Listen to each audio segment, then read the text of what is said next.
Sorry about the delay there. Still getting some shit sorted out here, apparently. I streamed with Blitz using the software, and then I changed a bunch of shit. And now things are broken, but we're gonna get through it. Let's make sure everything's good to go. I see Video Ninja still up and running, and we should have both of the YouTube streams up now. I'm gonna double check TikTok. Oops. Let's see. Blitz, I bet you even check your mentions on TikTok, don't you? Yeah, that's how I figure out who's tagging me in videos that I should respond to. Dang. See, that's. I don't think In I've looked fact, at a those are like the things mention. that I read the most. Interesting. I don't know if I've looked at one of those in like over a year. I probably should. I agree. That would be helpful in trying to figure out. Like, I do actually have to start making some response content because that's the way to grow your following. But I never know like what I should actually respond to, and I suspect that's where people are sending it to. Okay, I'm gonna log in real quick on TikTok. Yeah, I guess I'll just watch the chat from YouTube proper. Yeah, I'm gonna send you a link here in a second, though, Blitz. Okay. Let me get the guest boxes. Oh, I'm There we hearing go. some doubles. Yeah, I got to mute myself on TikTok. I should join on TikTok too. Someone's asking why we're working on the Sabbath. I'll give you one guess. It's the wrong Sabbath. True, actually. Yeah. I mean, if we're going to be technical about things, Which you should be. I mean, there's no reason not to be. Okay. Guest boxes are open and running. Cool. And then we just need Ian to join up on TikTok. We'll have the trio. Is today the 26th? Indeed it is. Yeah.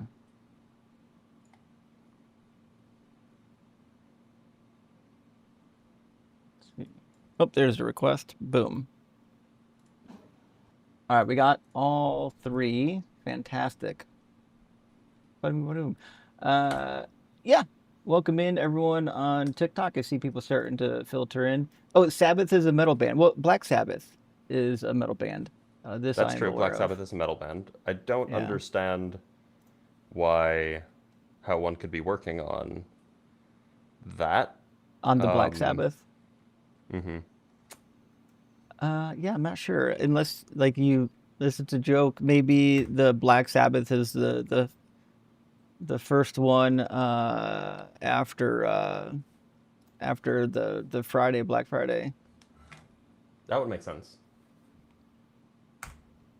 Wait, let me Wonder back in. how they came up with that name, actually. Now I'm thinking about it. Oh, you had to drop and come back. All right.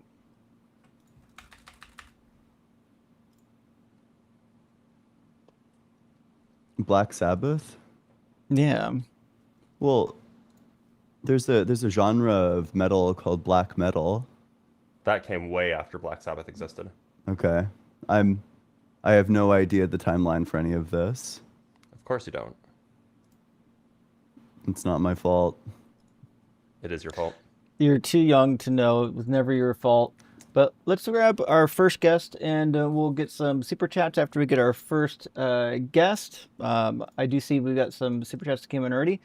We'll get to those. Sorry for being late. Definitely blame me, and that's all I can say about that. But we should be ready to rock and roll, y'all. First guest looks like Cade Gunschluscher, which I'm sure I'm definitely pronounced that one correctly. Sure of that one. Is Caden? How close did I get to getting your name? It's Caden. Cool. And Hi, are Caden. you at least 18? I'm 23. Okay. Neat. And do you believe in God? Yes, I do. Cool. Any particular one? Can someone tell me why Ian's such a little bitch-made cutie boy? Did you call him a cutie? The fuck? And a bitch? He's so cute. You I just did. want to grab him and put him up and just kiss him all day long. Aww. That's I I kind of love weird you, though. Ian. I'm a big fan of you. Okay. You should be normal. You should be more normal. No, I'm You not should be more normal. normal. Okay. Sure. Okay. I just want to Well, put you up in a little ball. bye. Ian, you're driving some people crazy out here. Apparently. Yeah. Unwell. I got to tell you, I had an acai. I didn't say that right. Had an acai bowl yesterday. Delicious. Yeah, it's pretty good. Fantastic. It's pretty good. I'm an acai proponent. I still don't really know what it is, but it feels like cheating. It feels like you're having like sorbet or some shit, like ice cream for so lunch. or acai dinner. is the quality of being self-derived, self-existent, and completely independent. Oh no. Oh, not acai. That's funny. I should never know that word. That's ridiculous. All right, let's get the next guest in here, which I assume, and by assume I'm pretty positive, is a troll. But we'll grab because I'm pretty sure we've had final Oh boss no, in here. this is Deathless. Oh, this is the Deathless goat. Light. He just changed his name again. Yeah, well, this is one of his accounts. I think he's had this one for a while. How many accounts do you have, Deathless? 2. Why? Because they get banned on the other one for talking shit and ragging atheists, and then sometimes they get to Yeah. go here and do my. You do get banned a lot, I bet. Okay. Yeah, it's the So, atheistic elite in control of TikTok. I wouldn't suggest it's that. I would suggest that there are moneyed interests that do profit off of you, and I think that you guys are chills. Shills. Oh, Do you even know what I that don't know means? about that, but Usually shills know what they're shilling for. like, what are we shilling? No, well, I'll explain.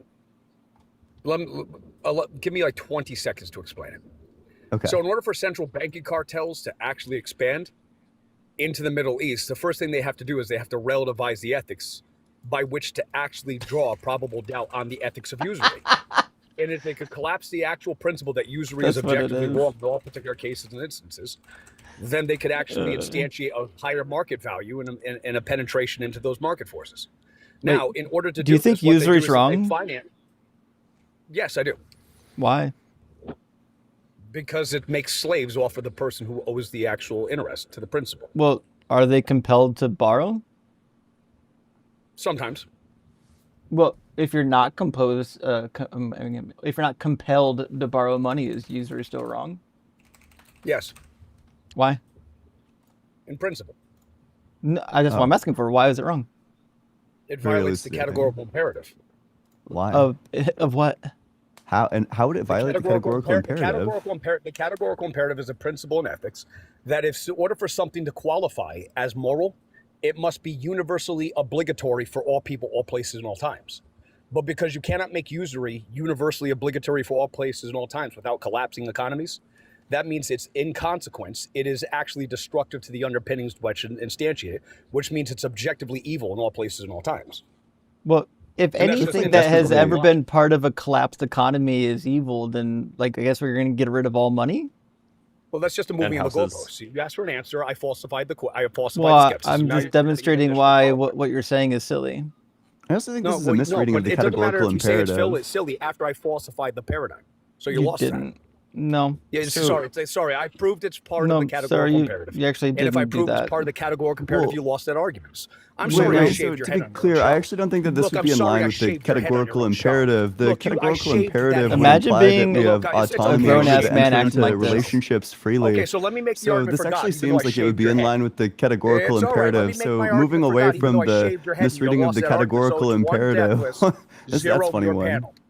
Okay, so it's one deathless, zero your panel. One I brain shaved your fucking cell, head. deathless, zero fucks Okay. given. The panel. So let's just get to here's my argument. So first, we're going to define God as the identity of perfection. 2 is that we're going to extend the definition of perfection so we have a clear understanding. And Ian, are you cogent writing this nonsense application down? of what it means? I am. Perfection Okay. is that which is maximally coherent.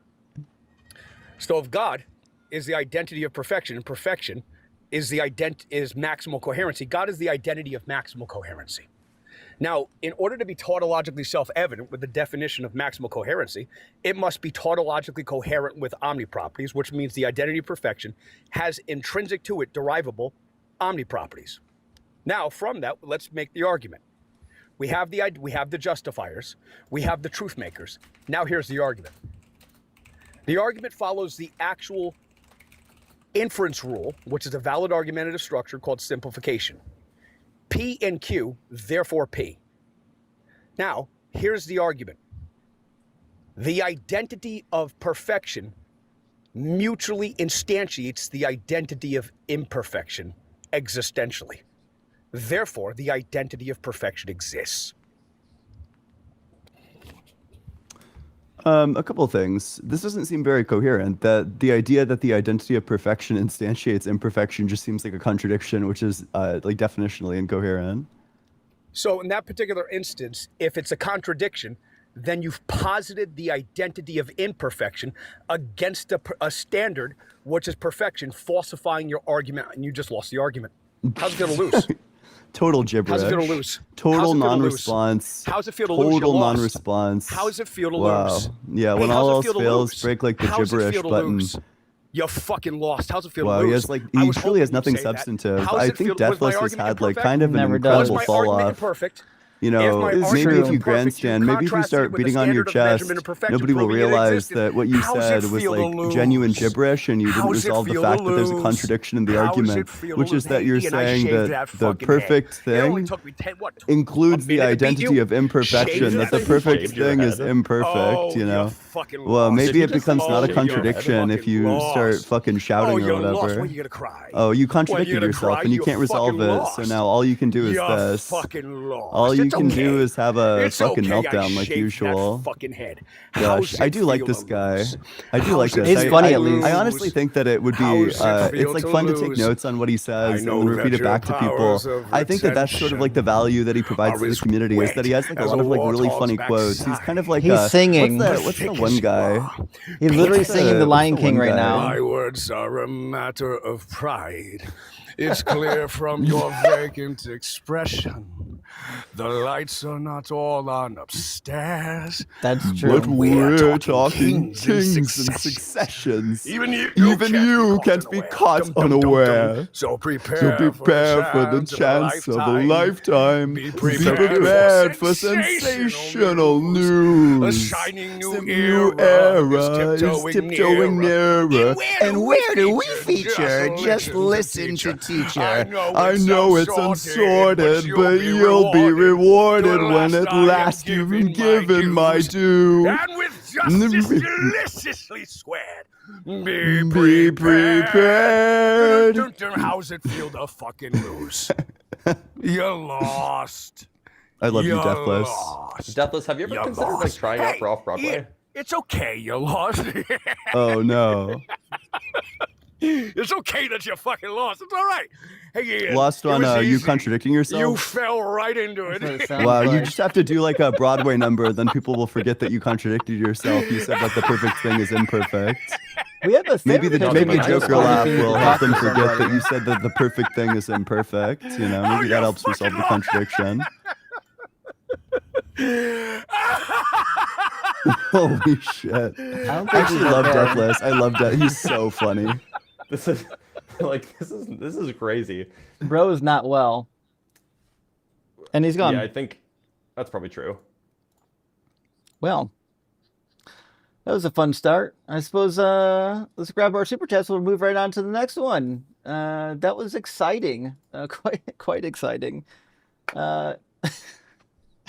So hold on, I didn't even set up the super chat window yet. Give me a second. Let me grab the next guest. I'll set up the super chat window real quick while we're talking to the next guest, and we'll keep on moving. Sorry about that. I was too busy laughing at Deathless. I forgot I had a job to do over here. All right, user 4744-759-627-826. Let's see if they load up here. Somebody in the comments is like, he might actually need an ambulance. Yeah. I He don't has like I the don't think Joker they're okay. condition, like the condition from the Joker, where you just have to like fucking like laugh compulsively. Yeah, it's scary. User, how you doing? User? User. User, User. did you request up on purpose? Do you know that you're up here right now? User? User doesn't know that he's up here, huh? It's too bad. Yeah, that is too bad. All right, we'll bump user down real quick. Okay. So sad. Now it's a good time to let everyone know we do have an empty YouTube queue, which usually fills up at some point. But the link to join is tiny.cc/UA guest. You'll be dropped into a queue if you're not watching on TikTok, and we'll be able to bring you in through that means if you want to chat or crash out and laugh maniacally. You can use the TikTok guest request. Either guest request will get you into our guest box, and we'll be able to talk to you. And if you're not like, I don't know, a complete goof like the last guest, we could Or if even you have, are a complete goof. well, perhaps. Reality is we can have a fun conversation at least if you're if you're You can't not tell me you didn't enjoy like, that. I mean, it's fun to watch. That is not the conversation that I want to participate in, though. Sure. That's not the thing that I enjoy. But anyways, we got some super chats to go through while we're waiting for the guests to load up. So we'll run right through them. Kurt, my friend, thank you for the $5 super chat. Says, glad to see you guys. Thanks for doing what you do. Well, Kurt, thank you for supporting what we do because we couldn't do it without supporters. So huge W to you. And also from Dr. Carla, thank you so much for this another super chat. We had faith and prayed to Doug, the lamp and salt girl, for you to solve the technical issue. It's on my end. And alas, we are blessed. But seriously, hope you and yours are doing all right, Justin. Well, thank you, Dr. Clara. I appreciate that. Yes. By the way, things we are meant fine to, over here. Mm-hmm. We meant to mention that we probably, unless Ian has objections, we probably won't have time to read all super chats. So we're probably going to restrict to reading only those that are $5 or more. True. Because yes, Ian, you're muted. I think we spent like an hour last week reading super chats. I think that makes Yeah. sense. And like we just don't have the time for it. Right, it is tough. So, I mean, this is what we do on the line and elsewhere typically as well, because the show is short. You know, on my show, I'm like live for like 7 or 8 hours, so it's not a problem. But when you only got 3 or 4 hours to do a show, you don't want to fill all of it up with super chats, even if you know a Right. lot of them are at the end. So, but we do appreciate everyone that supports. Async Network, good to see you. Gretch says, chat, show Deathless the proper respect. After all, he's the former philosophy chair of the Connecticut Librarian Party. Libertarian. I'm sorry, Libertarian Party. Oops. No, I actually, Fucking said- I love Oh, I love no. Deathless. He's so Me funny. too. Like so I actually took the 43-minute rant from Deathless Light and I fed it into ChatGPT. Wait, what? As a way, so Deathless had this 43-minute rant or whatever that was supposed to be 7 minutes long, and the goal was to use that to produce a Deathless Light AI. Damn. Unfortunately, the rant was not his usual style. He was talking about Ronald Reagan a lot for some reason.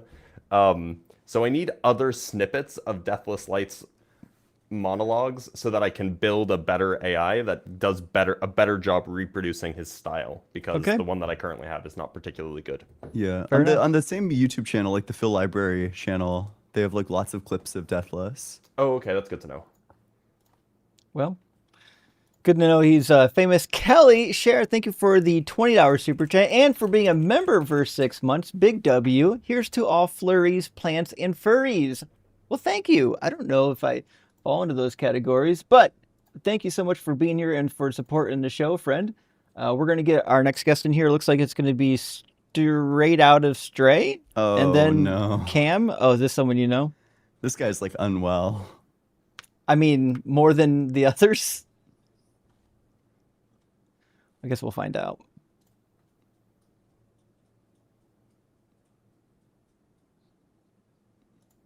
Maybe if they can load. I Yeah. can't hear him. Also, I forgot Deathless Light has his own YouTube channel. Hey, good day. Deathless Light has a YouTube Good channel. day. Can you hear me? Stray, How you how's it doing, going? Stray? Hey, not bad. Again, I just want to make this statement, man. To simply exist gives us all hope, but honestly, nobody knows. You're all pretending to know. Nobody the knows unknown. what. What's your fucking claim? Prove your claim, asswipe. Oh, I Prove your mean, claim. we've got some arguments Play for stupid. Play the stupid. claim. Prove your Did you want to claim. hear one of the arguments? Prove your claim. Yeah, I mean, I I'm got asking if you want to hear one. Prove your claim. Yeah. Wait, Sounds like he why wants God's one. not real? Because we can give you arguments for that. Yeah, prove your claim, asshole. You could spit all you want, but you can't prove it. Yeah, You're the here I one that sounds like go. you're spitting. Here I Go go. ahead, Watch Ian. this. Again, you guys Yeah. sound 3 and 4. Keep talking If your time shit. I begins talk to real. exist, then a timeless state would change What are you into a talking about? temporal If? Hey, state. dummy. All Never mind changes within ifs. time. Never mind ifs, dummy. So Bro we doesn't would know have what a a hypothetical timeless is. state that's within He doesn't time, know Prove how your arguments claim, work. which is a Einstein. contradiction. So therefore, time Prove didn't your begin to claim, exist. Einsteins. To simply And if time didn't exist begin gives to all hope, but exist, then nobody God knows. didn't It's a create fact. it. I crossed this So then bridge when God's I was not the 8 years creator old. of You guys are all time, child's play, bro. You get which child's means play. that God You don't doesn't know exist. shit. There you You just go. got a fat There's the finger proof. pointer. You ain't got shit. We just proved you ain't got it. Do you shit. wanna You know, calm when the you fuck point a down? finger at me, 3 fingers point back at you. Devastating. Again, all 3 of you are asswipes Emotionally that pretend to know the unknown. tumultuous. Boy Yeah. pretenders. Really Nobody knows. Stop a pretending. solid argument from Yeah. straight out of Stray. Yeah, exactly. Stop Really pretending convincing to stuff. know the unknown, asswipe. Great stuff. Yeah. Yeah, I got candy for all of you.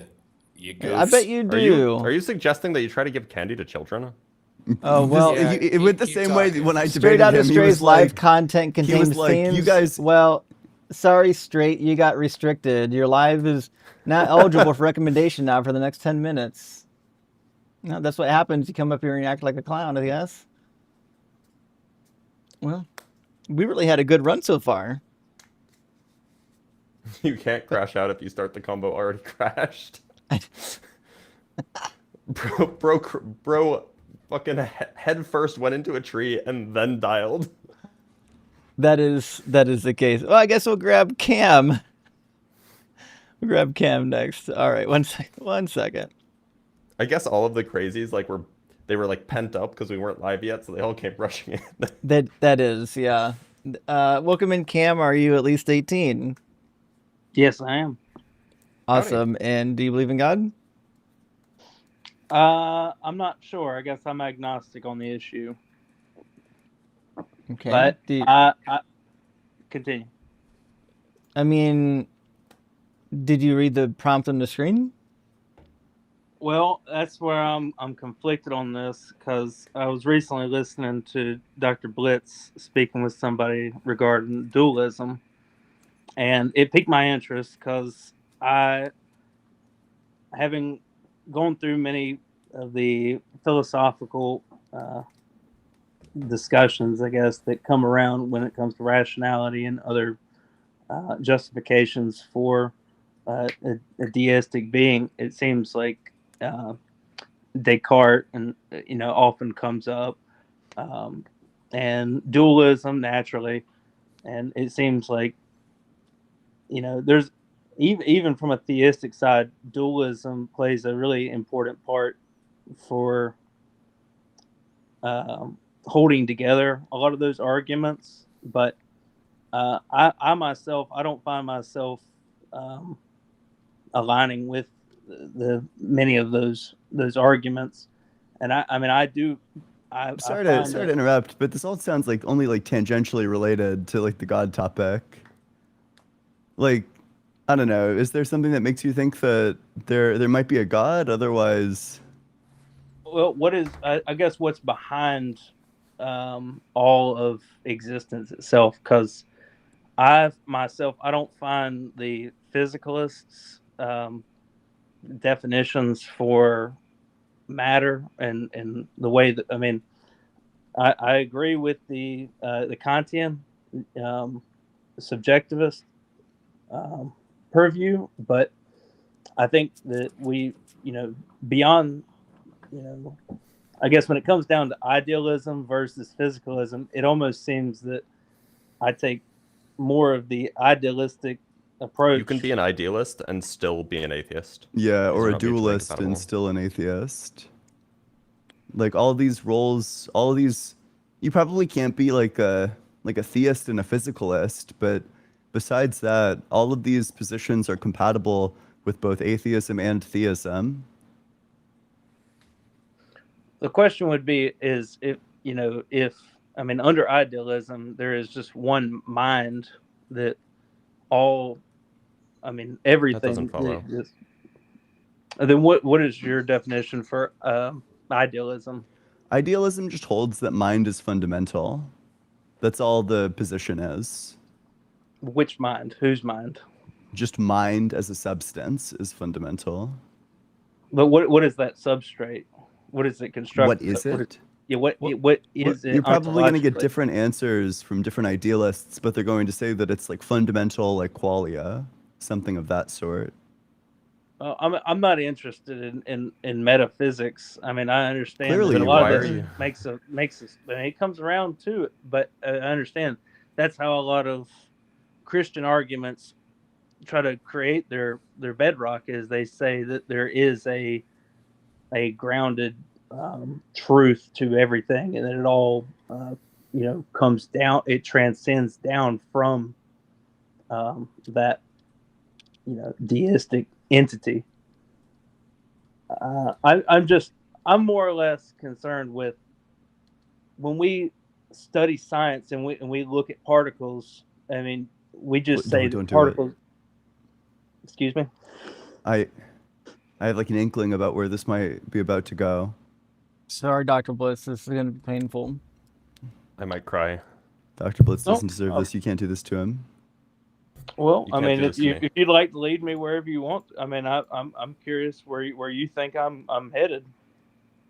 Please continue. Let's see. Okay, I'm just wondering, when we study particles and we in it seems like there's a very convenient usage of stochasticism and random behavior when it comes to explaining a lot of these phenomena, such as decay. Radioactive decay. We describe it as It's not going where I thought it was. it's statistically random. I mean, we can calculate on a scale, but we don't have any sort of there's no mechanism, and so I A think part of me is glad that he's doing this through other fields other than philosophy as well. It makes it feel more even. well, You should do it through Bible studies next. I have some background the in Bible code. science. I mean, I'm not trying to. So throw what's the your baby out with the objection with bathwater. particle physics?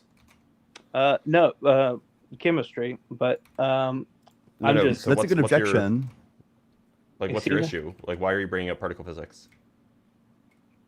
Well, I'm more or less bringing up the issue, which I think is a philosophical issue, which is to resort to using stochastic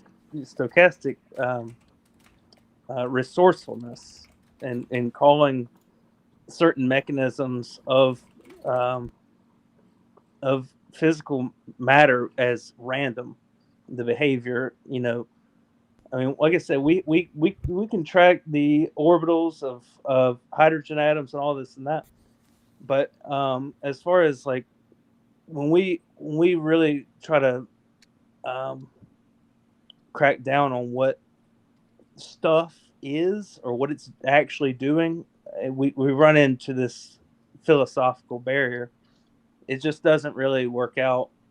What's the philosophical barrier that we run into? Well, like I said, it's that we say that it's random, or that it is. Yeah, what's the barrier? Well, the statistic, the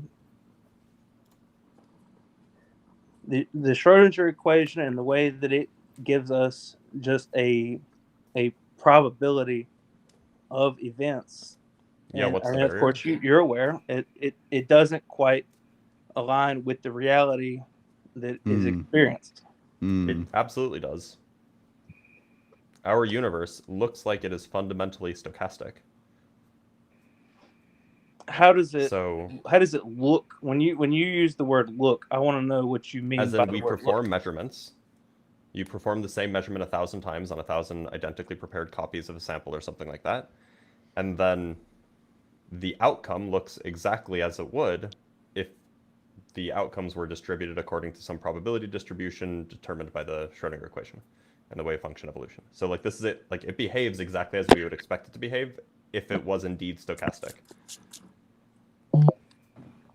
How would you? I mean, I understand we have the Bell's theorem, and that's probably the closest thing to evaluating what is a truly random event, and I understand the implications and how that's been tested.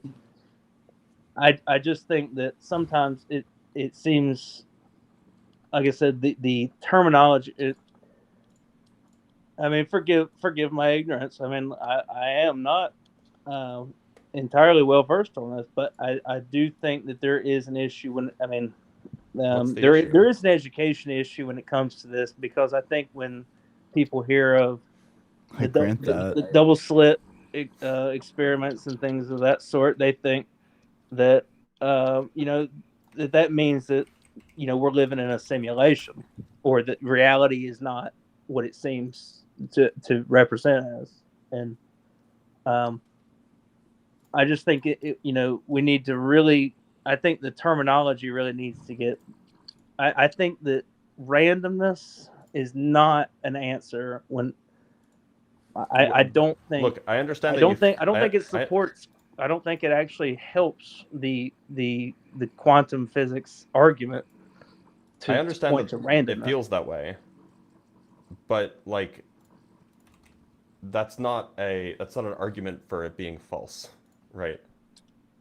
I don't know if it's that you have an It's also argument not an for it being obstruction. true as well. What about all the evidence, right? Like, what about all the like what about like all the experimental data? evidence is the argument for it being true. You're just saying you don't have a theorem that can What? support it. That you don't have a theory that can explain the phenomena yet. They do. Yeah, they do, and the phenomenon is fundamentally stochastic.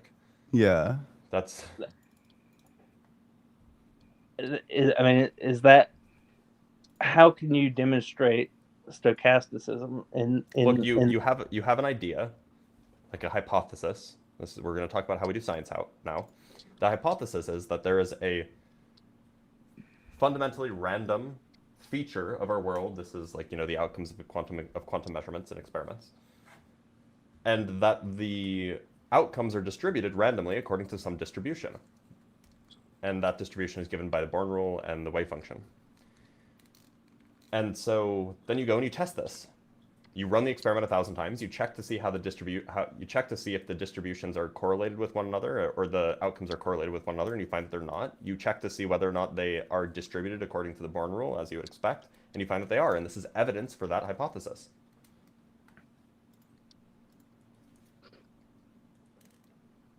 Okay, and is there any way to test that as far as it being I mean, besides testing it against a theory? I mean, you don't have. I mean, when people talk about like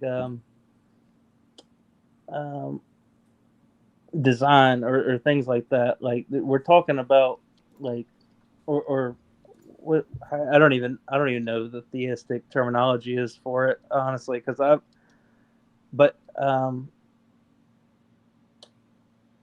the way that things are just I can't think it's on the tip of my tongue, but like when people say that like you could shuffle a deck of cards however many times, and our universe has That's not stochastic. Well, it's shuffling a deck of cards is not a stochastic thing. Instead, what that is a dynamical system. Which is actually like you can literally calculate with dynamical systems math, if you do a perfect shuffle, how many perfect shuffles it takes to get back to the same starting point. I think it's like 18. So, I mean, but that is the reason why you say that operates that way is because you're operating with a limited capacity. There's 52 cards in the deck. What are you talking about? That's just a fact. It's something I calculated in undergrad for my chaos theory No, class. I'm asking simply, like I'm saying No, that's like you're a no, I'm that's like a fact. asking. Like you It's a could go and do question. that. It's a question. No, I agree that's I mean I'm saying that you're saying that operates that way because of the 52 deck. It's confined to that set. No, it operates that way because it's a classical system. Hmm. But how Classical systems are deterministic, not stochastic. is At least does if all the information is known. There's I like mean, epistemic constraints potentially, but there's not fundamental stochastic constraints that you get like in quantum mechanics. so that you're saying that's not analogous to the universe we live in. Right. The universe that we live in seems like it's fundamentally stochastic. Now, there are potential ways that we can explain this and still kind of save some kind of determinism. The many worlds interpretation does this, but instead of having like the single world that we live in would still be identical to being stochastic, but it's actually just determined, and the self location is in some sense stochastic.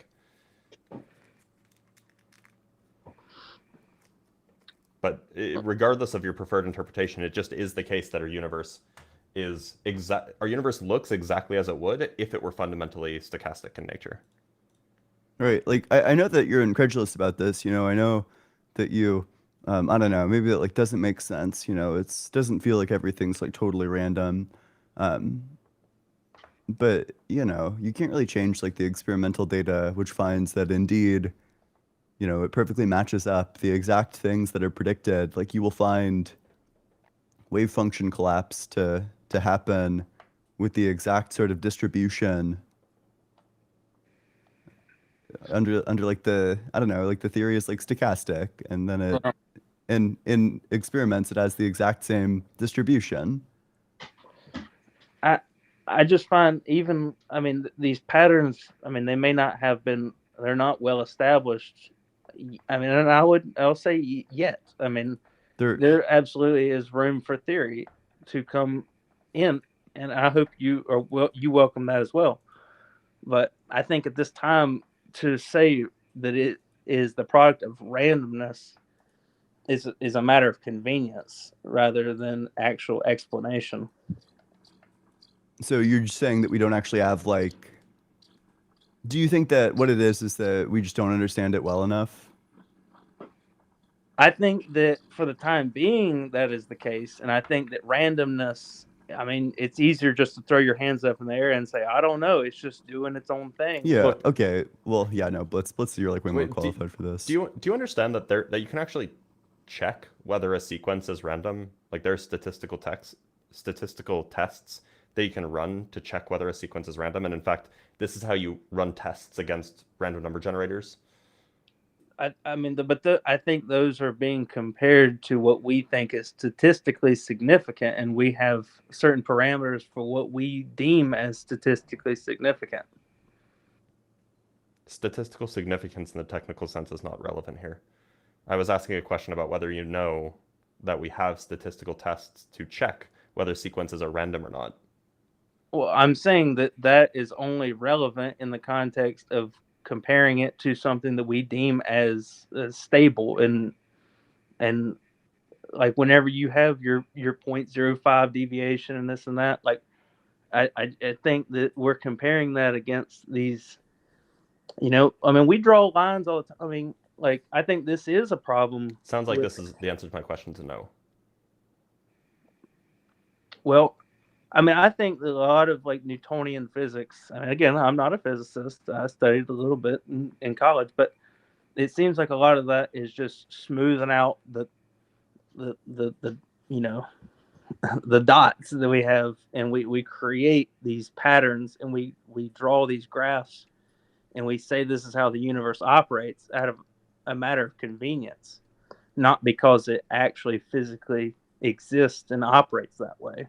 If it doesn't operate that way, then okay. I'm sorry. This is like, gosh, have you looked into this particularly deeply?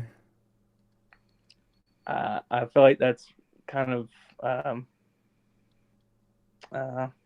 Because if you understood, like, you probably don't actually understand what the double slit experiment demonstrates. But the double slit experiment, essentially what it demonstrates is that, this isn't a matter of like, well, we just don't know, that this is how reality operates.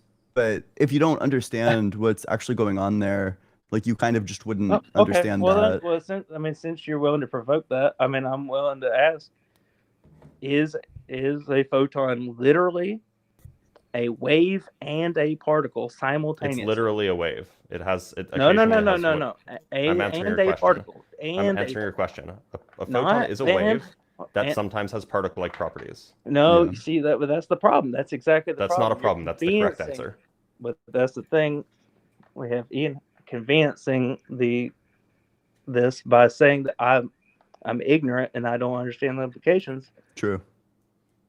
Well, I mean, I think that you're conveniencing the conversation whenever you say it has properties. Yes, photons have properties.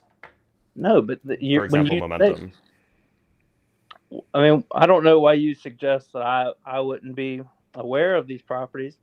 I'm saying that it conveniences the conversation when you say they can do this, but they can also do this, and those things sometimes don't always agree with each other What are you talking in the about? context that they're operating within.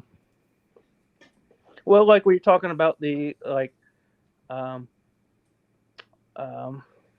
what is it? The Edison's photoelectric effect, things like that. What are Where we you talking have, about? well, I'm talking about the quantization of Edison photons. had nothing to do with quantization. It does. It has to do with the No, Edison. Maybe you're thinking of Einstein. that's what Einstein was involved with the photoelectric effect. Okay. Well, I knew it was one of the smart fellas, but that I'm saying that you don't get to convenience yourself to saying that it has both of the properties, and I didn't say it has both of the properties. I said that photons are waves that sometimes have particle-like properties.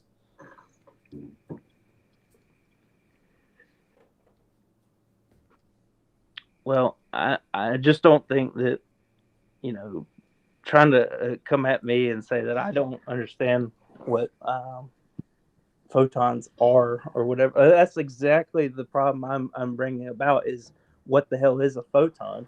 And It's a besides wave that studying sometimes it, has particle-like properties.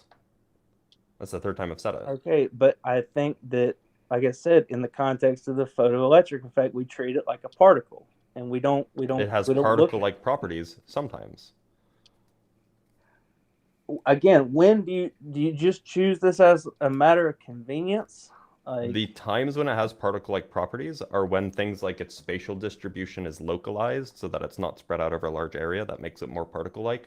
When it has a well-defined momentum, it's more particle-like because it tends to not spread out. The dispersion relation is for a photon is linear, so it'll spread out if it's momentum. Anyway, but this is all to say, like there are certain conditions that are well-defined that get you to more particle-like or less particle-like properties. We know what those are. In the case of the photoelectric effect, the emitted photon is in an energy eigenvalue, which means that it's in a momentum eigenvalue. And also because it's being emitted from a surface, it's going to be spatially directed, meaning that it has a well-defined orientation. Now, what it won't have is it won't necessarily be spatially localized, at least not, at the size that we would like it to be a particle, but it will still have some of the properties of a particle, namely that it'll have the property of being spatially directed and it'll be in a momentum eigenstate. So, like, it has some of the properties of a particle in the context of the photoelectric effect because of the properties that the photoelectric effect applies to photons. Okay, and I don't think that is random. I don't think that This has nothing to do with whether it's random or not. I'm saying the distribution for how we can evaluate like where a particle is in space and time and whatever. Like, I think that there is, whether we have a theory for it yet, I don't, I understand the Schroeder, excuse me, my pets are fighting in the background, but I don't believe that there is an established theory at this time that can support true stochasticism, and I don't think we have. Well, we have we don't Well, have wait, We a have plenty of support reference for it. to- That's the point. We have plenty of support for it. Now, we if you want don't to say have it, do we have what is the proof of it? reference? We What don't. are We don't you- have proof of it. You're right, but we do have plenty of evidence. Literally every single small scale quantum experiment is evidence for this claim that we have a stochastic universe, because they can never ever predict what the outcome will be of a single event, but what they can do is they can always predict the outcome of many events. Don't you think? I mean, like, I'll round this out because this was, after all, a theological debate. After all, you don't think that this could be all in the mind of in a mind, like that the operation of all matter and all things. Like, I don't think that, Cam, I'm going to ask you just like a basic quantum mechanics, because you have a strong opinion about quantum mechanics. You've made like a very definite claim just now. Yeah. You've said you don't think that there's a hypothesis or like an interpretation that accurately captures it. So that's like the sort of claim that you'd make after looking into it. Can you tell me what the difference between like the Bohmian interpretation and the Copenhagen interpretation is? Or have you actually not looked into it No. even like a little bit? well, again, why do you spoil the well? I just want to It's really know, bad faith. could you It's tell me really like the bad difference faith. I'm between just these two gonna- things? Because otherwise I think maybe, if you know so little about this, you just shouldn't have an opinion about it. If I knew if I knew as little about a topic as you know about this topic, well, I just wouldn't make a claim like, I haven't heard much the from experts you are on the wrong. matter. I mean, Well, so just to be clear, you have no idea what either of those interpretations well, are, correct? just to be clear, you've spoiled the well. But Okay, no, I will so he has- elaborate. I will elaborate. Sure, No, sure. So you have excuse me, if no you'll let me clue speak. what's going on in this field. I don't know why you would have opinions about a thing that you've like clearly never looked into. I do. I'm aware of the pilot wave theorem, or the pilot wave hypothesis. I just want to know, could you tell me the difference between the Bohmian interpretation and the Copenhagen interpretation? Yes, I understand the Copenhagen interpretation as being what is the modern paradigm in quantum mechanics. What does it And, say? The Copenhagen interpretation intends that there are a simultaneous,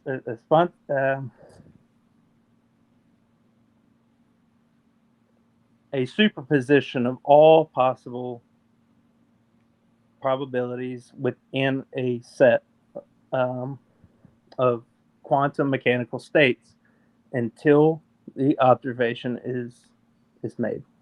And the observation, the moment of observation is still to be yet defined and well described. And what's the Bohmian interpretation? The Bohmian interpretation has a intent which, to my knowledge, applies a pilot wave to Yeah, and what does the pilot wave do? the pilot wave. Maybe what if defines the you moment talk of- really moment slowly, of you'll collapse of the be wave able function. to buy the time to I'm search answering- it up I'm in answering your real question. I don't time. think it's- Maybe no one will notice that you're buying time. I'm answering your question. I don't think it's really, once again, with the bad faith. Like, I just wouldn't have an I really opinion. think it's Listen, if I knew inappropriate, as little about this I'm topic kind as of you did, I ashamed just wouldn't that have an opinion you're about it. going down this pathway instead of actually engaging. But You haven't engaged with this topic even a little bit. Blitz, I appreciate. Why would I take your like advice engagement. on like Ian intellectual doesn't seem honesty as- from a as person like honest. you? You're like the most dishonest person we've talked to, and we talked to Deathless Light already. I think I've demonstrated my arguments very well, and I wish you Look, gentlemen. Cam, here's the issue. The issue is that if you knew what the Bohm interpretation was, or pilot wave interpretation, or de Broglie-Bohm theory, or what it goes by several names, then you would know that there is an operating interpretation of quantum mechanics that has no randomness in it at all. I think that you're working randomness into the equation. That's literally the entire No, there's no point of this conversation. stochasticity. There's no stochasticity at all in the Bohm interpretation. It's not there at all. it's resolving that exact dilemma. I don't understand What why. dilemma? No, this is just an It's interpretation the of quantum collapse. mechanics. It's the whole collapse. It's No, when does the collapse the Bohm occur? interpretation Is doesn't there a involve true any. collapse? Is the The collapse Bohm interpretation ontological? doesn't involve any collapse. The Bohm interpretation just involves particles, and those particles are guided by the what you call the The pilot wave, guided by the wave interpretation, the function. way that we And the particles are perceive- just where they are. There's no collapse. There's no stochasticity. They're just where they are. Well, it would only be valid if it could be tested against our evaluations, which are stuff we can test. Well, okay, now you're moving the goalposts because your claim was that there's no theory that proposes to explain why the outcomes that we get are the outcomes that we get. The Bohm interpretation is exactly such a thing. It is exactly a theory that proposes to explain why we get the outcomes that we get, and why they appear random even though they aren't. Is the it's the conceit of the Bohm interpretation. And you can't be tested, and that's the problem, and we all know that. I mean, in some senses it can be tested. It does have different equations of motion for the actual particles, so like it is in principle testable. But that's just moving the goalposts, right? Your original claim is that there is no such theory, and now you're saying, oh, there is a theory, but it can't be tested. Like, okay, pick a lane. That's not a theory. I mean, again, like I'm saying, that if there is some way, It is a theory. It has different dynamics, so it's by definition a theory. Let me just ask, in your most sci-fi, far out, whatever, how could this possibly be tested? Ever? How could the Bohm interpretation be tested? Yeah. How could we possibly validate or invalidate? I don't know. That's for foundations of quantum mechanics people to work out. Okay. But foundation of quantum mechanics people do study these problems, like ways to test various interpretations of quantum mechanics. This is a thing that people are actively working on. And I appreciate that. And I don't. But again, you made a categorical claim that it couldn't even in principle be tested. Do you have evidence for that? My suggestion is that resorting to theories that rely. It's just going to be his conclusion fundamentally again. He on can't actually randomness. engage with what you just said. The Bohm interpretation doesn't rely on randomness. Try again.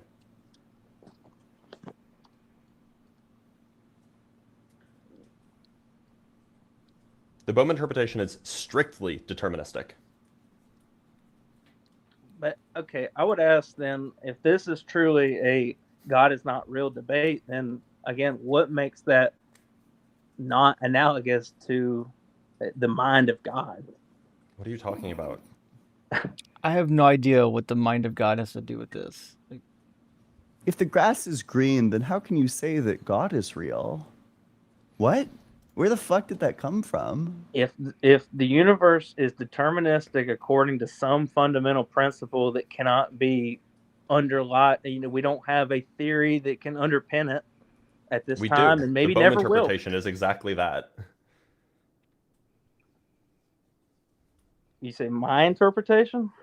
The Bohm interpretation The Bohm is exactly a interpretation. theory that underpins the a deterministic view of the universe.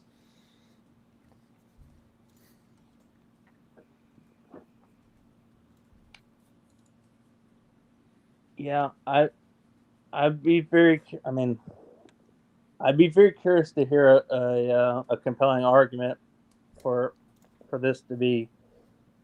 I mean, I guess I hear a lot of people who resort to the many worlds theory because of convenience. Again, because infinity does the same thing. Surely you mean by convenience you mean that it is the most parsimonious and best explains the data that we have available. Surely that's what you mean, not just out of convenience, because you've definitely looked into this, just like how you've definitely looked into the Bohm interpretation. Well, I don't think that Occam's razor quite. I don't think that it quite can. I just don't think that quantum mechanics and parsimony can shake hands quite yet. I don't think we're there. Well, what's your critique of the many worlds interpretation as being able to provide parsimony? Well, again, my dilemma is that it's a matter of convenience. How? Whenever we say that there are. How is that convenient?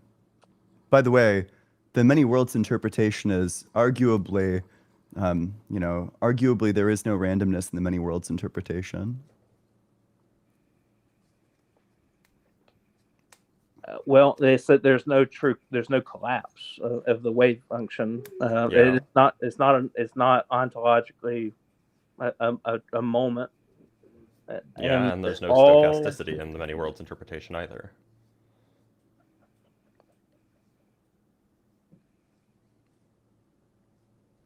I think that whenever I remember here in college, whenever you start Oh, you crunching don't. numbers, and whenever your numbers start going to infinity, you better recalculate because something went awry. If you start It getting is even necessarily the case that there are infinitely many worlds, and you would know this. That's contingent on whether or not various different aspects of these things are quantized. it's that all statistical probabilities are in fact real probabilities. That's the problem. No, that's what not I'm what the saying. many worlds interpretation says at all. What is real? What is real within a many The many worlds worlds interpretation doesn't have probabilities anywhere. Does it not have an interpretation of what reality is? It's totally unrelated to what Blitz just said. Dude, can you summarize Repeat. back to us what Blitz just said? Like, what was the last sentence that he said? Please repeat it. Okay, you just weren't listening. I wasn't, I missed. I didn't hear it. It Yeah, just sounds like you have a please lot of very strong opinions about these things that you got from like watching TikTok videos. I didn't. I've gone to school and You went to school for chemistry. You would have never learned about the different interpretations of quantum mechanics going to school for I chemistry. did. That's actually one of the things. I don't believe that for a second because I went to school for physics and we never talked about interpretations because it's not something They you did. learn in a physics class. No, the Copenhagen interpretation is taught as an interpretation. Source? It's literally called an interpretation, and it's taught Yeah, it's as not an taught that way. interpretation. It's definitely not taught that way in school. Okay, it's called the Copenhagen method. The Copenhagen. Nope, it's the word Copenhagen didn't show up once in any of my undergraduate quantum mechanics courses. Okay, and everybody has heard about Schrodinger's cat, and they think it's a real cat trapped in a box, and like it's what? It was all a thought Who experiment. thinks that? and Who thinks it's a real cat trapped in a box? Everybody who's strawmanned the whole thing. I mean, I'm saying that. You mean uninformed people? Yeah, sure. Uninformed Yeah, who- people. I Okay, agree. but that's my thought it was a problem. real I'm cat? saying that if you intend to strawman me and say that I'm misinformed or whatever, that's fine. But you don't know about what the many worlds interpretation is. You don't know what the Bohm interpretation is. Yeah, Right, Cam, like, your Can you understanding. please elaborate? Your understanding of this Elaborate. Now, I would like topic to hear comes Blitz from elaborate. videos that have background music that sounds like this. Blitz, I would like for you to elaborate. You're the most qualified, and This I would is like like your for you learning to- environment. Like, it's just so clear. Like, I don't know. You should Cringe. look into this. You should genuinely look Ian. into this. Cringe. I agree. It is cringe that you're like LARPing. No, I think Blitz has. I've been very clear that about the things I've said, and then you just haven't listened to them. So I don't know why you're appealing to me. Again, are you a Wait, preacher? wait. Are I you a don't know. I preacher? don't know if And we've had people in the I box, take but we the should have sacrament? moved on as soon as we got like a person in the box. Since we have people here now, we should move on. That's Okay. Yeah, fine. we I got 3 of them appreciate waiting to you, get gentlemen. in. So Afternoon, and I hope you have Goodbye. a wonderful day. Thanks, Blitz. all right, have a good one, Cam. Well, that was something, and we do have some guests waiting to get in. I see Liam, Kelly, and Eddie. Eddie was here first, so we'll grab Eddie. Do you guys have you guys ever seen What We Do in the Shadows, like the energy vampire? Mm-mm. That dude was like the energy vampire. Holy shit. Sorry, that reference the audience gets it, I'm sure, but that didn't mean anything to me. Is it a Oop, good you're show? I lagging. feel like I need to watch it now. Yeah, it's like a movie. I think the movie is before the show, but yeah. There's a movie and then there's a show based on the movie. Okay. The Well, premise friends- is that there's like 3 vampires that just like live in the world, and they're all kind of cringe, and I don't know. It's basically that. Fair enough. We lost our next guest, so that means next in line is Liam, because Eddie dropped. Kurt, thank you for the super chat, though. Says, great start to the day, deathless light, and an Ian lover. Yuck. Well, I mean, Yuck to Deathless Light, I would imagine, is what we're getting at. But yeah, it's been a wild start already. Fun one, Yeah. at least.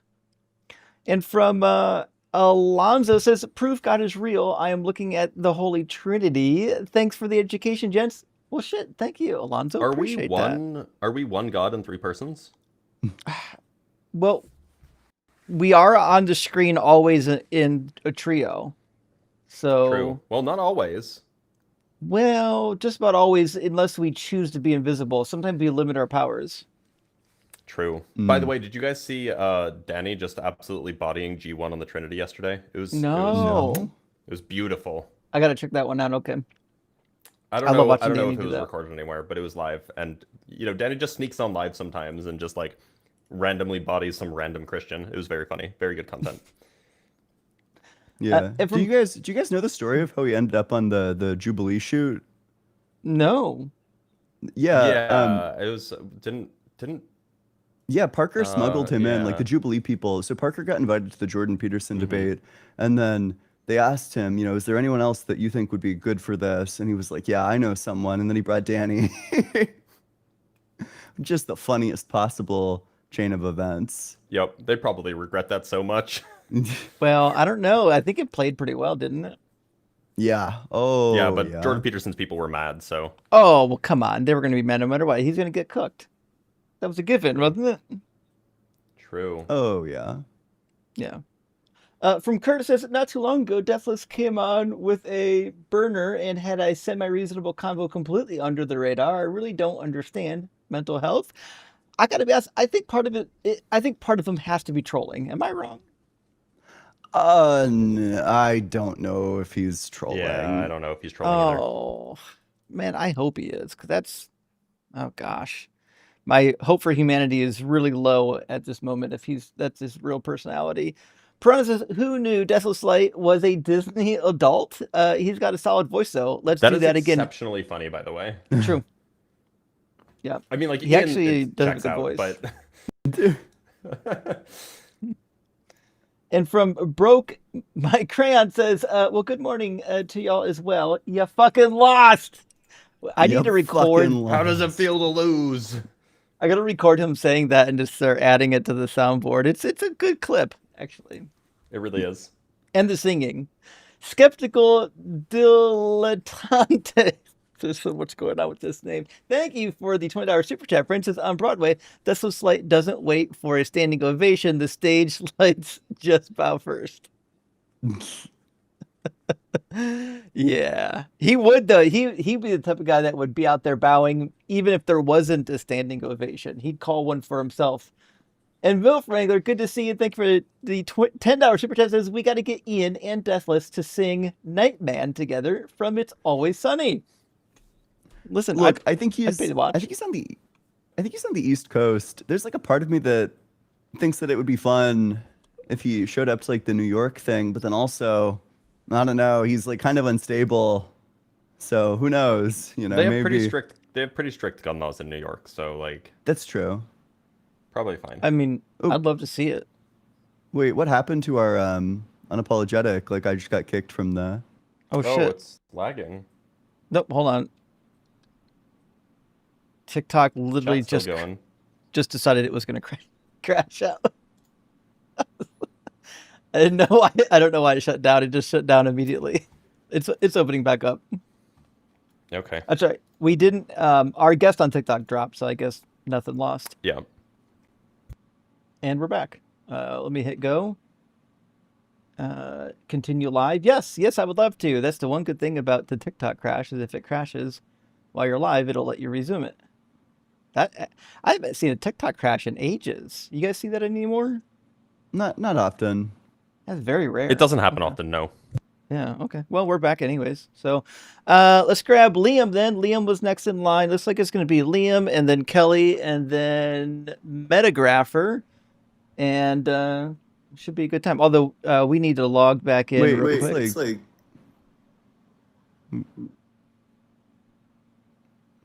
it seems to be like lagging pretty badly.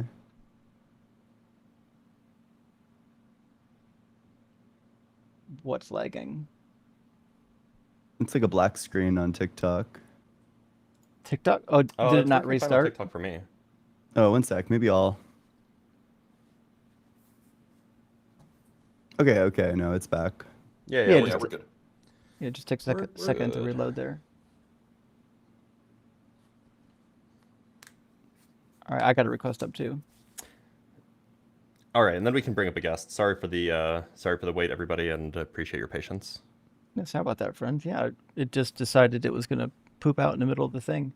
Let me open the guest box back up, and we'll be ready to rock and roll.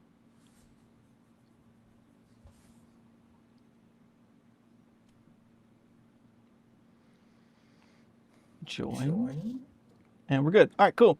Let's bring in Liam, and then we'll grab Kelly and Meta.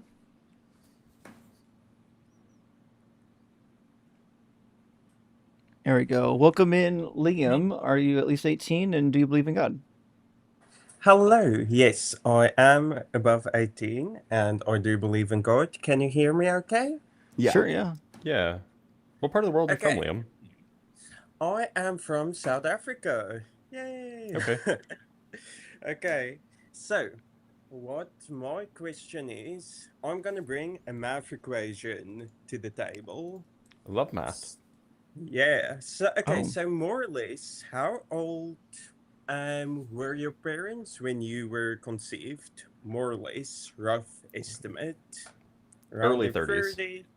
Okay. Late 30. 30s for at least for my mom. I think my dad was That like explains so much, Ian. it was like mid 40s for my dad, maybe like late 30s for my mom. Okay, so for the argument, for the sake of this equation, it's okay if we take 30 more or less as the time parents conceive Sure. children. Okay, so let's take the year 2026 divided by 30. Okay. The number I get is 67.5. Okay, Okay. so if you round it down, it's 67. Why would you round it down? You should round it up. Okay, 68. There you go. Will not to actually change the math that much. It's okay, but Okay. anyway. So in order for us to be here, we obviously had to have a mom and a dad. There had to be two people at least. Mm-hmm. Okay, so if we take 2 to the power of 68, Mm-hmm. we have a very big number. Very I big am- number. What you're referring to is something called pedigree collapse. Yes. Do you know what pedigree collapse is? No, sorry. English is my second language, so I Okay, do not I'll know explain. what that. Okay. Pedigree But collapse is a point thing is- that happens in genetics, where if you keep winding if you keep winding the clock back on like your ancestors, eventually a great great great great grandparent on one side is the same great great great great grandparents on some other side, meaning that your family tree doesn't branch out forever. It branches out and then it stabilizes and it even collapses back to a smaller number, which is to say that everybody is the product of incest to some degree, obviously. But usually for most of us, it's 5, 6, 7, 8, 10, 20 generations back, where you have a great, great, great, great, great, great grandfather who's various great, great grandsons or granddaughters. Eventually, because they're so separated, they don't even know that they're related. And so you end up with your family tree not being a tree as you wind back, but it ends up collapsing back in on itself. Okay, well, This is a thank thing you that's for well that. understood. So then let's make it then 2 to the power of 20. Would that be okay? We still I have mean, a very so big most like as far as I know, most people are basically related if you go back Yeah. like 1500 years. Yeah. At least most okay, people in similar geographic areas. Like there's a possibility that like, there's genuinely separate relations, like in say East Asia as opposed to say in like, I don't know, South America. But setting aside geographical separation, me, Ian, Justin, you, maybe you actually, are almost certainly related if you go back 30 generations. Okay, so let's make it Even for 20 the generations argument. well, 20 generations is only like 400 or 500 years, so it's probably not the case for that. Okay, so let's make it 2 to the power of 20, 20 generations back. that is a much smaller number. And then for the sake Indeed of it this is. argument, okay, it will not, we can assume everybody was separate. Okay, so more or less, there had to be at least 10,458. Oh, sorry, I'm reading this one. 1 million. Okay, sorry, I am very tired. It's about okay, a million. 2 to the 20 is about a million. Okay, a million. It took Where'd he go? 20 generations back, at least. Sorry, you cut out there. Can you repeat that? Okay, it took at least a million people for us to be here. It took actually a bit more if we go further back, but it took a large amount of people to meet, to get married, maybe not get married, but definitely to have kids. That the genetic makeup finally gets to us. We all agree on this. Well, no. Okay. I mean, so pedigree collapse is actually pedigree collapse happens on a much shorter time scale than 20 generations. Okay, so which number would you be Like happy at with? like 10 generations apparently Okay. is so, pretty standard for humans. Again, assuming that there's not a whole lot of Okay. assuming that there's not a whole lot of travel. Like if you have a whole lot of travel for individuals, it could go back further. But Yeah. apparently 10 generations is Yeah. about normal for humans to start having pedigree collapse. Okay. The point I'm trying to make is not actually about genetics. It's about the amount of people it took for us to be here. It took a large amount of people for us to be here. Not really. Okay, how many people did There it was take? there was a time, something like 12,000 years ago, where the human population, maybe it was 15,000 years ago, where the human population was less than 1,000.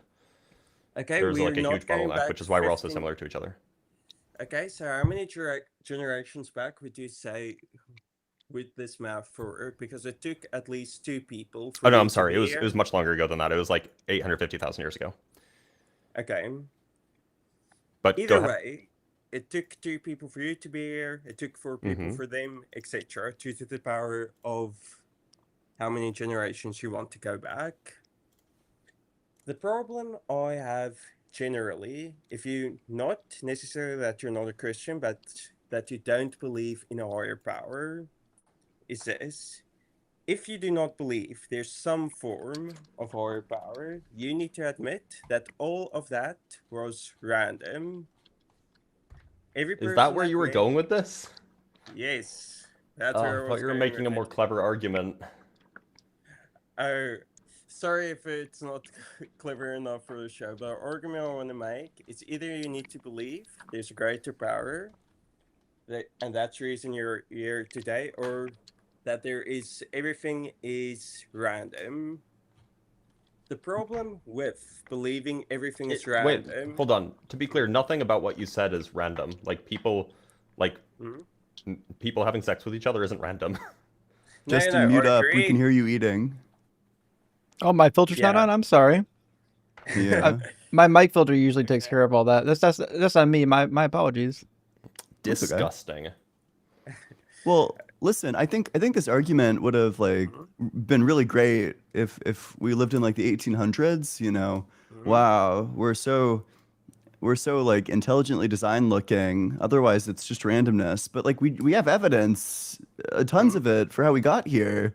You know, there's just an overwhelming amount of evidence for evolution that makes your hypothesis just severely unlikely. You know, you probably have no And what explanation for the is fossil record, and you have no unlikely about explanation my for genetic hypothesis? similarities and endogenous retroviruses. All these things point directly to evolution. Yeah, but I'm not going against evolution. That's my point Oh. I'm making. Oh, well, then if you grant evolution, then you agree that the naturalist, the atheist, can perfectly well explain this. See, here's the problem also with the atheist view. Not that evolution exists or not exists.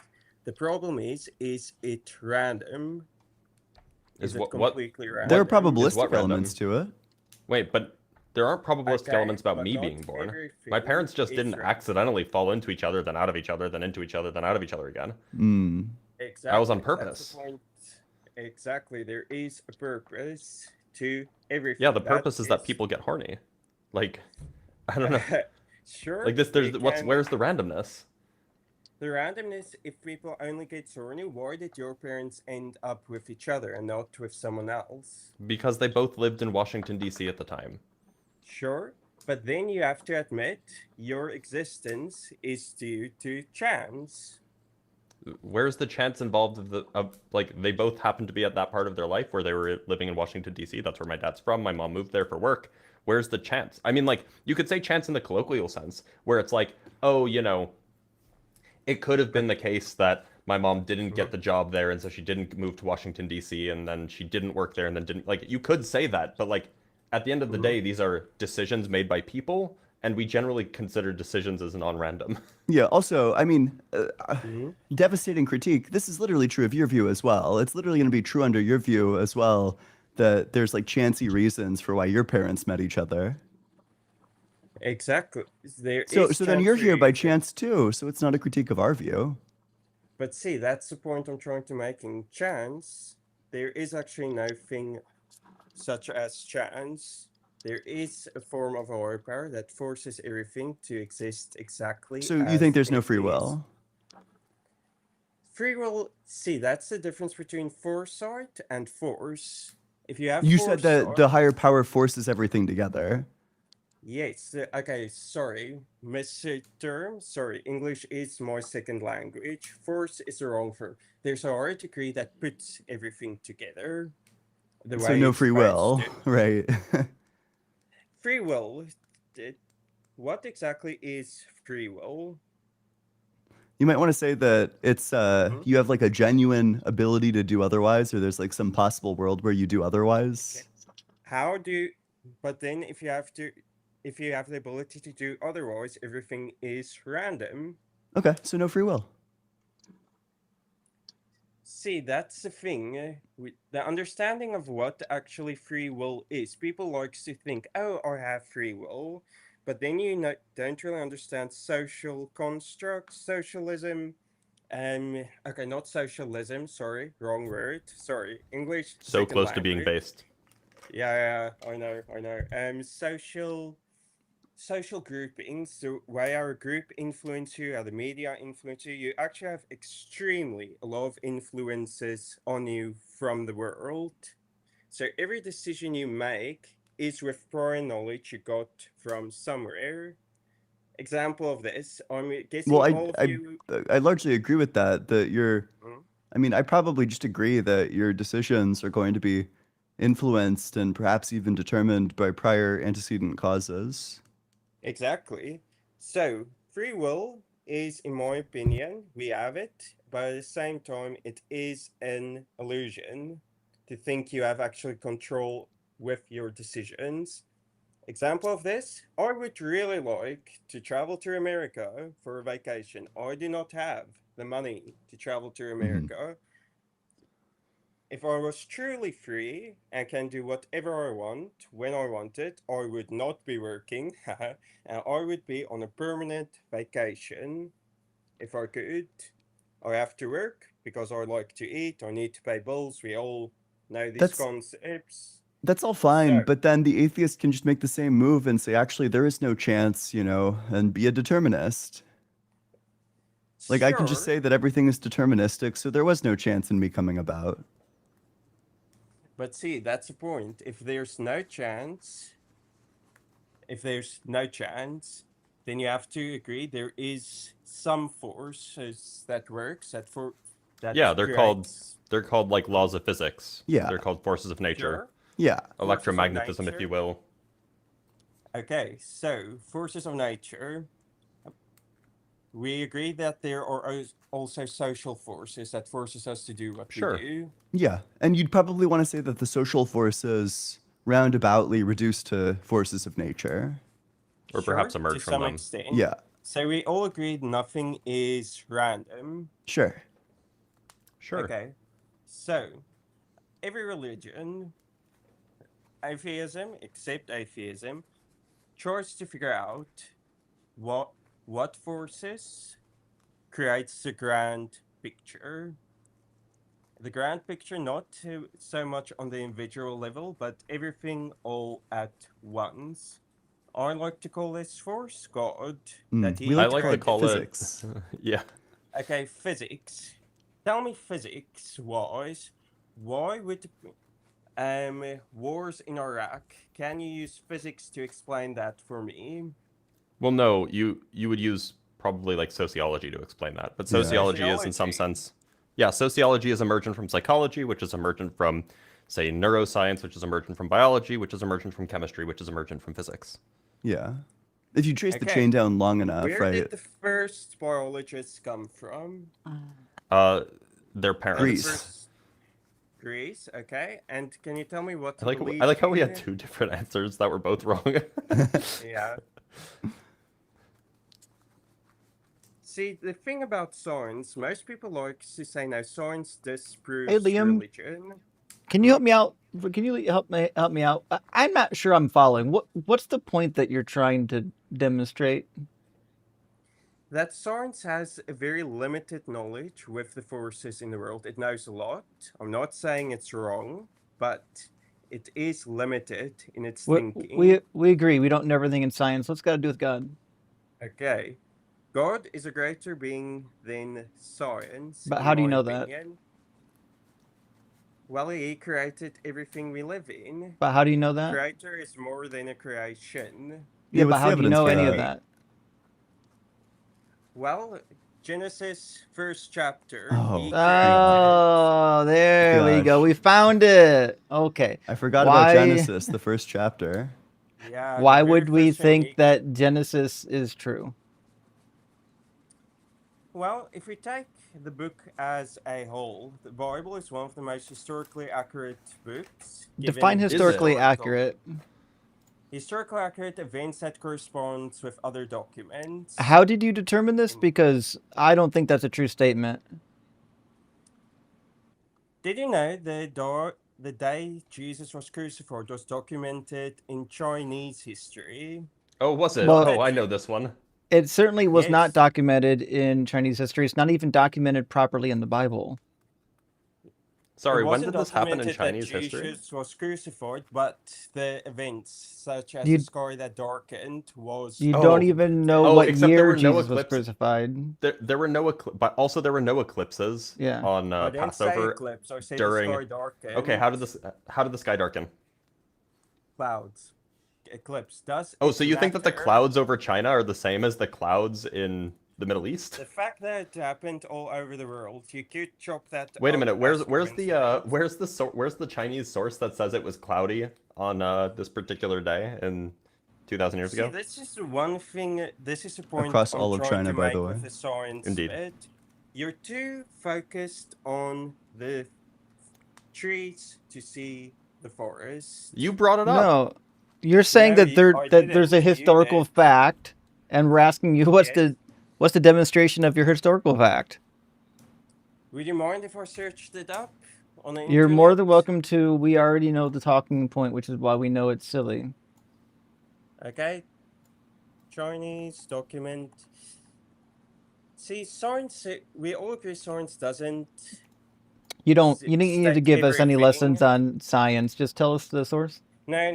The point I'm trying to make is not whether science. The point we need you to proves or make dis- is the documentation that shows the history. That's what we need right now. Don't worry Okay, about Chinese science. Document of Crucifixion Day. Okay. Book of the Letter Han. Yeah, this is the one. Hansu? Yeah. This is the one. This is exactly the one I was thinking about. Except it doesn't correspond to any dates. It doesn't correspond to any dates related or that would be close to a Passover. How do you know that? Because I've looked into this before. Okay, so what is the proof of that, if I may ask? The dates are given. Okay, what was the date given? I'd have to go pull it up. One sec. Also, the source that you're pulling from, or at least the talking point that you're pulling from, is suggesting that there was an eclipse. Eclipse that- can that- be that is the claim. mistranslation. It was translated from Chinese to Yeah, and English. we know how Chinese works. There- So Chinese is a if- pretty well documented language. the question was there an eclipse at this time? And again, you've No, got a the couple question problems. was, Is the was type of there eclipse any that was actually Yes. calculated by NASA. Okay, so NASA calculates the solar and lunar eclipses, and the reality is the only eclipse that was happening near the time of Jesus, according to our orbital calculations, would have been a lunar eclipse. It wasn't. It's not going to block any light from reaching the Earth. So it doesn't Yeah, do so you're referring to anything the for Annals you. of Emperor Guangwu, year 7, right? Okay, wait. So a lunar eclipse, I agreed. It was dark or it wasn't dark that day. Lunar eclipses don't make it dark. Also, lunar Also, eclipses don't happen during the day. yes, and the other problem that you're going to have is you don't know when Jesus died. The Bible gives you two possible date ranges, and they're 10 years apart. Oh, did my computer just crash? We Okay, can how still hear about you. the fact I can that still they hear and see you. found carriages in the Red Sea, in the river? Oh no, no, there we aren't certainly any. did not. Well, There's it's not a also worth single flagging one. that the first claim just completely imploded, right? Like you were talking It about. didn't implode. You It see the did. That's why dates you had to like match your move away from it really correspondence? quickly. If So it you didn't implode, asked then let's stay me. talking about it. You Right? asked What, me, what why would be do I your believe response in to the the fact that there Bible? was no eclipse other than a lunar eclipse, which would not make the sky darker? Okay, how far apart is it? America is in the northern hemisphere. Is Israel also in the northern hemisphere or the southern hemisphere? It's in the northern hemisphere. Is China also in the north or south? It's also in the north. Okay. What's it? See, this is really the part that annoys me. In the sense of you go through every crucial detail in the. Oh, they are What cut detail? off? Can you hear me? Yeah, we can We hear can I you. hear you. Okay, sorry, screen went back. Okay, so a lunar eclipse happened on a day. Mm-hmm. On what Okay. day? Well, maybe it might have yeah, happened. We maybe. don't know what day it But that is, would have right? been at Because the night, Bible gives so 2 days. and Okay, how does the also it would have been a Bible night. give Also, we don't know what 2 year it days? was. I really want to hear this one. How does the Bible give 2 days? Oh, it's easy Oh, yeah, go ahead. because Jesus' birth date is calculated 10 years apart. And we only know about when he was crucified because it says at the beginning of his ministry he was about age 30. And his ministry was about 3 years. And so you could just tack on to that. But if Matthew is correct, then his birthday might be somewhere around 29 to 33 AD. If Luke is correct, well, that means like he died in the 40s.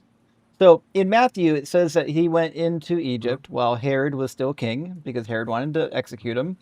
And he stayed there until the death of Herod. This is Herod the Great. We know this because the person who took over after him is Archelaus, which is the child of Herod the Great. So Herod the Great died in 4 BCE, which means Jesus had to have been been born prior to 4 BCE, according to Matthew. It's not too big of an issue. But in Luke chapter 2, it says that Jesus was born during the census of Quirinius. Well, Quirinius was governor way after the death of Herod. So Herod died, Archelaus took over for him, and then Archelaus was deposed sometime later, about 8 to 9 years later, and then Quirinius was put in his place. Well, actually, two people were put in his place. Quirinius was governor over the Syria division. And then that's when you have the census. The census was given because the territory was split up and they needed to figure out how to tax people. And these are at least 10 years apart, these two events. So we don't really know when Jesus died because we don't even know when he was born. So can't they have shared authority because everyone was supposedly holy in his eyes? A Korean belief leader should be restricted to the one side, and the other emperor believed. Was there no way that they shared a form of authority that time? He was dead. Herod the Great was dead. How do we know this? Because we've got Roman records. We even got Jewish records. Josephus tells you the same thing. Okay, Herod the so there Great was died no. in 4 BCE, which is the event that triggered his son Archelaus taking over. Okay, was Archelaus the other ruler that Lucas talked about? Archelaus is mentioned in Matthew, not in Luke, but Archelaus is a very famous ruler. We know about him. So Jesus was born in Archelaus' time. No. Okay, which time was he born in? Which In ruler's Luke, he time? was born when Quirinius was governor, which is after Archelaus was already Quirinius. deposed. Okay, wait. So Quirinius, and what was the other ruler mentioned in Matthew? Matthew mentions both Herod and Herod's son Archelaus. Okay, so what has Herod and Quirinius? What's the point you're trying to make? I'm not seeing the connection. Herod and My point's pretty Quirinius. simple. Jesus can't be born prior to the death of Herod and then also born during the census of Quirinius. They're at least 10 So years apart. was the whole world ruled by one ruler at that time? Or were there different regions? Not really. The ancient Roman Empire would say that this was the ruler of the whole world, but their idea of how big the world was not quite as big as reality. So there is a possibility that the one So you're ruled telling me there's a way? section of a- There's actually not. No, I'm asking you because I have never heard this argument before. I'm asking you, is there a possibility that the ruler ruled one section of the globe and the other ruler ruled another section? Not of the whole globe, but a different No. continent. They were Why Roman not? there were Roman Empire individuals, and Quirinius was never the emperor. He was just the governor of Syria. Okay, so Quirinius never ruled, and the other guy ruled. Herod the Great, yes, was an actual emperor. That's Okay, why so he's what called did Herod the Great. Quirinius actually do? Or Was he was an like a emperor. I governor? guess what would we call him? He's not an emperor. He's let me see what Herod the Great's official title would have been.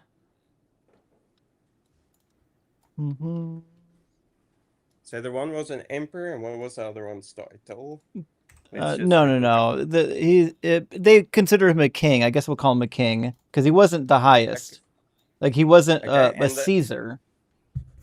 Okay. So wait, Caesar, please, not another name. We have already too many names on the table. Right. So okay, so the one was so a Herod the king. Great What was the other was one? king of all of Judea.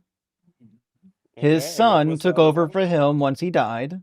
His name was But his Archelaus. son is not the other name mentioned. We focus on the His names. son is Okay, mentioned so we have in Herod, Matthew. So his son and Jesus Archelaus was takes over born. for him, and then Archelaus gets removed from his post. And then after he gets removed from his post, that territory is divided into two. In the northern territory, Syria is given to Quirinius, and Quirinius issues a census. Mm-hmm. And what was the southern part given to? To got the the other Probably part? one of the other Herods. Do you think it's important? Do you not understand the nature of the because, issue? the point you're trying to make the point that there were these two rulers. You can still not give me a clear connection between the What two do you mean, clear rulers. connection? One was dead when the other one was governor. Okay, how do we know the one was dead when Because the other one rose to power? Because if the one got the north part, the other one got the south part. we have Roman records. So what was the other one when the one was in power? What was his title? Which one? Okay, so you said Harold, was he the one that died, and then the other one rose to power? It wasn't a rise to power. He was a governor of a region. Okay, so you have a governor and a king. So both of them could have had a section of power when Jesus was born. No, only Still not- one of them could have. So one was an emperor. See, One was so a far, king. to my understanding, you could have had many kings of different parts. Yes, Herod Okay. was a king and Quirinius was a governor. So the one was a governor and the one was a king. So what's the Yeah. issue that Jesus was born when both of these people lived? Okay, we'll try this really simple. Herod died in 4 BCE. That's 4 years before 0. Although 0 is not a year. Okay? He was born in 4 BCE according to Matthew. According to Luke, he was born during the census of Quirinius. That happened in 6 CE, 10 years later. Herod had already been dead. His son already took over for him and got removed. Oh, was Quirinius Harold's son? No. Okay, I'm really not trying to be difficult. I'm sorry. Oh, Okay, well, you're so not Harold- succeeding. Yeah, I'm sorry about this. Harold was king. He died. His son took over. His son Herod got was, removed, yeah. and then Herod was it king. was a Quirinius Cornelius was figure. legate, right? Or he was governor, which is different from king. Yeah, he became a governor of Syria once it was divided. Okay, but what was he before he was a governor? He was in the military. He was a military leader. Okay, so did Lucas say he was also the king of the region? No, this has nothing to do with their titles. Their titles are not important. What's important is when they were in power, when they had their relevant But posts. see, that's the thing. Power is a relative term. It's like big. Oh, How Jesus Oh my Christ. fucking god! Is Is power- death a relative term? Yes, Dude, power is a relative term. listen, We're not Prince talking. when- It doesn't say, when oh, they were in Quirinius- power. It's When Quirinius was in power, Herod had already been dead for a decade. Oh, and by so in the power is here, we the mean was final governor. phase when he had got the highest phase of his military or governor rank, then he was in power. It That's doesn't the say in argument. power. I was just using that to try to communicate with you. It specifically Oh. talks about when he was governor. Oh, so were they governor of the same place? No. No, Herod wasn't a Okay, so- governor. He was a king. Okay, so you're telling me we have a king, we have a governor, and there's no way Jesus was born in the same time as a king and a governor. Yes. They weren't king and governor at the same time. They were separated by So 10 years. Herod how had does been this- dead for 10 years already. Okay, so how does the Bible say Herod was dead for 10 years? You say we have Roman Matthew records. chapter 2. Okay, what does the Matthew chapter 2 say? Sorry, I read my Bible also in You different did not language. read it. What it says in Matthew chapter 2, it says, when Herod died, an angel of the Lord suddenly appeared in a dream to Joseph in Egypt and said, get up and take the child and his mother, go to the land of Israel. For those who were seeking the child's life are now dead. Then Joseph got up and took the child and his mother and went to the land of Israel. But when he heard that Archelaus was ruling in Judea in place of his father Herod, he was afraid to go there. So what this means is Jesus was already born. He was already alive when Herod the Yeah. Great died, which means Okay. he had to have been born prior to 4 BCE, which is when he died. And then Archelaus was ruling in his place, which is the son of Herod. So he said, you know what? Let's not go back to where he's going to see us. Let's go somewhere else. So in Matthew's Okay. account, Jesus is born way before he's born in the Gospel of Luke. And you go to Luke chapter 2, you have a different problem. It says, in those days, a decree went out from Caesar Augustus that all the world should be registered. This was the first registration and was taken while Quirinius was governor of Syria. Quirinius was governor of Syria 10 years after Herod died.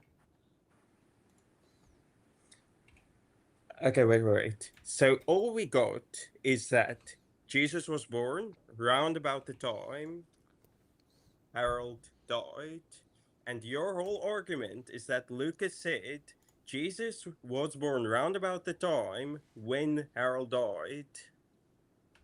Did No. they give ex- My Okay, so argument is that he had to have been born fucking twice. You can't be born Okay, but 10 years how? apart. But see, or don't make the connection. How is it 10 years Holy apart? fucking Like, shit. All right. I'm born in 1984. Can I be born Wow, you're again old. in 1994? No, but see, that's the thing. There You're we go. telling That's me the problem. this The problem king- is in Matthew, he's This- born in 4 BCE. In Luke, he's born in 6 CE. Those are 10 years apart. But they never gave dates. They only gave king's You titles. don't because need that's dates. We don't That's need how they dates. We do- have the historical records. We know that Quirinius Mm-hmm. was not governor until Archelaus was already deposed from his position. He was deposed after his Mhm. father was already dead. He was only ruling because his father had died. So how long did it take for him to be disposed? Who cares? He Deposed. totally misses the point. Jesus How long fucking did that Christ. one be disposed Jesus after- Fucking 10 Is there- minutes. are there- Nobody we gotta- cares. We're done. We're done here. Are there any more We're like not doing fun this. facts that you want about him to avoid engaging with like the substantive Archelaus' point? favorite Like, color was green. Yeah, we're But just see, that's bye, Liam. Bye, Liam. Just don't. You shouldn't be engaged in discourse ever again. This is not a good place for you to be. do you think Archelaus enjoyed when his wife like stepped on his balls? He was more of a choking kind of guy. Some people are into that apparently. Holy shit. Look, I'm not here to judge. All right, right. Well, let me grab just a couple of super chats. We'll get our next guest in here. It's going to be Kelly, and then Metagrapher, and then TTD. Just Raw 9 says, this is my first super. Well, shit. Thanks, Just Raw. Appreciate that. Idea. What if you guys take the super chats you are not able to read and send an answer in a Discord channel? Why would we, what? You mean like a text channel? It You would take mean longer to do that. we should take like 50 super chats and then reply in a text listen, To don't avoid know. spending like an extra 30 minutes, we should instead spend 2 hours. yeah, this is not like a horrible idea. Thank you, Ra. I really appreciate you supporting the channel, but this is not the route we want to go. Like we do appreciate everybody who sends the $2 super chats because they do add up. But it's just one of those things where like, you know, it's just like it ends up taking forever because you get more of the $2 ones, and so we end up spending 45 minutes of a show that's only 4 hours long. And today it's only 3 hours long because we started late. That's what I mean. Hey, Chase Teaches Physics says that was a crushing blow to you guys from an intellectual titan. True. Yeah, Smashed, annihilated even, you know. I'm gonna have to Truth hang you. it up, I think. Impossible.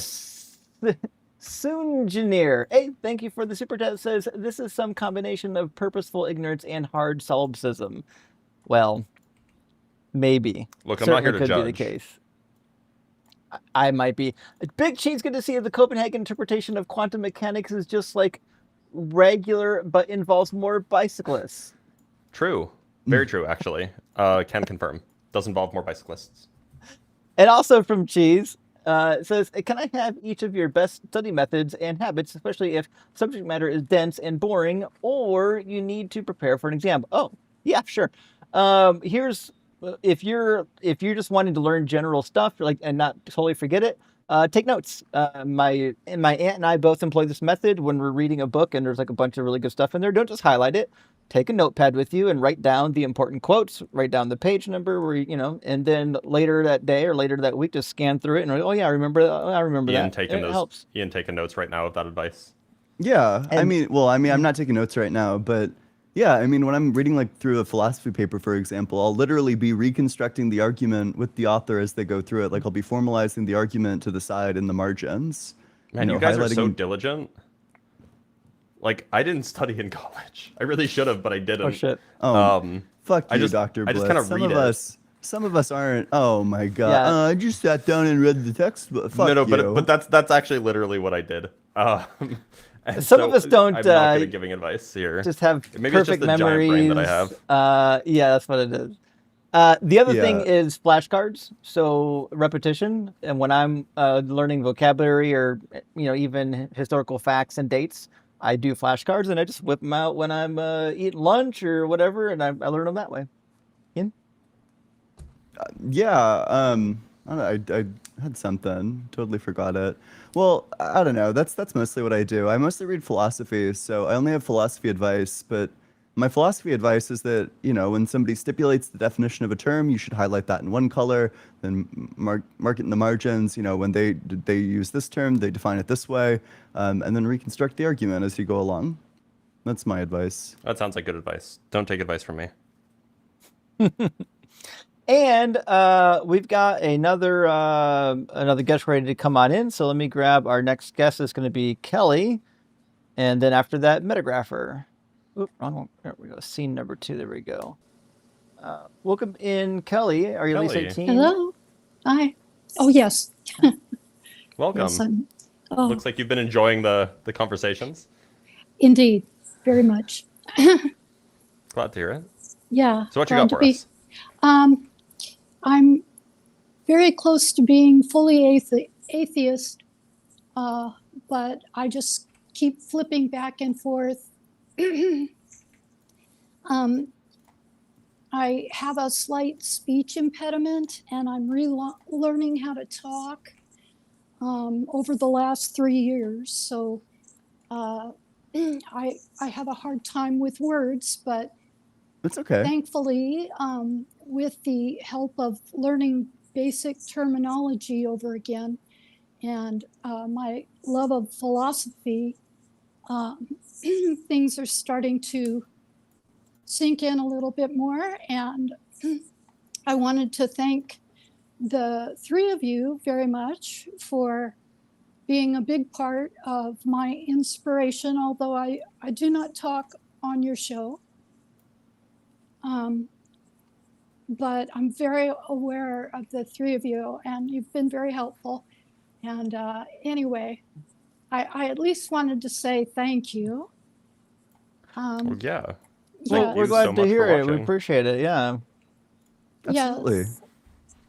Yes. The speech impediment goes away, and then it's there. And I think it just has to do with what part of the brain is being accessed as I talk, because I was just talking, I was very nervous, and now things are better. But anyway, yeah, I did have a couple of questions, if I may. Sure. Sure. I wanted to thank Ian. I took notes. And to Justin and Dr. Blitz, you probably don't remember this, but the reason I have not quite let go of the idea that there might be a higher order than human beings is because of my UFO experience. And I had sent you two in a super chat at one point during the show, I believe, where I mentioned it. And I had just gotten to the point in the last couple of years of having the courage to talk about it. And thankfully, now that the government has come out with all this stuff, my silly little video and my verbalizing about it isn't important anymore. And I'm very relieved for that. But the reason I brought it up is I had mentioned this at one point in a super chat, and both Dr. Blitz and Justin had mentioned they'd love to see the video or something like that. And I just never gotten back to you and on it. And I just want to explain I'm very technology challenged and just getting to the point that I'm getting ready for school. Haven't had the chance. And fortunately, like I said, you know, when I forward you the video, it's probably very insignificant, but I'm not ignoring that obligation that you guys probably don't even remember. So anyway, that's about it. I'm declaring myself an atheist, but at the same time, I don't think I should because, like I said, maybe I'm an agnostic atheist. You can be an agnostic atheist. It just sounds like you don't believe anymore. You're just believing is different from knowing, right? You can have questions and still not believe. Well, sir, what I know I need is education. So fortunately, even though it is hard to verbalize, I do comprehend, and I am used to flashcards, and I'm really close to my bachelor's degree from before a series of TBAs from my military career. So the reason I know that is because as I learn things, often the learning curve is so swift that I realize I already know it. And so a lot of it is regaining vocabulary. And I was just a few terms away from my bachelor's, so I'm confident I'll get in there.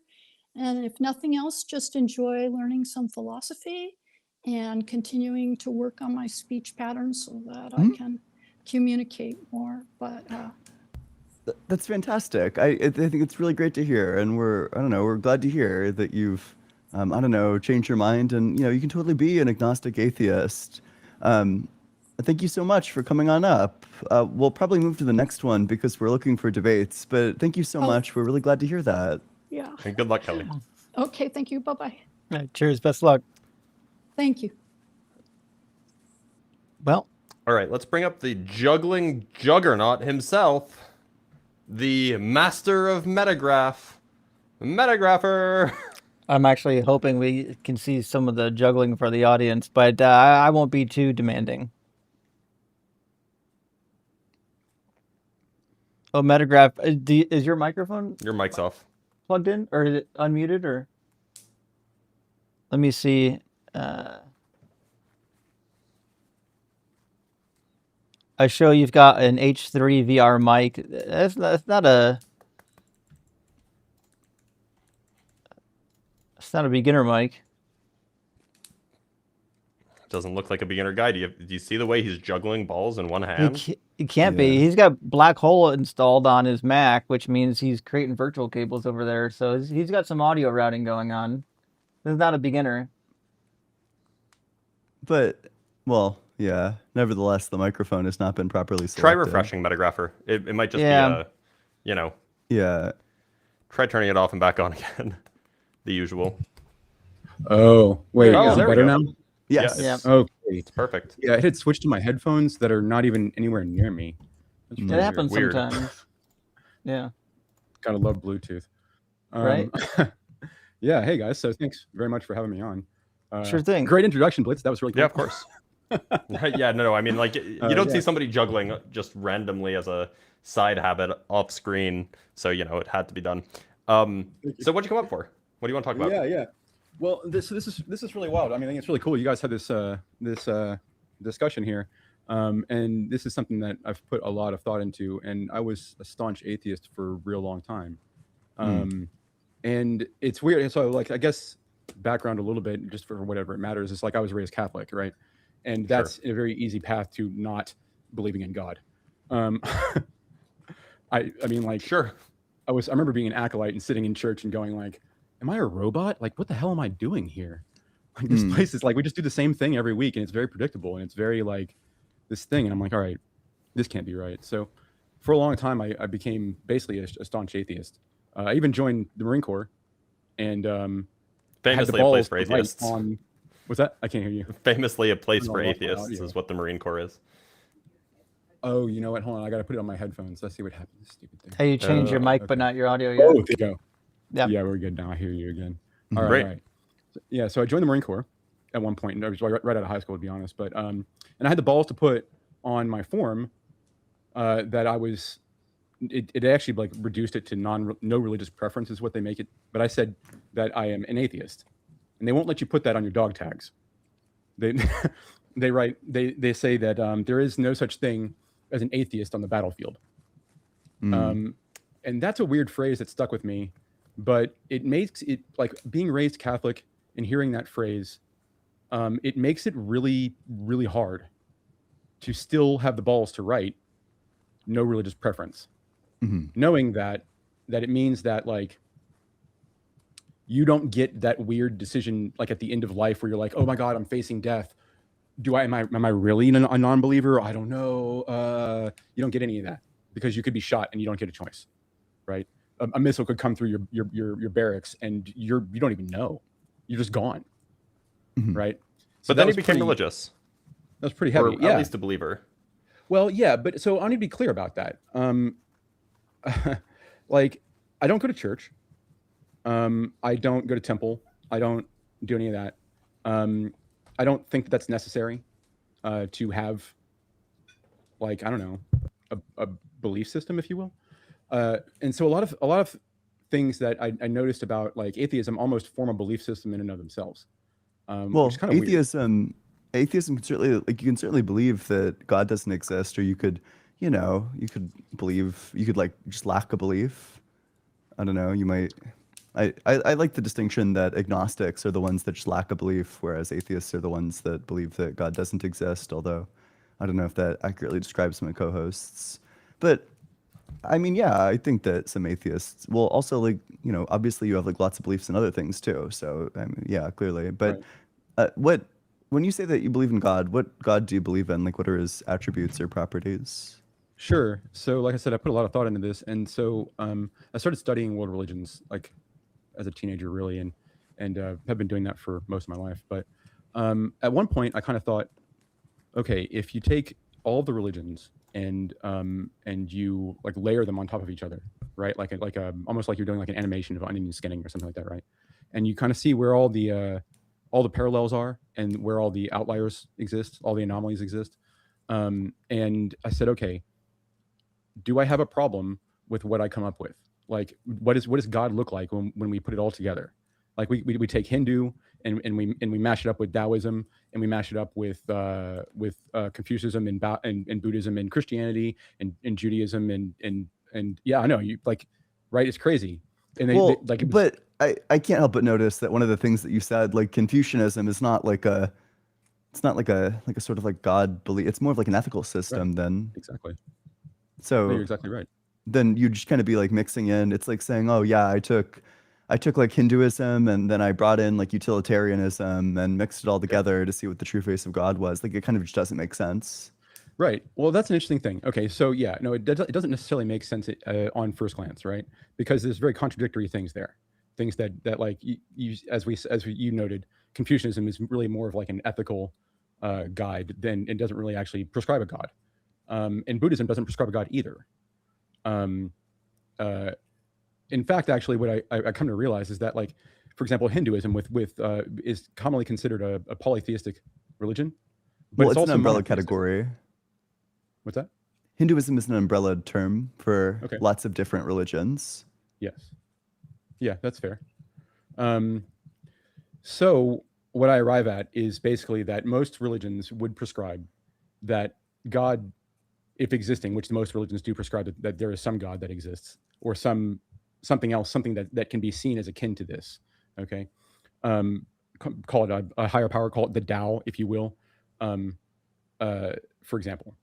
So they all kind of encompass this thing that says that God is omniscient, omnipotent, and omnipresent. Oh boy, no. That's a very Catholic way of looking at it, but so I boiled it down in that way. All right, that's just for sure not right. You know, there are just irreconcilable doctrines across different religions and different practices. You know, is God transcendent? Is God immanent? Is God separate from creation? Is God within creation? He can't be both. Yeah, well, it's true. There are places where you have to take a stand on either one or the other. Either God has a mind or he doesn't. Are you familiar with the concept of Zen? Vaguely. Okay, so Zen is a very difficult thing to describe, mostly because it is intrinsically contradictory. The yin yang, the common symbol we all probably are familiar with, yin yang, the S and the dots, right? Actually are stating basically that there is light in darkness and darkness in light, right? And this is a metaphor for saying that there is something of the opposite in everything. And this is this weird, like, paradoxical concept where we are basically, we're being asked to allow that two contradictory truths exist simultaneously. Okay. Then your view kind of just like implodes on itself if you believe that contradictions are true. Contradictions are strictly false. Otherwise, like, you reject logic. And if you reject logic, like, it's fine if you reject logic, but there's like kind of just no point in like talking to you, because you're at that point saying that like reasoning is useless. Like, why would we reason with a person who thinks that reasoning? Oh, well, if you reject logic, you have to. I'm not rejecting logic. Okay, so you accept the law of non-contradiction that states that contradictions are strictly false? Not necessarily. Okay, then you reject logic, right? Okay, look, because we don't agree on one logical rule doesn't mean that I reject the whole of logic. Which law of logic would you accept? Many of them. I don't know. Like this is kind of a weird question. I would rather like. Would you accept kind of like the law of excluded middle, that either something is true or it's false? Yes and no. So let me clarify something. Yeah, right. Every no time that you have logic, you have a please, if I may. Every time that you have a point, you have a perspective. Correct? When you have a point, what do you mean by a point? Every time that you make a point, you are coming from a perspective. Sure. Yeah, that's fine. That's true. Okay. Sure. and somebody else can approach it from a different perspective and have a different point of view that may contradict your point. Does it make your point not true? The question is, whose point is in line with reality? Only one of those. If you guys disagree about, So you're saying some there is fact, objective reality. Yeah. You Like, think that trivially, objective yeah. reality exists? Can anyone hold objective reality? Why would we need to? There are things that you can hold that are objectively real. But if you're asking, like, can you put all of objective reality in your hand? Well, that just seems like a mischaracterization. Like, I don't What do think you that think my I claim am? is that. Thanos? That's not what I meant. It's very funny. No, what I meant was that basically once you take what would be an objective opinion, like an observation of objectivity, and begin to relate it, it becomes subjective because you are relating it. You have a The point of underlying view. truth, though, can still be objective. Yes, it can, and it must be observed personally. You cannot state objective truth, you can only observe it. Okay, I'm not sure what the problem is. The question is, so we have beliefs. Our beliefs are representational of specific aspects of reality. If two people disagree about how reality is, only one of them can be correct. Otherwise, there's a contradiction. Interesting. So there can be a contradiction, but it doesn't mean that either of them is necessarily wrong. But then at that point, we would just need to hash out whether or not contradictions are acceptable. They're not acceptable because they lead to something called the principle of explosion that, you know, if the cat is both on the mat and not on the mat, well, then anything follows. In the same way, of course, at Yeah. the same time. But okay, so then I'm curious then. No, I actually don't have a good question for that. I'm just going to leave it at that. So what I want to say there though is ultimately, we have this thing called belief, right? And it seems to be generally predicated on what we might call faith originally. And I want to define these terms because I think it's important to define these terms, such as like faith and what knowledge is and even what God is, because without trying to define God, as you initially attempted to do, then we can't even begin to have a discussion like scientifically minded at all about this thing, right? So I want to define faith as belief in a thing for which there is not proof. And I want to clarify that to say that, for example, when you are first learning something, the first time you hear it, you have to take it on faith. You have to accept what they're saying and then examine it. But you can't examine it at the same time as you're taking it in. By accept, Because you then mean you wouldn't have to hear it. You obviously don't have to accept Or like it. consider it, right? Yeah. Well, right. Like for the most part, or not even for the most part, like our consideration of the thing, whether or not it is true, that the consideration of that thing has to happen after the fact of accepting it, basically on face value. Look, so accepting is kind of like being used in two different ways here. On the one hand, there's the use of like acceptance when you accept some mail, right? You receive it. On the other hand, there's accepting as in like you agree that it's true. Like if so, and so I think that you're just kind of conflating the two. The point is that when you hear something for the first time, you don't have to believe it's true. All you have to do is consider it. You receive you receive it or you accept it in the sense that you receive mail, but you don't have to hold beliefs about whether it's true until you evaluate it. That's fair, but what I'm actually more specifically talking about, like in a classroom scenario, like in a learning situation, when you're trying to learn something. It's very difficult to be skeptical while you're trying to learn something. Yeah. I mean, like in most contexts, if you're like in a classroom setting, you're not like not saying that you should turn off the skeptical part of your brain, because the skeptical part of your brain is how you ask questions and how you learn more. But like generally, there's like an assumed truth that's being given to you, like some set of facts that's like being given to you by your instructor. And if they're a good instructor, they will justify those facts as well. Yeah, agree. But like, but you know, that's just because of the context of a classroom, say. Okay, so basically, what I'm establishing here is that belief is the predicate to knowledge. And well, we agree that like the knowledge requires. If what you're saying by that is you think that knowledge requires belief, like we agree that to know something you need to believe it. Yes, that's what I'm saying. Okay. And the only reason I established that specifically. Wait, can we? I don't mean to be like super rude, but can we like fast forward? Like we just spent like 10 minutes establishing this thing that if you just asked us about, we would have like already agreed to. That's fair. It and seems I like just kind of wanted to establish it pointless. because you also have an audience.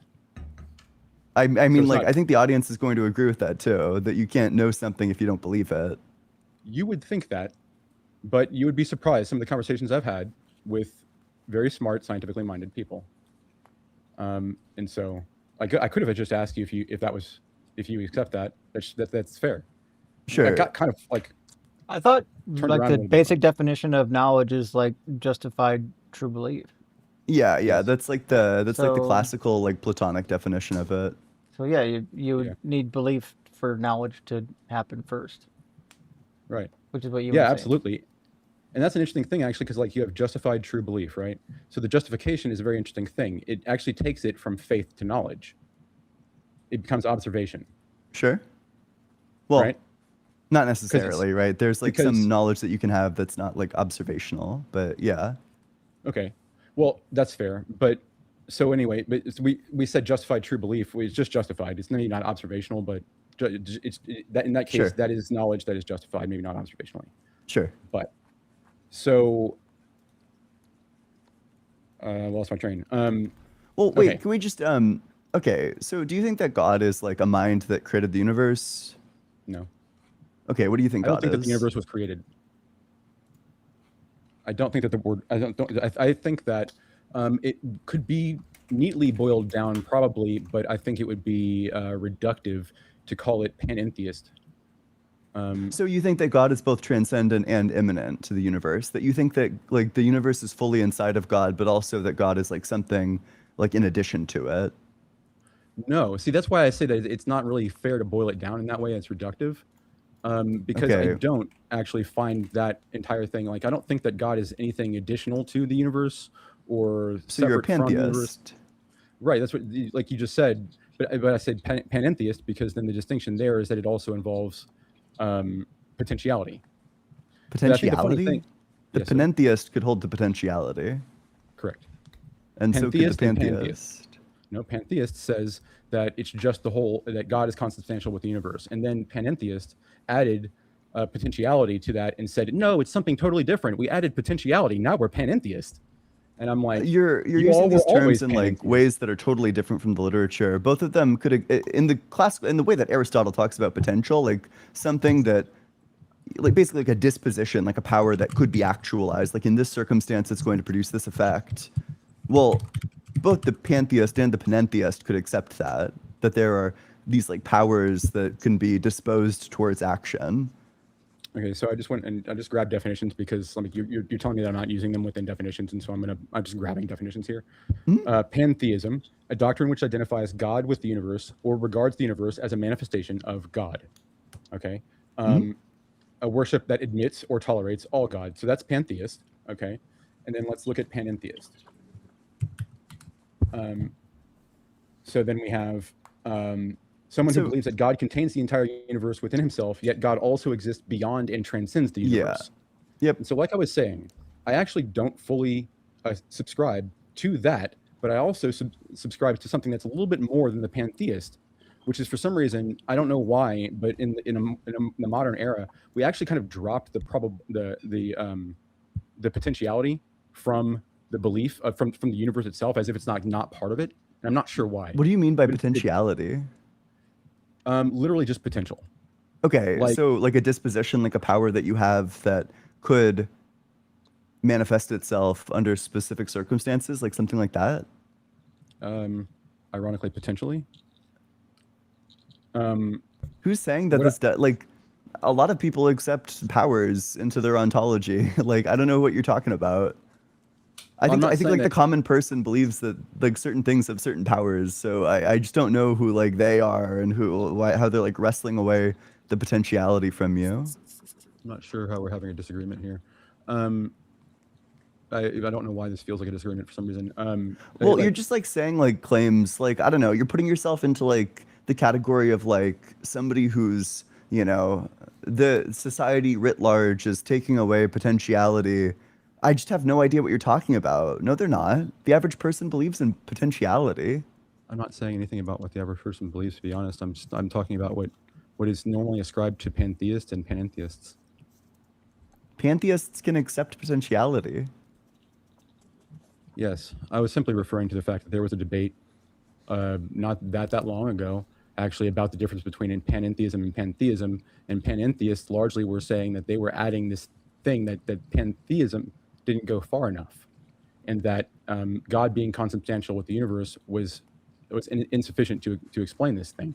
It's kind of weird though, because actually this whole argument itself has different arguments that are honestly much better to try to take down. Well, so here's the problem. I just want to get clear on your doctrine of God. So the panentheist is going to say that God is both transcendent and immanent to the universe. The classical theist is going to say, like the classical and neoclassical theist, just the standard theist is going to say that God is transcendent but not immanent. And then the pantheist is going to say that God is immanent. And So I'm saying which one do you that fall actually into? all of these can be correct simultaneously, which They is really can't. weird. It's strictly can't. false. No, they strictly can be. It actually. It's really strictly weird. can't be the case so- that God is both immanent and not immanent, transcendent and not transcendent. Let me It explain strictly something- cannot be let me the explain case to you that they're how all something can appear to be contradictory simultaneously. and also be true. Okay. Okay. I You can honestly have a like don't shadow. bother, right? Like this is a waste of time. If you're gonna Okay. accept contradictions into your worldview, there's no point in reasoning with you. Like what could I do? Show contradictions in your view? You accept contradictions, right? Like you Look, could say your hair is like both the blonde you and could brown. Yeah, you can sorry, probably find blonde could it hair be on your both head and a blonde brown hair. and not blonde? Could it be could I both have hair and not have hair? Is that possible? Yes, duh, because you have not Okay. hair on your cheeks and you have hair on your head. In the same sense, could I both have hair simplicator, like have hair at all, have any hair at all, and not have any hair whatsoever? Could I have that? I'm unsure. You're okay. I think that this conversation is a waste of time. Yeah, Interesting. yeah, I think so too. Okay, interesting. So let me ask you one question really fast Well, before we go. Is it a waste of time completely, or the opposite of that? I don't know. 'Cause Like now what's that the contradictions what's are the true. point? You guys wanted to have a discussion about whether or not God exists, right? That's the purpose of this thing. But do we want to both have a discussion and not have a discussion? That's funny. Is it both funny and not funny? Yes, it is actually. Okay. Can That's be. the point. Because people can laugh and not laugh. Different people have different opinions. That's what No, I happens. agree. But to you, is it? Can you both laugh? Can the same person both laugh and not laugh at the exact same joke at the exact same time? Can you hold contempt and also find somebody beautiful at the same time? Yep, That's not a what we're talking contradiction. about. How about that? You can't both find someone beautiful and not find someone beautiful in the exact same way at the exact same time. Yes, I can. It's called superposition. No, you cannot. That's not what superposition is. Oh no, Dr. They Blitz hit the catching first strays. tower. No. Please explain to me how superposition doesn't apply in other scenarios. Why wouldn't Superposition is exist? superposition is not a validation of the failure of the law of non-contradiction. Superposition just says that there are additional states than you would classically expect. So classically, you might expect there's state A and state B. Quantum mechanics says, there are additional states which are neither state A nor state B. In fact, they're state A plus state B, or state A minus Right, and state B, I'm- or some other combination. And so it doesn't have anything to do with non-contradiction. Well, I'm just applying that same logic here to this thing that we're trying to talk about in this other way to say that there are other states. That's why I said I was unsure. There may be other states that I'm unaware of, and I cannot answer that at this time because I don't have the very real world situation in front of me. It's a hypothetical. I just don't know. And I think that's a fair answer. I think I'm unsure. I think it's a fine answer. I don't think I should be made to be certain. Well, look, it just seems like it's the reason why the law. My position on the classical laws of logic is that they're kind of rules for thinking. Yeah. And they're kind of obvious. Like the law of identity is just kind of defining what is means, right? It's just that a thing is itself, and is just the way of identifying a thing, right? That's just what that word means. Yeah. Law of non-contradiction just means that if something is not a certain way, then it's not that way. It's almost tautologically true. If I am red, I am not red. Essentially, well, I guess that's the law of the excluded middle. But it's also related to the law of non-contradiction. So the point is that like these are just things that I think that you'll have a very hard time if you're being honest and being maximally charitable with the way that you're thinking. I think that you're going to have a very hard time thinking that a thing can be true and false simultaneously in the exact same way. I agree. I actually do agree with that. But I want to be clear, is just saying that it doesn't mean that this is like the final end all truth. Like I try not to make absolute statements in these ways, and I feel like I'm being pushed into making absolute statements, and I don't think that's very fair. So the trick is look, there are contexts where you can reject various laws where where human thinking is perhaps not the most intuitive thinking is not the most correct thing to do. There are things called Schrodinger logics. There are things called fuzzy logics, and these are different logical systems for evaluating different claims and different scenarios essentially. But the point is law of non-contradiction. This is one of those things that's very, very hard to get around, and I have a hard time thinking that like you could be like maximally agnostic and be like, oh well, maybe there's a situation where I could believe a true contradiction, but like, look, in reality, none of us do this, so you may as well treat it as true. That's fair, and in most cases, you do need to just do that. You're right, and I will absolutely concede that. Like that's fair. At some point, you have to come up with some decision about what you find to be true. That's what reality is, like, quite frankly, and that's this whole weird thing. Actually, it's like reality is this thing that we have to have like a consensus on what is real, and so we only accept that, for example, the table in front of me is real. What? Sorry. That's debatable, that we have to have a consensus on what it's real, but well, okay, fair, but like here's the thing is like if only one person says that something's real and everybody else says it's not, then most of us are going to say it's not real. That's just how it is. Right? Well, that's trivial, right? But there's still some underlying fact of the matter. Okay, yeah, there is. That's true. Right. So so basically, I mean, like what's weird is that what it comes down to is like when I break it down mathematically, and there is math actually behind this, it turns out, it seems that uncertainty is actually necessary for existence itself. And that why? Well, because if we knew everything for certain, then there wouldn't be any point to existence. And a point? Who cares if there's a point? Well, like it's a question about whether or not it's like, isn't a point. It's whether or not you could do it, right? I'm not sure why you couldn't. I'm not sure why everything couldn't be certain. Right. So actually, that's an interesting thing. From what I can tell, the entire universe is both probabilistic and deterministic. It's just that there's such a wide array of probabilities that it can appear to be random to us. But that ultimately, if we could see all of the factors, then we would be able to find the determinist.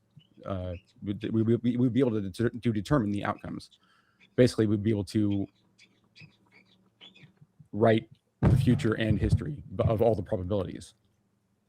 The thing is about this is this really weird thing. Okay, so this is why I brought up Zen before. Okay, because and we kind of get into like multiverse theory a little bit here, where we start because like okay, a shadow is literally Justin, defined this is like a I think we should move on to the next one. This is like a turbo waste of time. This gotta be.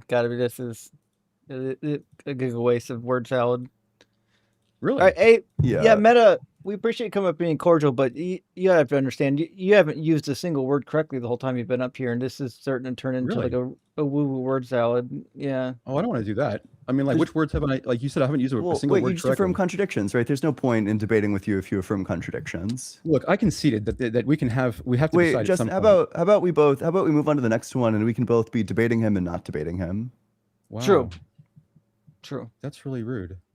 Okay, no, that's cool. Can I say one thing about this whole thing before I go? I guess. No. Sorry. Well, he both is saying it and isn't saying it, you know? True. We got it. Yeah, here you go. That was about as word salady as I've heard in a while. But, he tried. And what are you going to do? I'm the Big Cheese. Thank you for the super chat. Labeling any scientist as accepting a theory out of convenience is truly anti-intellectual, anti-science dog whistle. Oh, interesting. I don't know. Is that a dog whistle or is it just silly? It seems like one. Look, Metagrapher was nice and he was cordial and he seemed like he was trying to be thoughtful, but I don't even know what he believes. I don't think he knows what he believes. Like half an hour and I don't even know what his position is. What if nonsense was sense? I mean, but have you considered that pantheism and panentheism are defined slightly differently? But my definition is the correct definition, even though their definition is also the correct definition. It was brain numbing. I have a high tolerance for like wacky positions. I have zero tolerance for contradictory positions. Yeah. And like especially when people will come in and say, "Yeah, my position's contradictory. What now?" Well, it's like there's like kind of no point in talking to you because like if I tried to talk to you, all I'm doing there is like trying to show you contradictions in your view. If you accept contradictions, there's like just kind of no point. Yeah, because if you can do that, then you say, okay, well, is your position true? Yes. Is it not true? Technically, yes. Your position can be true and false at the same time if you accept contradictions. It's a nonsensical thing. El Yep. Travioso says, caller, I'm not studied in physics, also caller, but Dr. Blitz, you don't understand physics. For the love of Doug, that goes each time. It is wild to me that people do that. I'm used to it when it's like history of the Bible because everyone kind of has their own version of what they learned through media or whatever. But like physics is a different story. Most people aren't learning physics, you know. I hate it so much. It makes me tragically sad. I feel you. And Furtive Talk says, meager Sunday tithe. Doug bless. Well, thank you, Furtive. All of it really helps us support the channel. Big W. And Marduk, thank you so much for the super chat. Says, Justin, you should definitely watch What We Do in the Shadows. It's hilarious. Well, It's true. I will take your recommendation and perhaps one day be able to tackle that. Thank you, Marduk. Good to see you, Marduk. And also, Dr. Joe, great to see you as well. Thank you for the super chat. Says, when I was an admin in a high school, I taught study skills. The person who asked about studying should look up the Cornell study notes. It's a Oh, I helpful remember template. that. I remember that used in it. high school, the Cornell What's study it? method or whatever it's called. What is it? It's just like a way of organizing notes that you take. Huh. Okay. I'll have to check it out. And also for another, what's another doctor? It's not doctors. DC Decribtre. Hey, thank you so much for the $50 super thanks. Huge W. Really appreciate that, friend. And also from 10 from Eat Some Shorts. Good to see you, Shorts. Shorts says, if I actually clicked on it, let's see. Maybe I didn't click on it. Let's try this again. There we go. The phrase before this, I was a hardcore atheist, just means confused atheist unwilling to admit they still wanted to believe, and atheism was their way to rebel against their parents. True. And I do think there's a number of people that when they become religious, they look back at before they were religious and they think to themselves, well, I was an atheist, when really they were just non-committal or agnostic or, you Right. know, it usually doesn't mean how we use it when we use the word, but it's neither here nor there. Also from Decrebtree again says my morals are based on ABCDE: agency, bodily autonomy, consent, dignity, and equality. Better than any book. And actually, we'll take that. And if we've learned anything from the religious book believers, it's that they don't understand consent nor do they care. We've Kantian seen that King. over. Mhm. All the things that were just listed are like this is like kind of like the core of like Kant's ethical system. Like whoever sent that super chat, you should get really into Kant because that's like basically They might like already the be. bread and butter. True. Yeah. Or they tried and they just can't. Okay, I'm done. Henry says, I think outta it's the here. second time I've said that. I'm retired. Henry says, hey, I'm sorry. Have y'all discuss psychophysical harmony at some point? I'm curious what your response to it is. Yes, I think we all have at some point. And if I'm understanding it correctly, like psychophysical harmony for me is a silly argument because like any entity that does not have psychophysical harmony probably died via evolution. So it seems like the most expected turn of events. Yeah, I'm not entirely sure I understand what the data is. That like people insist, even like smart people insist to me that evolution doesn't solve it, but for the life of me, I don't know why. You know, the reason why, if it felt good to do the painful thing, then when I was like deliberating about what I should do next, I would go and do the painful thing. So then I would be like naturally Well, what does it selected even mean for it against. to be painful but also feel good? Just that, like, imagine like if you touched the hot stove, if it was like Oh, very yeah, yeah, yeah. pleasurable for you to touch Yeah, the yeah, hot stove. yeah. We could say that it's like perhaps painful is not the right word, but like damaging to the body or something.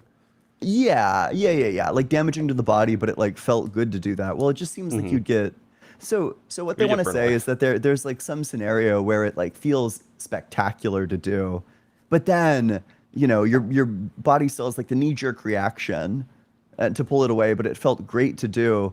Well, even if there's like the knee-jerk reaction that accounts for why you didn't do that, for why you pulled it away, if it's pleasurable, I'm just gonna go back and do it again. Like, it just seems like it would be naturally selected against. But people like really smart people insist to me. Yeah, I don't really get it either. Yeah. Anyways, Yeah. thank you for that, Henry. We're going to grab our next caller, and as far as I can tell, it's going to be debates are useful, and then Chloe. Those seems to be the order I spoke with of debates arrival. are useful yesterday, I think, or 2 days ago. Oh, cool. They came back. He's for some more a then. Colum guy. Ah, excellent. Oh, so friends with Matthew, I assume. Possibly. Hello. How you doing, How's it debates? Hi. I was on Dr. Blitz's stream before. I think. Yep. We were Friday. discussing the Kalam cosmological argument, and I thought we could discuss the universal potency argument. What's the Yeah, he universal wanted to bring that up with potency? me, but we spent nearly an hour on Kalam, so I figured maybe next time. So yeah, if you want to bring it up, by all means. Yeah. Well, do you know the premises? Because I'm relatively new to it. But Is this the argument maybe for we motion? could go through the premises. Yeah, I think so. Okay. I think cosmological arguments, at least the ones I'm familiar with, are self-defeating. The premises you want to give for this one is something like change exists, change is the actualization of a potential. Everything that is actualized by something else already actual. You know, there can't be this infinite per se chain of actualizers, which means like actualizing it at the same time. So there needs to be an actualizer who is not itself getting actualized. So you have like some unactualized actualizer, something like that. If you're off the app, we can't hear you, by the way. Gotta return to the app. Oh, sorry. Can you hear me? Yep. So yeah. So what are your main issues with those premises? well, I think that this argument is self-defeating. If you have this like unactualized actualizer, this like unchanging source of change, well, either God is eternally actualizing the things that are happening at this moment, or he's not. If God is eternally actualizing the things that are happening at this moment, then this moment is just eternally actual, and so is every moment. But then there isn't actually any change. You collapse into the B theory of time. So change is no longer the actualization of a potential under this view. There is no potential, there's only actual. The alternative, though, is that God is not eternally actualizing this moment and begins to actualize this moment, but then God changes. So the unchanging changer changes. So it seems like either route there, the argument kind of just implodes on itself. So you don't think there's any so you think it self-implodes in all forms? Yeah. I think either you arrive at the conclusion that God changes, which means that he's not the unactualized actualizer, or you arrive at the conclusion that change is not the actualization of a potential, which means that the argument is invalid.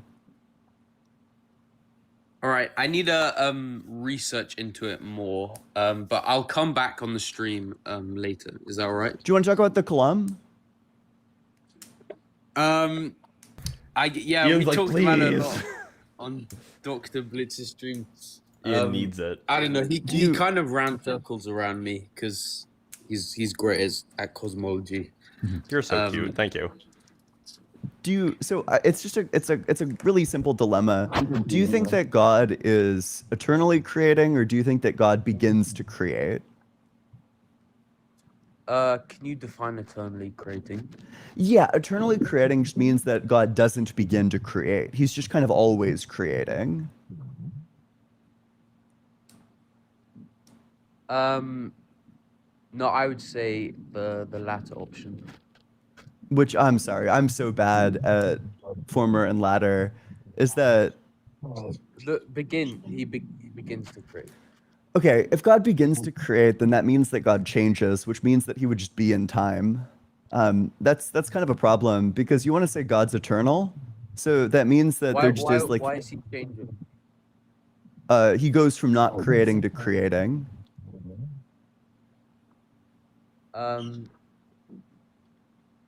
I guess not really in a temporal way because he's outside of time. So it's not like a linear chain. Then it seems like you would just have to end up in like a contradiction where God is both like always creating but not always creating. I told you he's not always creating. He begins to, or he began Yeah. to create. Yeah. Well, if he begins to create, then there's some state where God isn't creating, and then that state changes into a state where God is creating. What do you mean by state? Because again, we're talking about before the universe, so Yeah. time doesn't apply here. No, I'm not necessarily using like I will argue in just a second that all change is temporal, but I'm just saying like the configuration of God's like internal mental reality. Like if you go and read William Lane Craig, basically the description that William Lane Craig gives is this, that from eternity, in God's timeless eternity without creation, he has the power to create and he intends to create, and then at the moment of creation, he exercises his causal power. So in the timeless state, he's not exercising his causal power, and then he begins to exercise it, thus leading to creation. But that's a change, right? God goes from not exercising his causal power to exercising his causal power. Okay, So why then does God changes. ruin the argument? Because it means that God is in time. Everything that changes is temporal. So But you're saying that he's changing in a timeless state, so yeah, that's not placing him in time. Can you not yeah. change? Like we were The point is Dr.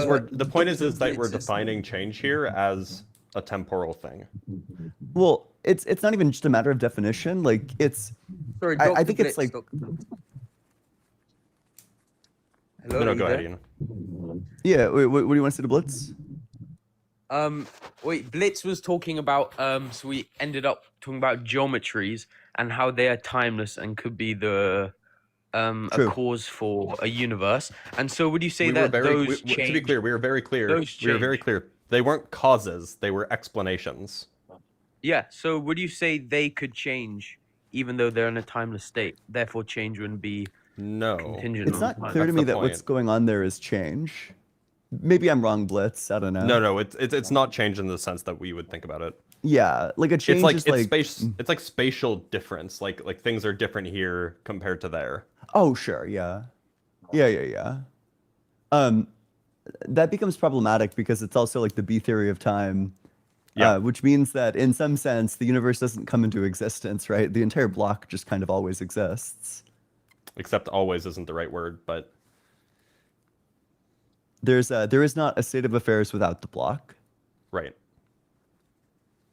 So you're saying that the geometries are not changing?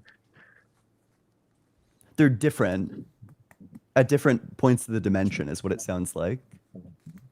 So can God not do the same, basically? No, because this would be a difference that's happening at like the object level. God can't be both exercising his causal power and not exercising his causal power. But if you understand like a spatial change to just be a difference, well, those are fine. Like for example, you know, my hand has 5 fingers and then it changes spatially upwards to being like a joint at my shoulder. That's like in some sense that's a change, but it's not like the change that would require time. It's a spatial change. It's more like a difference. Whereas what's being Yeah. posited here, it's like this isn't like it's not like at some part of God he's creating and then at like a different part of God he's not creating. These are different states of God. So you're saying because he can he cannot be both creating and not creating. Yeah. You would need for the two argument. separate states. Yeah.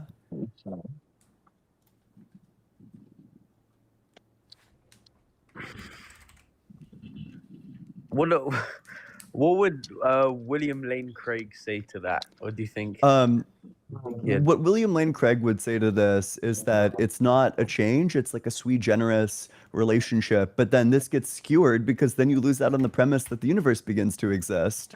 You can say that there's just like some like primitive connection that defies all intelligibility between the universe in a timeless state and then the universe expanding. In fact, you can do way better than that. You could just describe the geometrical relation that's present in like the no boundary proposal. Wait, is Or God I don't know, not Dr. Blitz, did I blunder just now? Is the no boundary proposal the same thing as the Hartle-Hawking state? Yeah, it is. Okay. I didn't blunder. Take that, Craig. Since God is omnipotent, surely he can be both creating and not creating. Oof. At that point, your God is just contradictory. So you have to affirm all the silly things. Like you have to say. Quantum. I don't like trying to. The second tower. No. They've struck the second tower. But can't. It's okay, Dr. Blitz. We're on whatever that flight is, and we're fighting back. Quantum superpositions show that things can be at two states at once. It's like they all heard it somewhere wrong. No, so quantum superposition is not two different states at once. Imagine that there are two classical states, up and down. Quantum mechanics says that, in fact, that's not all of the states. There is an infinity of possible combinations of those states. So up plus down, up minus down, up plus e to the I pi over 2 times down. There's an infinity of combinations of ways that you could combine those states, and those are just additional ways the thing could be. It's not up and down at the same time. That's not what a superposition is. But for like quantum computers, the bits can be both 1 and 0. The quantum bits. No, they're not both 1 and 0. They're in a third separate state, 1 plus 0. Or 1 minus 0, depending. Really? I thought that's the whole point about why they're faster. Like, because they can do both. The whole point of why they're faster is rather complicated. But the point is that linear operations act on the components of a superposition because the operations are linear, and there's a whole story there. But the point is no, the superposition state is not is not simultaneously up and simultaneously down. It's because it's not in the up state when it's in the superposition state. It's also not in the down state when it's in the superposition state. The superposition state is a third state, or many additional states. Yeah, sorry. Can you explain the third state? Wait, Dr. Blitz, you muted your mic. God damn it. Okay, so north is one direction that you could go in. East is another direction that you could go in, right? But northeast is not north, and it's also not east. So like a mix. It's another direction. The third state is like a mix of the two. Yeah. Okay, sorry. So I'm probably mistaken there.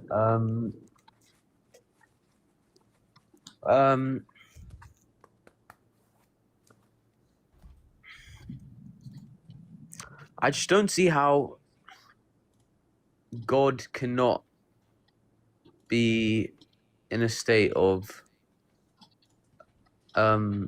non-creating and then creating. I just don't see why. Wait. So if God goes from one to the other, it's a change. And if it's not a change, then I can get out of the Kalam by making the exact same claim about the universe, that the universe doesn't begin to exist, that it has like some timeless state from eternity where it's like spatial, and also it has like this temporal state. But timeless kind of indicates before time or outside of time. So it wouldn't be... Yeah, you'd be saying it's like a spatial dimension. That there's a first moment in the time series, but I presume there isn't a first moment in the space, in like the spatial dimension. Is that accurate, Blitz? One more time. Is the in the no boundary proposal, there's a first moment in the time series, but there is not a first moment in like the space series. Well, Or not. There's not a first moments. position in the space series. Right. Yeah. Spatial dimensions are not ordered, or like positions are not ordered spatially. I mean, what does it make sense to say this point is, prior to this point? Maybe They're like just in front of. Yeah, but like that's like some arbitrary ordering, right? Yeah, sure. The point is that there is no preferred ordering in the spatial series, if there's even a series. In the spatial set, we can say. Yeah. Don't you think the sentence "God is not creating, then He is creating" kind of implies time? It We're does. talking Yeah. about before time. Yeah. So how would that kind of contradict a being that's outside of time when it would be a contradiction within time, not outside of time? Yeah, because he would be both in time and also not in time. This is, Well, by the way, no. Craig holds really wacky views about God's relation to time. It's kind of unavoidable. You can't say that God in the same state is both exercising his causal power and not exercising his causal power.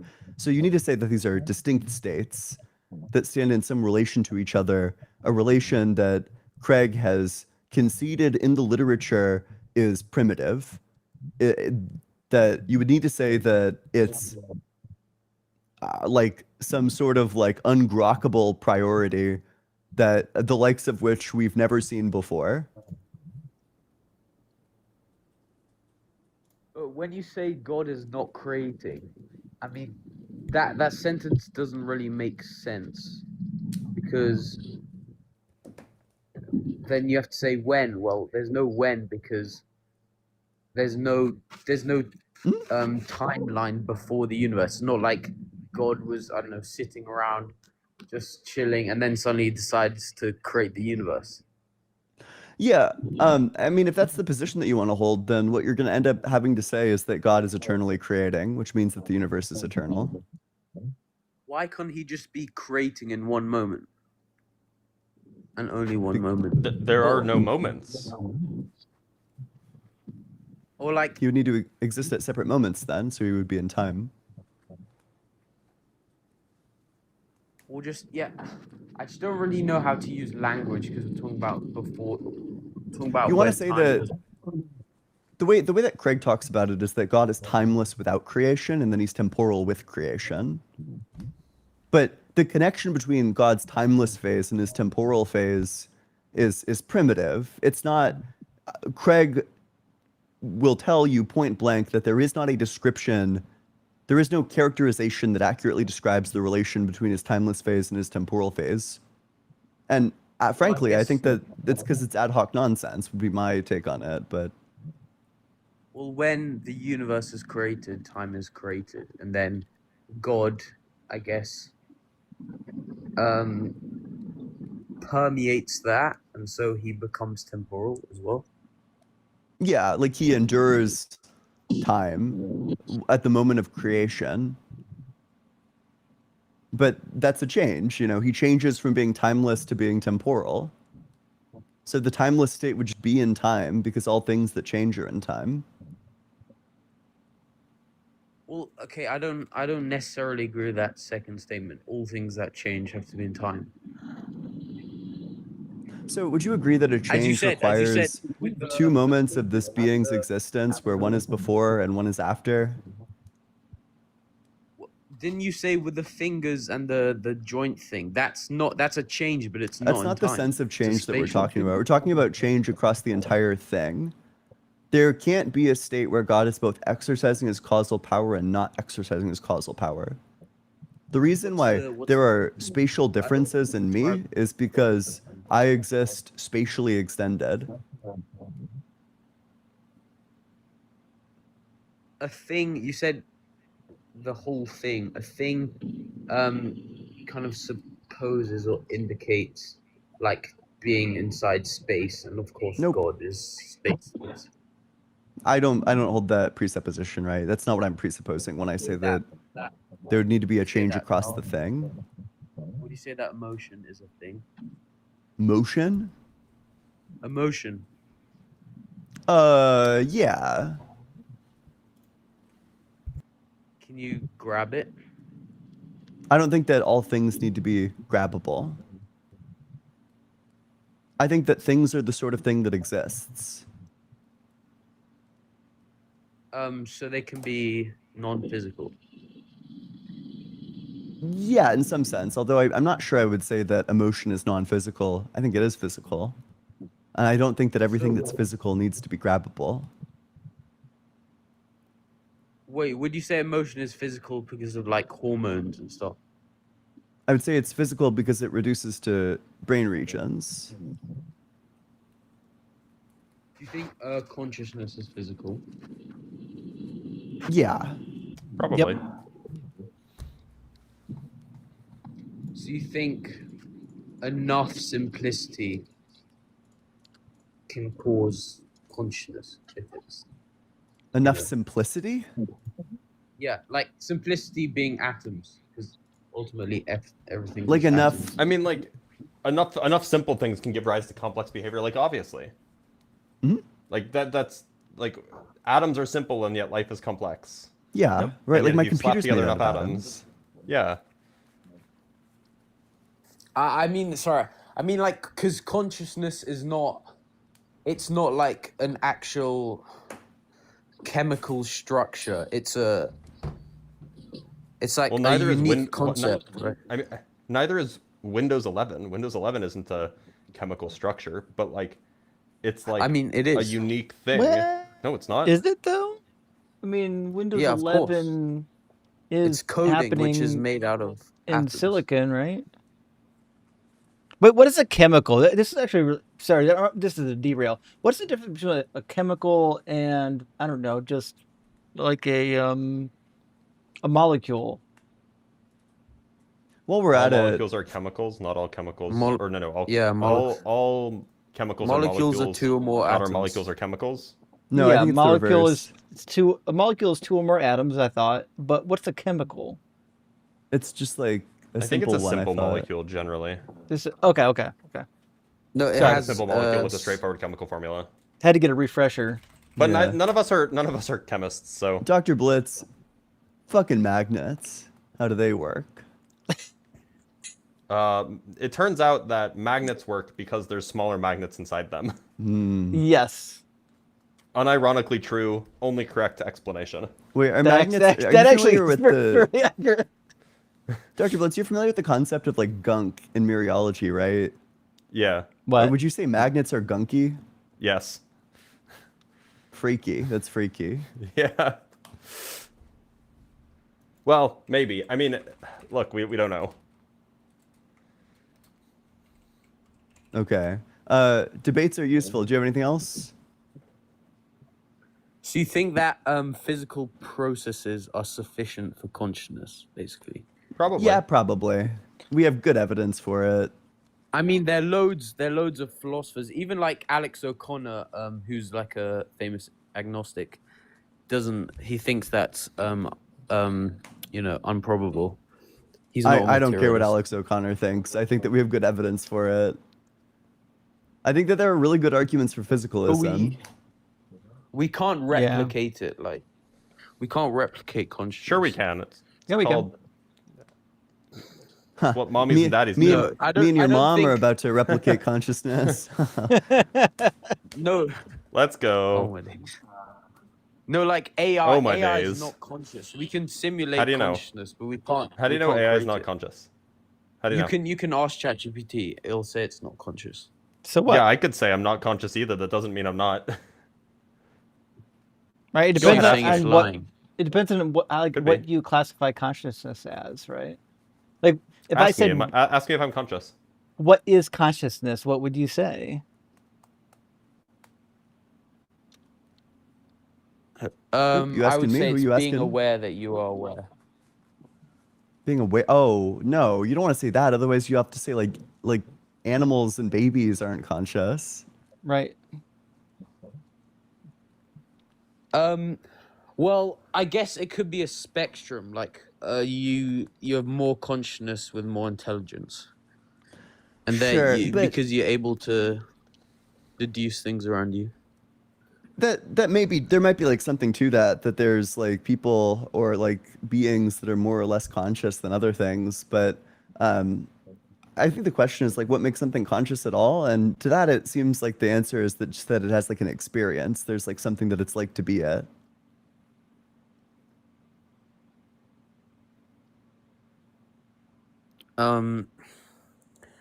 Yeah, I don't really, even though I know the science is robust and it's right. I just really have an innate feeling that atoms are not, even trillions of atoms just interacting with each other cannot introduce like a subjective experience. It's like way more than trillions, by the way.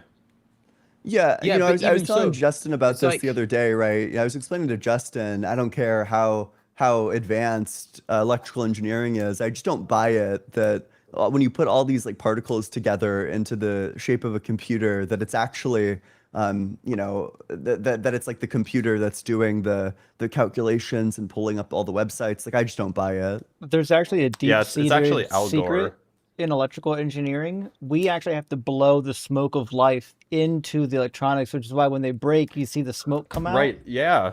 So we It's breathe the the life magic into smoke. it. When the magic smoke leaks out, you know it's dead. Fuck Yep. it's the magic smoke. It's leaving. It's Yeah, true. life I've is seen in my the fair smoke. share of magic smoke. It's very And this is unfortunate. why the Quran unfortunately got something right, that the demons were made of fire. Fire and smoke are two different life forms. Debates are useful. Are you there? Yeah, don't you think that like experience is different to like substance? Maybe not. I don't know what that means. Because like if every neuron is showing the color red, is that the same as experiencing the color red? That's one of my main critiques. That's what you Could mean be. by Like- experience. Could be. But could be that's that's not robust. So now you're Do you wait? You're Do you have entering a? the- Do you have a? Like, look, philosophy of mind's complicated. Yeah. I think there's good reason to think that like mind is physical, or at least emerges from the physical. But like that, of course, we're gonna be humble and be like, yeah, maybe. Like we have good reason to think this, but we don't have definitive proof. Yeah. Like if I you want to also- come up with definitive proof that like qualia must or qualia can't be explained physically, then by all means. But I think that you'll struggle to do that. I mean, also, atheism is just compatible with a lot of views in philosophy of mind. You could be an atheist and like a dualist. You could be an atheist and like a Russellian monist, or like a panpsychist, or you could be an atheist. You could be so many things. And by the way, every single one of them is like way less silly. Like you could be like a panpsychist straight up, and that would be a less silly position than theism. Wait, are you guys all materialists? Depends I'm a what you material mean. girl.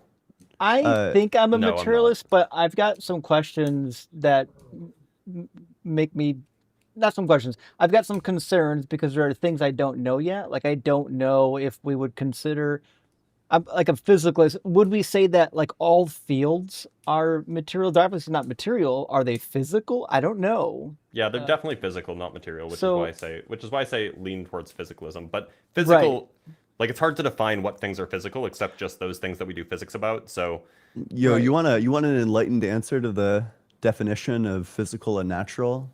You Yeah. just say Yeah. that the physical and the natural are the mathematical. Sorry?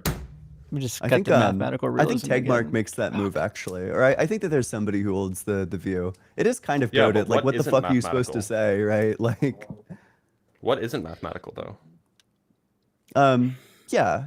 That's like the based ass answer. You just say, yeah, all is mathematical.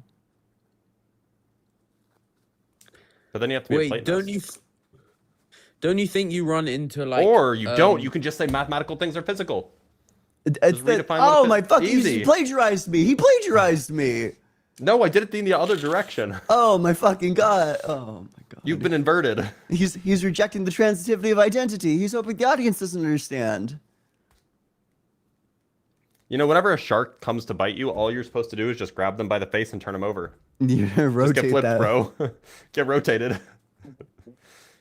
Don't you think you run into like epistemological issues with materialism? Like, how can we know that truth claims can be known? Like that sort of stuff.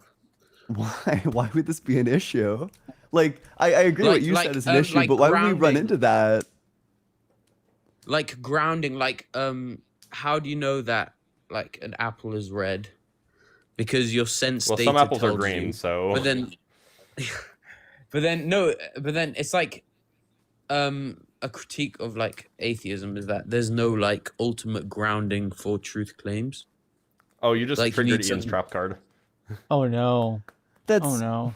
it's just like kind of like gibberish, right? Like you can give an explanation for these things. You know, our minds have representational capacities. We're capable of representing the world around us with our mind. Some of these but how do you representations know will be that? accurate and some will It's not like be a- accurate. Because It's like you otherwise kind of run into global an infinite skepticism would regression. follow. Well, wait, so you can just argue, you can give like a self-defeat argument. You know, you can say, well, I mean, if my sense data isn't at all accurate, if I have no knowledge of the external world, then I would have no knowledge about time, so I would have to be a skeptic about time. But if I'm a skeptic about time, if I can't accept that there's like a past or future, if I can't know that, well, then I'd also have to be skeptical about complex reasoning, because in order to reason through an argument, well, that takes time. It takes the past, it takes the future. You know, if I'm skeptical about complex reasoning, then I'd be skeptical about any argument that seeks to establish global skepticism, like temporal skepticism, which means that the position is just self-defeating. It's self-defeating for an atheist. That's the whole point.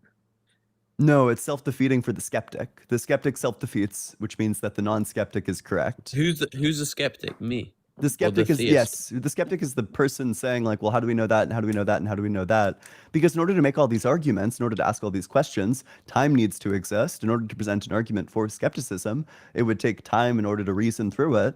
And if we're skeptical Well, about all these I don't things, we think must you're deny the going to, existence of like- time. You're not going to like a deep enough level. Like we're debating those things. It's like what are the foundations for knowledge, for sense data like science and concepts like time. Yeah. It's kind of So we have reliable sense data. Because if we didn't, but how do we it would know be that? self-defeating. Yeah, because of the argument I gave earlier, right? If we're skeptical about having reliable sense data, then we'd have to be skeptical about the external world. But if we're skeptical about the external world, then we're skeptical about time. But any argument to establish skepticism is going to rely on time. It's going to take time to give the argument. So our sense data must be reliable. I don't really understand like the third thing you said, the third sentence.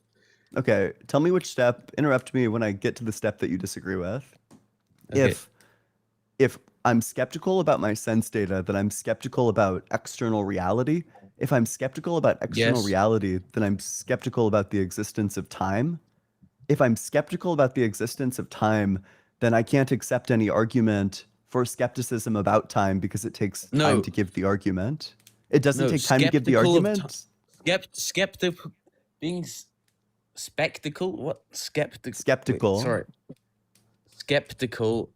Skeptic? Sorry. My English is breaking down. Being okay. skeptical of time doesn't mean you think it doesn't exist. Like It means that you're It does- unjustified in believing it. But if I'm unjustified in believing it, and it would take time to give any argument, well, then I'm unjustified in believing any argument for skepticism. So the skeptical arguments are all self-defeating. yeah, but then if you're a skeptic for time, then it doesn't make sense. It's not defeatist saying, well, it takes time because you're presupposing that the person is already skeptic of that. But then in order to give the argument, it would take time to reason through it. So they would need to accept time in order to give the argument that establishes skepticism about time. No, that's Perhaps a that's better way like to get saying to perhaps a better way to get to the self-defeat is that if you are skeptical of time, then you can't reconcile the fact that you changed your position from not being skeptical of time to being skeptical of time, because that would indicate a change in mental states, which therefore indicates time. And so you would have to accept that time exists in order to be Well, that's skeptical of like- time. okay. I believe in time. First of all, I'm not. I'm just So you're trying to not make an skeptical argument. about time. No, but he was trying to make a defeater, which I don't think is strong, because if I'm skeptical about, I don't know, Bigfoot, and then someone says, well, Bigfoot exists, so it's a self-defeater, and you're presupposing that you're skeptical of Bigfoot. But I don't presuppose Bigfoot in order to give an argument against Bigfoot's existence. I mean, if you're not the skeptic, then you do. But the skeptic, the Right. point is that the skeptic presupposes time to deny time. So you could say the Whereas, same like, I thing don't with- presuppose Bigfoot to deny with Bigfoot. space. Like, Sure. or like, what about if the skeptic thinks that we're in a simulation or something? So, sure, but then they would need to say that we have access to external reality. Also, I mean, you know, if they grant the time argument, then they grant that our senses are, like, generally reliable, which means that we can just go and, you know, there's good empirical evidence at that point for the simulation being false.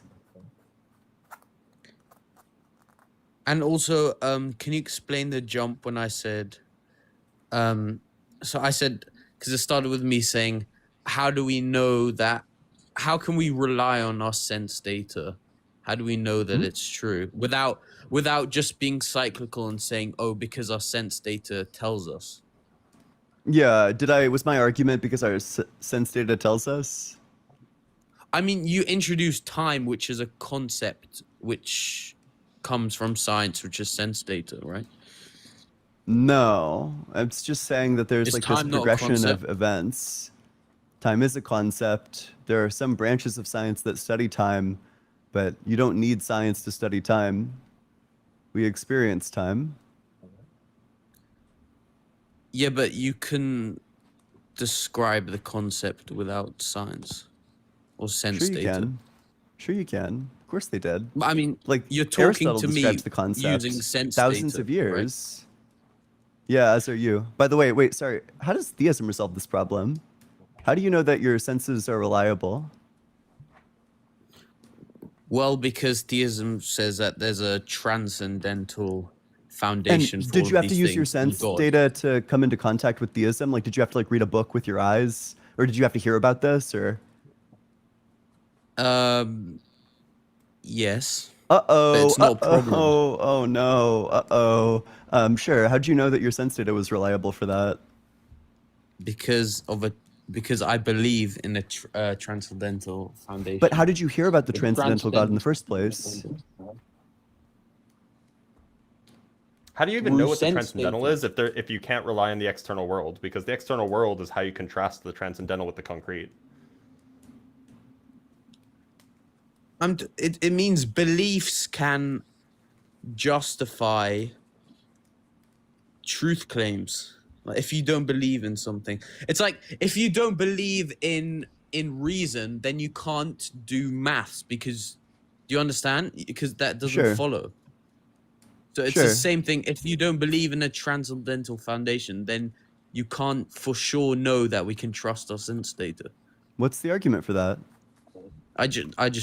That's just Well, said wait, the so I argument. can make the same thing, right? Like if you don't believe in evolution, then you can't trust your sense data, but I believe in evolution, therefore I can trust my sense data.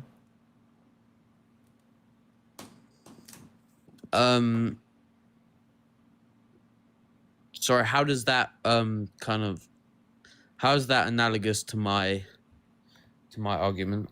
Because you're I don't saying really that there's like understand. this sufficient external explanation. Well, I can just give the same thing.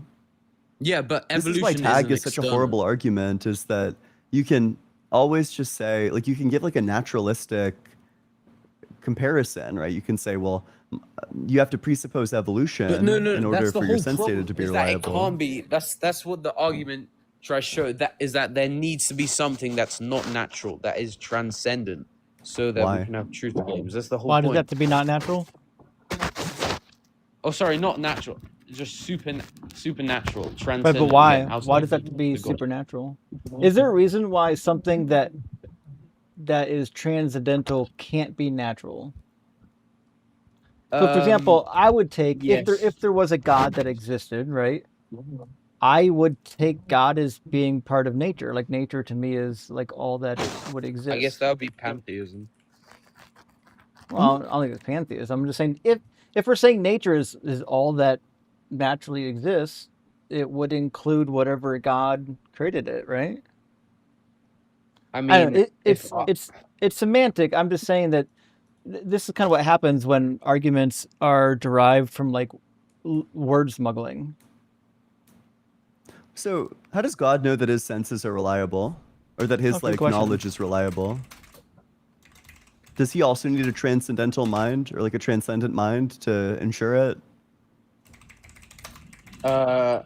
well, in theism, God is the transcendental foundation, so he doesn't need to know anything. Sure. So you think that you actually can have knowledge without a transcendent foundation?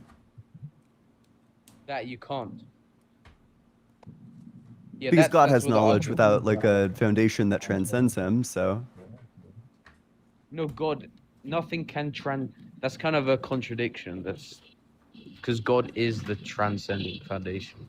You can't yeah, be sure. You can't be transcendent of the transcendent foundation. Yeah, exactly. Right. So then you agree that God has knowledge without a transcendent foundation for that knowledge. Yes, but you can't just say then why can't we ever say we're not transcendent? Why not?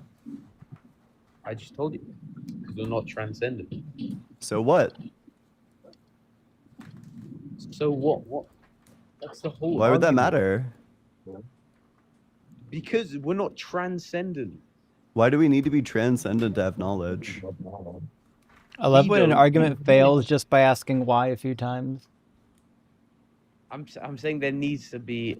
I mean, this is kind of a common. It's called the transcendental argument. No, I'm familiar, but it's common among like lay people, but among like philosophers, it gets zero mentions because it's like just like a terrible argument, right? Like it's more like a debate tactic than anything. And I mean, we've asked you a couple of times now, why would it need to be a transcendent foundation? And all we get is like more table pounding about how it just needs to be. It needs to be a transcendent foundation, right? Like you can add 50 table pounds, it won't make the argument any better. There needs to be preconditions for truth. Okay. Again, I hate to derail. When we say preconditions, what do you think that means?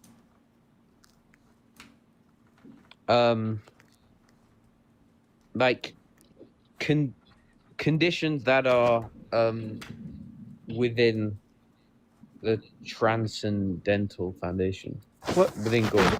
So this is kind of my complaint with this phraseology. A precondition is something that must be true before something else is true, or must. In fact, interestingly, Right. it requires a logical foundation already. Right. That's what I'm saying. So when we say a precondition, we're like, I don't know. How do you? Now you'd have like an infinite regress of conditions at this point. Like just saying precondition, I think it's one of those like $5 words that doesn't get you anywhere. Well, I think that this touches on something that's really good, which is that you need to be saying that there's something true prior to true, like prior to truth Right. itself. That's what I'm which saying, is like yeah. obvious gibberish. Like there can't be like a truthful precondition. Maybe you want to say that truth supervenes on being, that being needs to exist and there needs to be like some sort of like properties that it's exemplifying. And then truth just describes that. But all that requires is being, and the atheists believe that being exists. I'd say the preconditions are kind of the preconditions are the transcendent foundation. They're kind of the same thing. They're Why? not, one. Why would I doesn't- grant that? One is not precedent before the other or before the other. What's the argument for that? The argument is that without the preconditions, we couldn't have truth claims. That's just the claim again. Yeah. Oh no, yeah.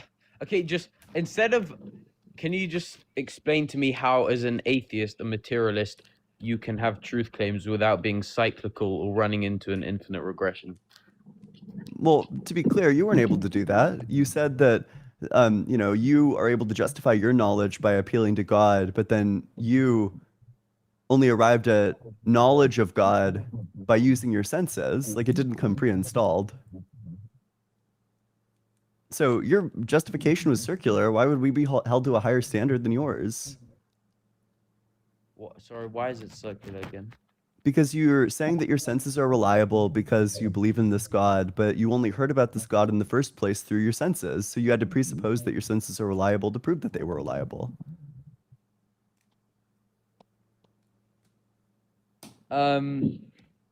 No, I don't know. The transcendental argument, it's not like a argument from reason. It's like a epistemological argument. So it's not sense data gets you to God. I don't agree with that. That's kind of, I don't know. Is that how maybe you it's- how did you first hear about God? You could say through this argument. Yeah, and did you hear this argument like with your ears? I mean, you can read it. With your eyes? What? Maybe touch next. You can like braille it. Yeah. But you're going to have to say that you arrived at knowledge of the argument and like the concept of God through sense data. Somebody told you about it. Maybe you read it. Okay, I'll grant you But- that. Yeah. Yeah. So this is like one of the problems. And you can formulate tag a couple of different ways, but for like the epistemological route, you run into this like where it's like either the name of the game is like what accounts for this thing. You say the God who you heard about through your senses, we say evolution that we verified through our senses. Either way, we're on like the same footing for that one. Or you want to say, well, you can't appeal to things circularly, in which case we're on the same footing for that one too, because then you would be on the hook for, without citing God that you heard about through your sense data, giving some sort of demonstration that your senses are reliable.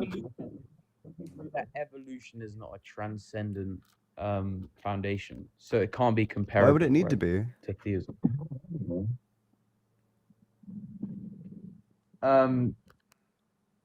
Because being because sense data is based in the physical world, based off physical interpretations, and because evolution is physical, then you can't justify knowing physical stuff through a physical stuff. Do you get what I mean? Because that would be cyclical. Whereas it's not cyclical to say I can justify this through a transcendental foundation, because they're not in the same category. But the transcendental foundation that you're referring to is one that you heard about through your physical sense data. So your physical sense data would already need to be reliable for you to cite this thing in the first place.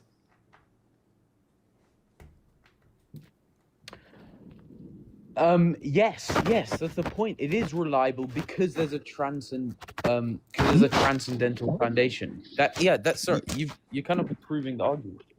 Yeah, exactly. Then the atheist can make the same move and say that our senses are reliable because evolution made them so.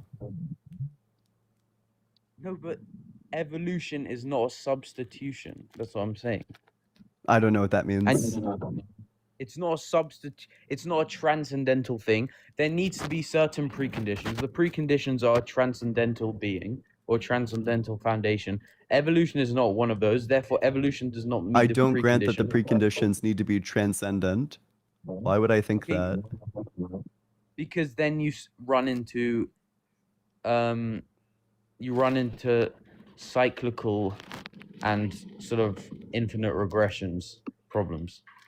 But in this model, your justification is likewise circular. Listen carefully, Cupcake. If the foundation is necessary to ground the possibility of intelligibility, then intelligibility must already possess enough pre-foundational identity to be identified as requiring a foundation. Otherwise, you cannot even formulate the requirement. So the requirement precedes the foundation that supposedly precedes every requirement. This is cross-negation collapse.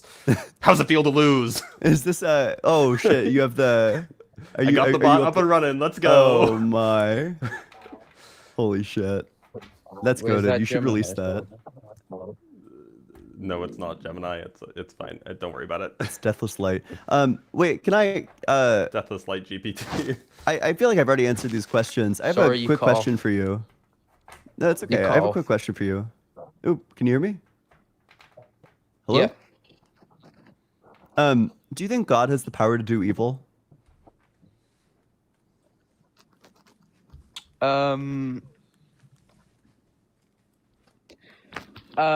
Define do. I know. I don't want to get into semantics, but Define do of all of the words? No, no trust. No, you need to define do. Usually people you are like, mean, like- okay, define evil, define possible, define do? No, define It's pretty do, brute, like, man. Right? Just like undertake an part of action or him. something. Like undertake an intention, maybe. Like I don't see where you're going with this. I just want to know: does God have the power to do evil? No, what is to do evil? No, I'm genuinely serious. Does God have the power to, like, I don't know, torture infinite innocent creatures forever? Yes, he has the power, but power is different to characteristics. Sure. Would you agree that if you have the power to do something, that it's possible for you to do that thing? Yeah. Sure. So it's possible for God to torture infinite innocent creatures forever. Actually, most theologians would probably disagree with you there. On which one? That if you have the power to do On- something, that it's possible just to do because God has something? the power to do it doesn't mean it's possible, because it contradicts his nature, and therefore it's not Then possible. what does even it if he mean has for him to have the power to do it? Yeah. I don't know what it means to say that somebody or that something has the power to do God is- something, but it's not possible for them to do that. He can do all things, but it's not possible for him to do it because it He contradicts can his do it, nature. but he also can't do it. But it's impossible for him to do it. He can do Yeah. it, but he can't do it. In theory, he can do it. Sorry, in theory he can do it, but he will never do it. So Yeah. I'll rephrase it like that. He will never do it because it will This is like a counterfactual account He of will never do never, something. right? he will never do something unjustifiably evil. Why Because not? it contradicts his. I'm just wondering if it's Nature. possible for him to do something evil. No, it's not. Okay, Why? so does he have the power to?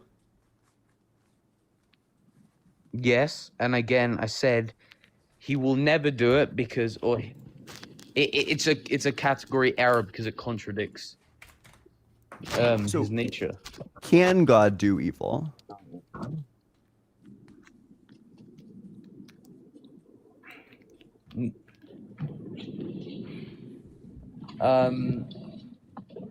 It's like saying, can I don't know, who's a really good guy? Can Keanu Reeves flipping kill his dog? Yes. Will he do Actually, it? that's No, ontologically of course impossible. not. Sure. So God can do it. Can an essentially morally perfect thing do evil?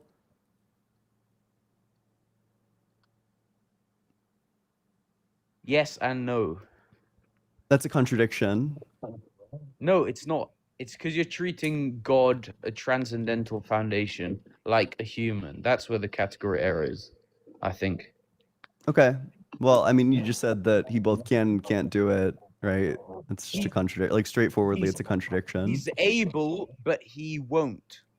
Yeah, no. I know that you want to say that, but the question is it possible for him to do it? It seems like you need to say yes because he has the power to, And also no, because he won't do Okay, it. okay. I'll go with yes. Okay, so the argument can progress. Yes, it's possible for God to do that. Can an essentially morally perfect being do evil? No. Okay. So it's not possible for God to do evil.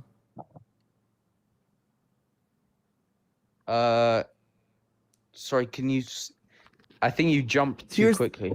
Here's the dilemma. God has the power to do evil. If he has the power to do it, then it's possible for him to do. But, you know, God is essentially morally perfect. It's not possible for an essentially morally perfect being to do evil because that's not essentially morally perfect. Therefore, it's both possible and impossible for God to do evil.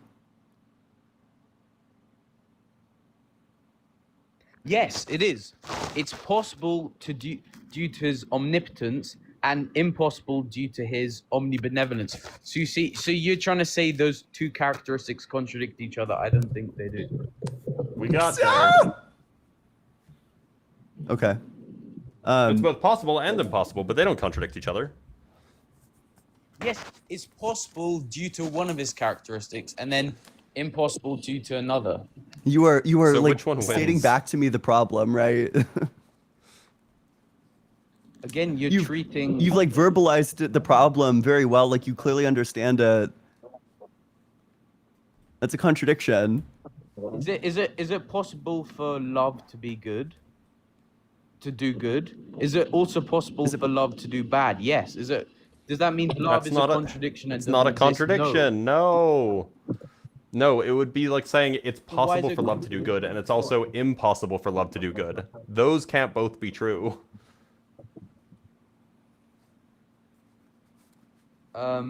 This contradiction kicks ass. Like I actually wish that I was running this earlier. I don't know. I've gotten some real like brain breaks with this one. Yeah, I just disagree with many things about how you're running with arguments. Sorry. Do you want to summarize the argument for the class, Ian? Yeah, I mean it's like very straightforward. Like I think the guest gave a great summary.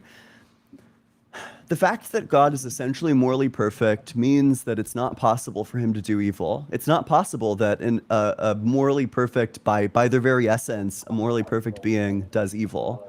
But Okay, it's possible for an all-powerful being to do evil because they have the power to, and if you have the power to do something, then it's possible for you to do that thing. I changed my position. If we're talking about like the Christian God, right? Because I think you're trying to, because like a pantheistic God doesn't have to be omnibenevolent, right? So Sure. It doesn't have to. All right, so I would disagree. I'd say that it is not possible for God to do an evil thing, and I genuinely think that that is the most robust way to answer this. Okay. Now the question becomes: does God have the power to do evil? No. Okay, then I have a power that God doesn't.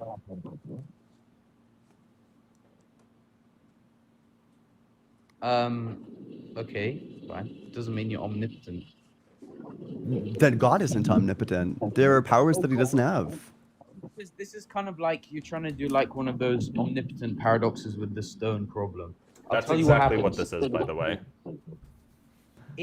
God is omnipotent in all things that are not contradictions. So for God, the reason why you can do something evil but God can't is because for you, it's not a contradiction, but for God, it is a contradiction. So that's why he can't do it and you can do it. It doesn't mean that you are more powerful. Well, yeah, it just means that God's not all powerful, that there are some powers that he doesn't have. He's like somewhat powerful. I just told you. He's did you just miss He's the part where I perhaps said maximally powerful, but definitely not all powerful. Yeah. He's all powerful in things that can't contradict his essence slash essence. What if fact, his essence arguably- includes contradictions? Arguably, the deistic God is more powerful because the deistic God does have the power to do evil things and good things. Ugh, awkward. Okay. How is that a defeater? How can he be all powerful if there's a being who has more powers than him? sorry, can you restate what I said about God being all powerful? Because you might have Yeah, missed that. basically, the resolution that you're trying to give to this is that God is all powerful because he can't do things that would be contradictory to his nature. So that makes him all powerful, even though there are all these powers that he doesn't have. The problem is that there are more powerful beings, like conceptually more powerful beings. Like, let's take a God who's all powerful that isn't all good. Well, this being has more powers than God does. So I mean, and just as an example, like imagine that I said that I believe in a being. Actually, no. that, I've got. Hold on, Sorry, hold I've on. got a counter Just- to that. Just to clarify, and this will be related. Imagine I said that I think that there's a being that's all powerful, but one of its essential characteristics is that it's physically weak. So it can only lift up to its, half its body weight. Well, then you would say, yeah, it's part of its nature. Yeah, it can only lift up to half its body weight. But it's all powerful, I would say. It's all powerful, but it's all powerful in the sense that it can do all logically possible things. But then a reasonable person would come and say, but I can lift more than that thing can. How is it all powerful? And you say, but it can do all the logically possible things that don't contradict with its nature. Like, is that really all powerful? Yeah, I just think you said God has a body weight, and I think that's. I wasn't referring to God. I wasn't referring to God. You said a God. I said a that being. can, I know, I said a being. like a physical being, like a human. It's just a being that's all powerful, but it can only lift up to half its body weight. That's part of its essential necessary characteristics. Part of its nature. Okay, sorry. I kind of zoned out when you said that because I thought you said God. So I thought you were just making it. Okay. Well, I'm not going to say it again, so go ahead and you can respond to what Ian was saying. yeah, Sorry, Ian. You said something interesting. I wanted to respond to it. Yep. No, sorry. I forgot. Oh yeah, like a deist god is more powerful than your god because like a deist god, one that's not all good, would have more powers than your god. He would be able to do good and evil. Yes, and then I would say, well, no, he's not more powerful because can the deist god who's not all good be all good? No, but the other god can because he is all good, so he has a power. Wait, over so the deist do you think that that's a power? I take a power to be something like a disposition that you can exercise in order to bring about like a specific effect. Does God have the power to be not all good? By this logic, you can say that they have that the deistic God has like a counter to this, that he has like an equivalent power, that he has the power to be not all good. So then, if we're just counting powers, he has the power to be not all good. The Omni God has the power to be all good, and then the deistic God just has more powers because he has all the evil powers too. Okay, I don't. So how does this try and disprove omnibenevolent God? Yeah, because it means that the property of omnipotence is in tension with the property of moral goodness, like perfect moral goodness. It's in contention. So I didn't get that. Yeah, like they contradict each other. That by being omnipotent, it's possible for God to do evil. By being essentially morally perfect, it's not possible for God to do evil. It's a contradiction. I wouldn't say they morally they contradict each other. I'd say they're things that result in a contradiction. Therefore, they cannot be done.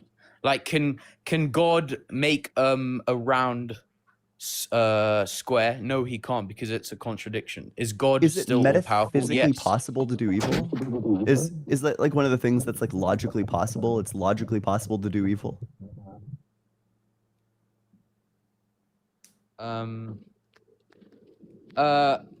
Okay, this is where it gets complicated because do you know like Thomism, like Thomistic? I do, unfortunately. They think evil is like a deprivation of good. So in their school of thought, it would not be you not be able to. Wait, so is it a power though? Is it a power to what? If you accept that evil is a deprivation of good, then it's simply an inaction, so it wouldn't be a power. So I don't have the power to like shoot somebody? Like I don't have the power to do evil? Again, if we're defining evil as the deprivation of good or the lack of good, then you shooting someone isn't evil in the classical sense. It's just What did I just walk back into? If I like okay, does fuck. Would you say like that's well established. I mean, this no, is it Saint is, but Thomas it's like Aquinas. gibberish, right? It's like very silly. You know, it sounds like you'd be committed to saying that, for example, like Ted Bundy didn't have the power to kill all those people. No, I'm just we're talking Did Ted Bundy have the semantics. power to kill all those people? Yes. Oh, well then he had a power that God doesn't.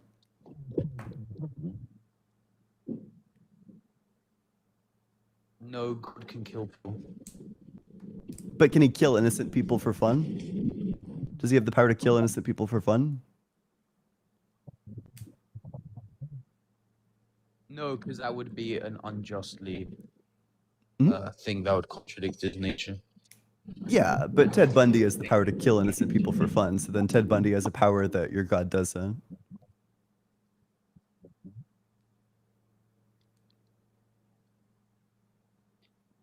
Again, if we're talking like totem, then it wouldn't be a power, since evil, the power to do evil is kind of a contradiction in that school of thought, because it would be the power to do less. So it wouldn't be a power. Do you understand what I'm saying? So you would say under Thomism that Ted Bundy didn't have the power to kill all those people for fun?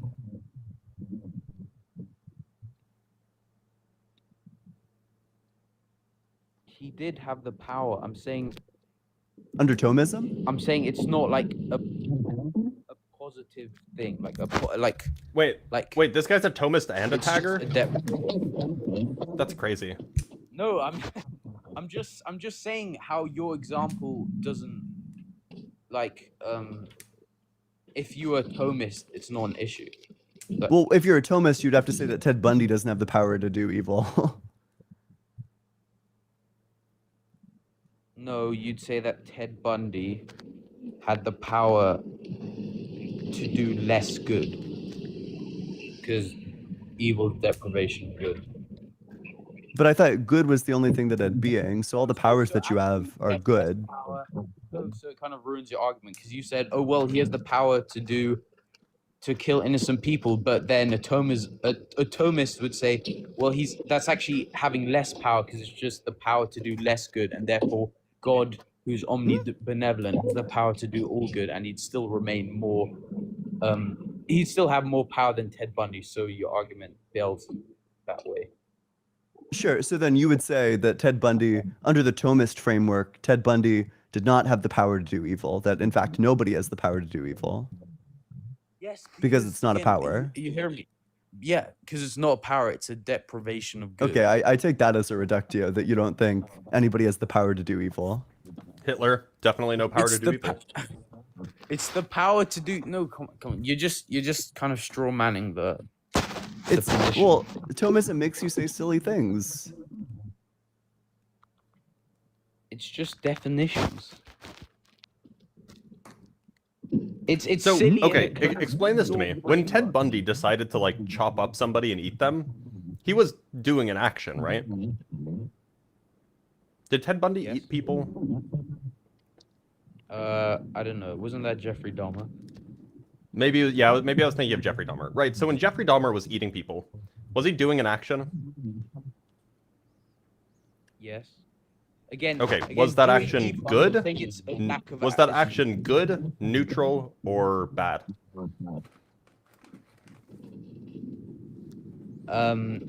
That action had a lack of goodness. That's what a Thomist Okay, would so say. does that mean? Okay. Yeah. So an action has a lack of something. Okay, sure. So like, is that action morally equivalent to crossing the street?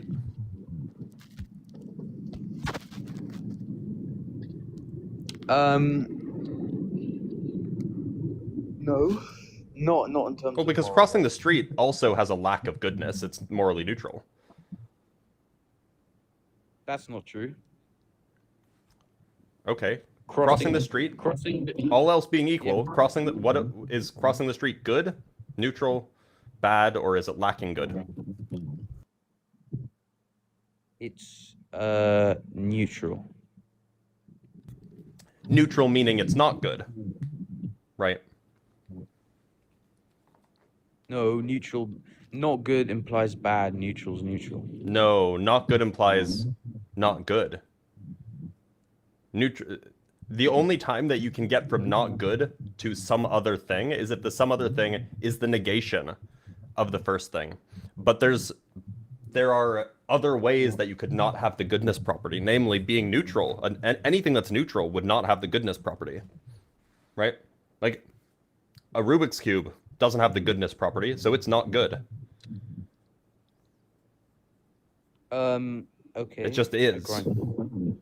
But that doesn't mean that it's morally equivalent to eating people. Well, here's a question. If I go to the shooting range with my Glock and then I'm aiming at like the paper target and I go bang bang bang bang bang bang bang bang bang bang, is that an action? Yes. If I go to the parade and I with my Glock and I go bang bang bang bang bang bang bang bang bang, is that an action? Yes. Oh. Well, so then it sounds like it is something that you have the power to do. Yes. Okay. Does God have the power to do that? What? You're just reverting to the original argument, Mhm. which It's the I same told argument. you doesn't. Yeah, and we just went over that. Okay. Well, it's not. It's a power, or it's an ability, but it's not like ability of like positive things. It's like an ability to do a negation. Like, Okay. What does it mean to do a negation? What does this mean? This is why Thomism is intellectually bankrupt, by the way. Yeah. No, do You end up Well, saying like it's- nonsense phrases. It's rough, man. Sorry. mods Do you negate have this the guy. ability? Do you have the ability to cut a block of cheese? And does cutting a block of cheese reduce its volume? Well, no. Like, Cutting a block of cheese does not Yeah. reduce its volume. It No, might like the- reduce the location of volume. yeah. Might change the location. Exactly. Change of the- yeah. Yeah, that's true. Yeah. And Blitz, do you have the power to cut a block of cheese? So that's the power No. to do a deprivation. Because you're getting rid of some of the What's the cheese. deprivation? Wait a minute, now I'm confused. Can God cut the cheese? Yes, because Does it's he not a know? moral deprivation. Because What if he cuts the cheese in a crowded elevator? Sorry? Could God cut the cheese in a crowded elevator?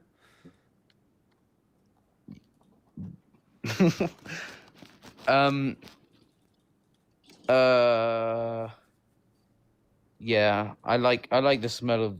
I mean, if it's blue cheese, maybe not. I'm pretty sure that cutting the cheese in a crowded elevator is a moral deprivation, by the way. So I guess God can do evil. But Yeah. I like the Hey, smell well, of some. Well, listen, Debates? yeah, we Yeah, I would say as fun as this is, I think we're now getting off the beaten path into banter territory, and we've got some people waiting to get in still yet, and I'd like to get to as many guests as we can. Sure. So, Sorry. uh, By the way, I'm not like a full Thomist. I'm still finding my footing. I just Well- Don't really find it in think that, Thomism. like, yeah, don't atheism find is don't not find very it in rational. Thomism. All right, I hey, like- 'cause debates I'm are reading- useful. I'm Thanks reading for some, stopping by again. We'll be live again next week, so pop on in if you want to cover something else. Okay. Okay, sure. All right, Thanks for cheers. having me. That's roughly how my conversation with him went on Friday. Yeah, Him that's just what I like assumed. directly agreeing with what I'm saying and be like, yeah, but what's the problem? It's hard. Yeah. So what if it's P and not P? What then? What follows from that? Yeah. So what? He's finding his footing. You know what I mean? Sam Sensibility, good to see you. Thank you for the $666 super chat. Hail Nero. If I affirm every contradiction, am I a circle? Rock for Doug. It depends. Are you a circle or are you a squircle? Or are you a square? If you can do contradictions, you can be all of them, but you also can't be them. It's very complicated. It's over our capacity to think. D Crabtree, thank you for the additional super chat. It says the Crabtree. I assume this is. Oh, I see. It did. D is the Crabtree or crab tray. Maybe I don't know. Listen, I know now what you're talking about. You're the Crabtree. So it's hard to say. I get it. Dr. Blitz, at the Big Bang, was all of space co-located, or did the plane of existence / 3D plane already extend infinitely, thus making the universe infinite? Well, we don't know if the universe is infinite, but even whether or not the universe is infinite, I don't think that there is a singularity, so I don't think that all of space was ever co-located. Yeah, that's where I'm at. Although my opinion is useless. I'm not a physicist. Philo Dragon, good to see you, my friend. Hope you're doing well. It says, Justin, were ancient people even aware of what we call the universe or no? What was the limit of their understanding of stars, galaxy, cosmos, etc.? Did they even think there was a universe? No, actually, most of them didn't. So in most of the ancient Near East, and I don't want to classify all ancient peoples, but in the ancient Near East, they typically believed that there was this like primordial water. And then what was beyond the primordial water was usually completely undefined. And so most of the gods like lived in the skies, and you'd be surprised. Not all of the ancient Near Eastern people believed that like the earth and skies were necessarily created as much as molded or remolded from pre-existing stuff. But to give you an example of like how they thought the gods lived in the skies, you probably heard of the god An or Anu. Well, this is just an ancient Akkadian word meaning sky, literally a sky god. And he was the high deity, right? And so they typically understood the realm of the gods just to be above our heads, and that was it. There was like nothing outside of that where things existed. And there's been a lot of papers written on this. It's pretty well known in biblical and ancient Eastern cosmology.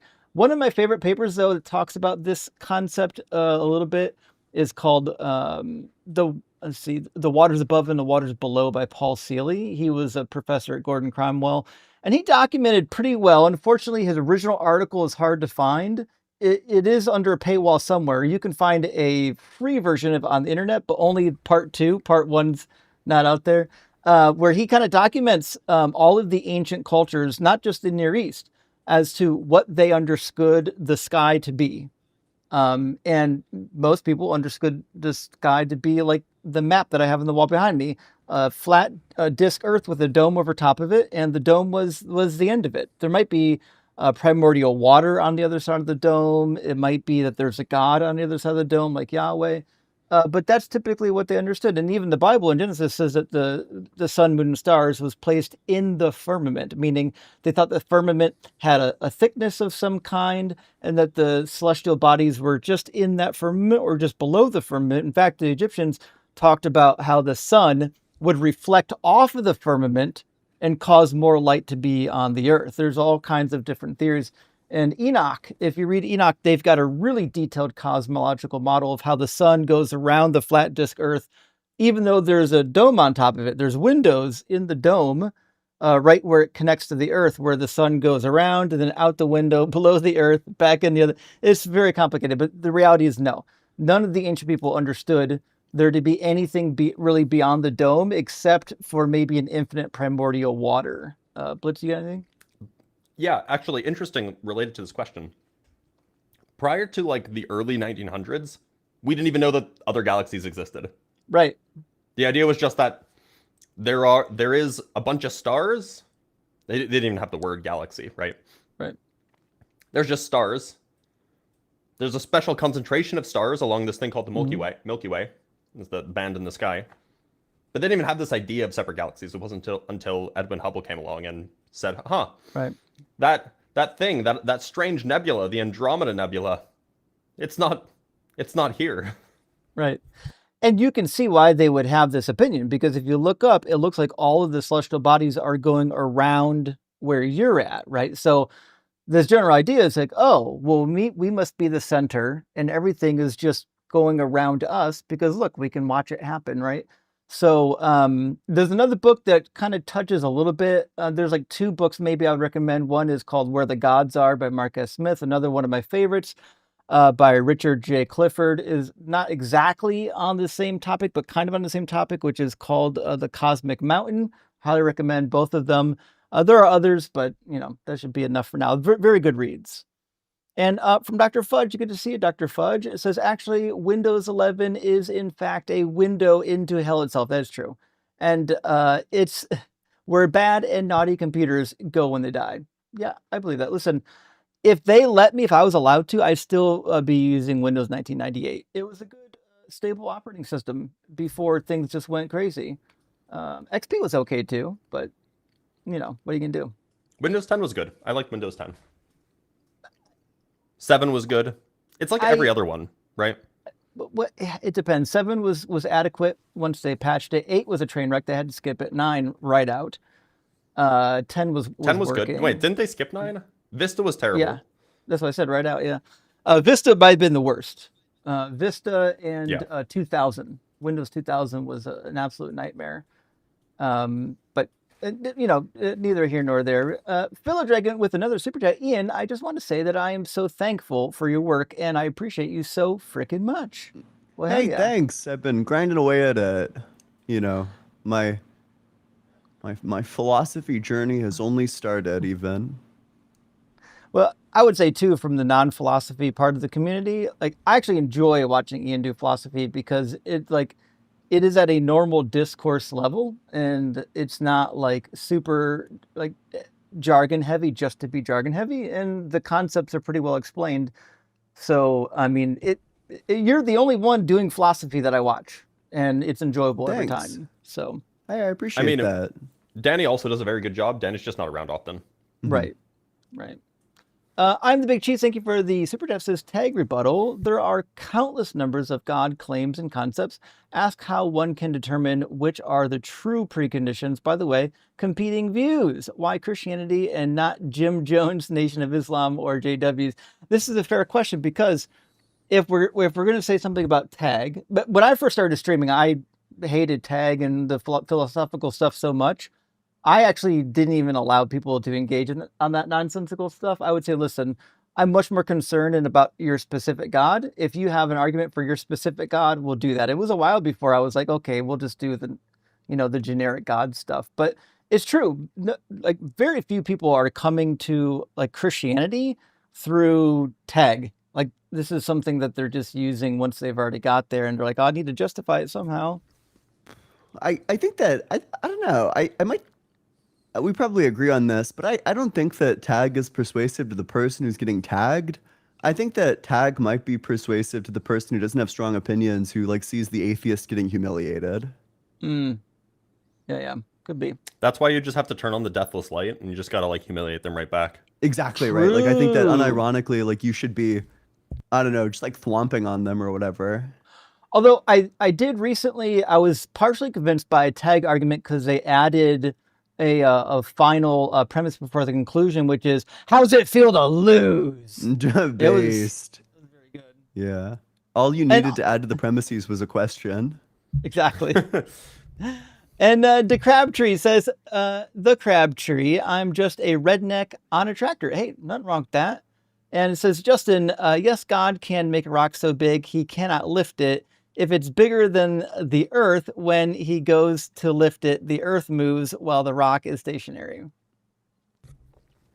But have you considered that the rock could be very porous and therefore not very dense, but still bigger than the earth? And have you considered that it's a spiritual rock? Did you know that Saturn would float? I did not, actually. Its average density is less than water. It's very weird. Damn, I did not know that. That's interesting. I need to get back to doing some cool space stuff. Real Marcus Holloway says, can God cut the cheese so bad that all three of him leave? Oh, well, they're omnipresent, so I guess no. That's a tough one. God has to snip his own farts. True. God's a fart He sniffer. can't get away. Does God know what it's like to sniff farts?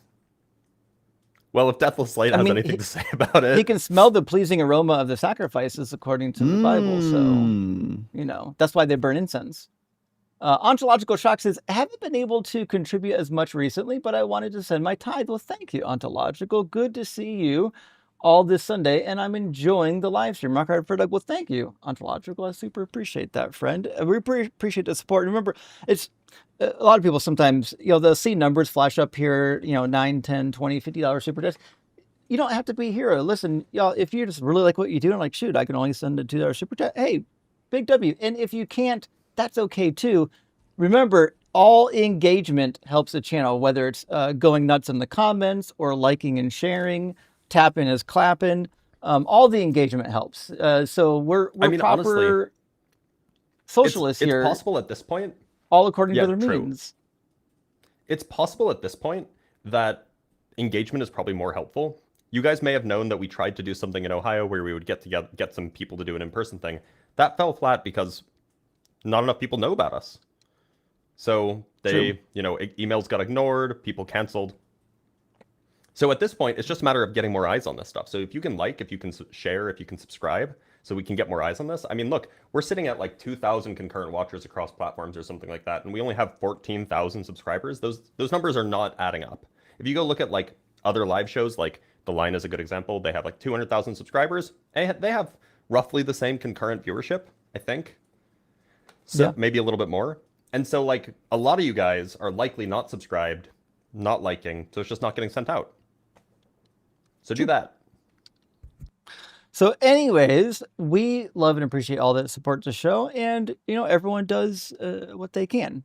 Some people can give, some people can't, but we appreciate everyone who's here either way. But yeah, right now we got about 2,000 people here in the live stream. So anything you can do to share it out grows the channel. And as the channel grows, so does our reach, so does our message. So let's bring in Kevin. And then after that, we'll do Meek.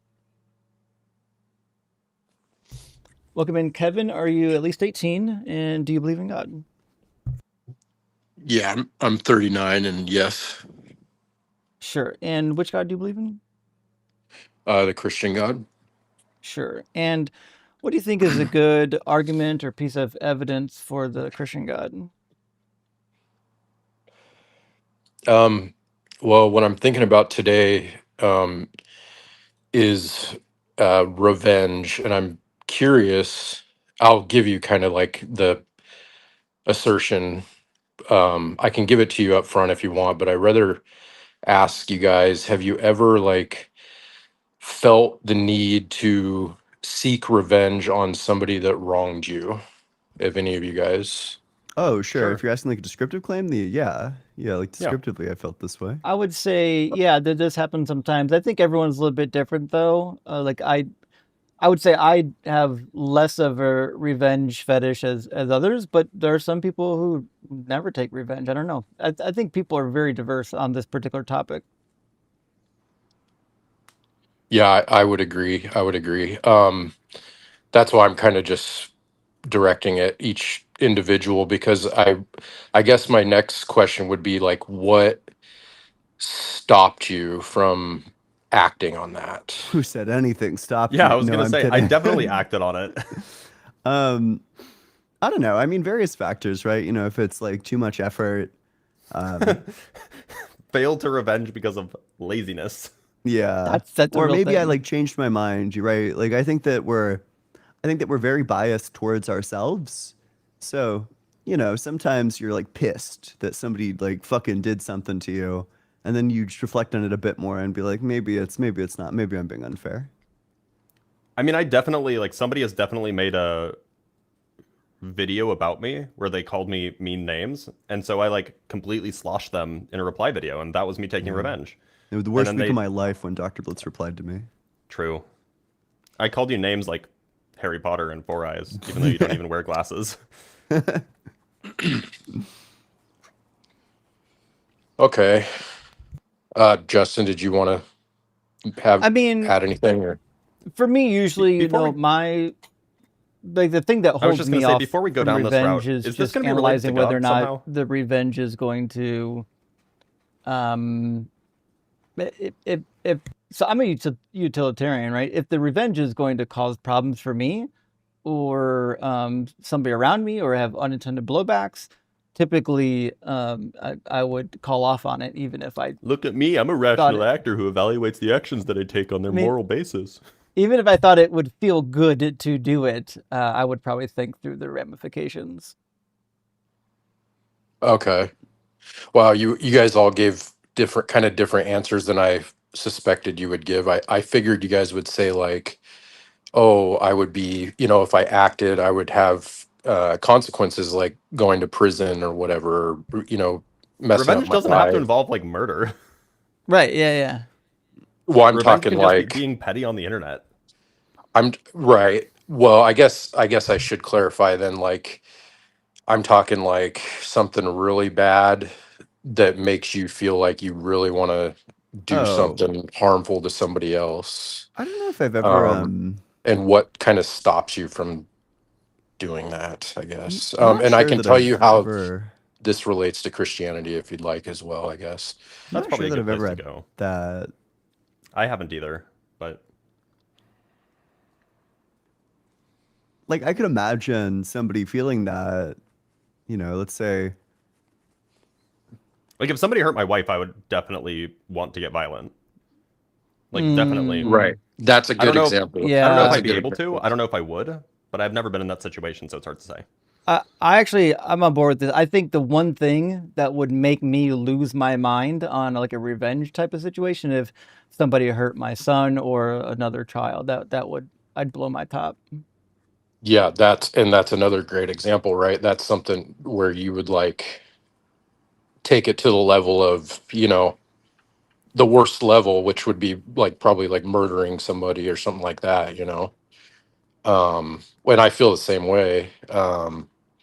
So how does But this I, have to do with what does this have to do with well, Christianity? as far as I can tell, and correct me if I'm wrong, but Christianity seems to be the only.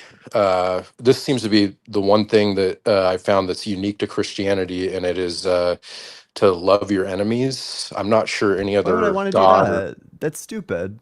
Let's say Also, somebody isn't like Buddhism comes up pretty and turn the other cheeky?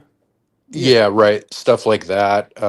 I feel like if you have a strong belief that there is a God and there are repercussions after this life, on top of the repercussions in in this life, that might be something that could help someone, you know if they truly believe it, it can stop them from acting on it.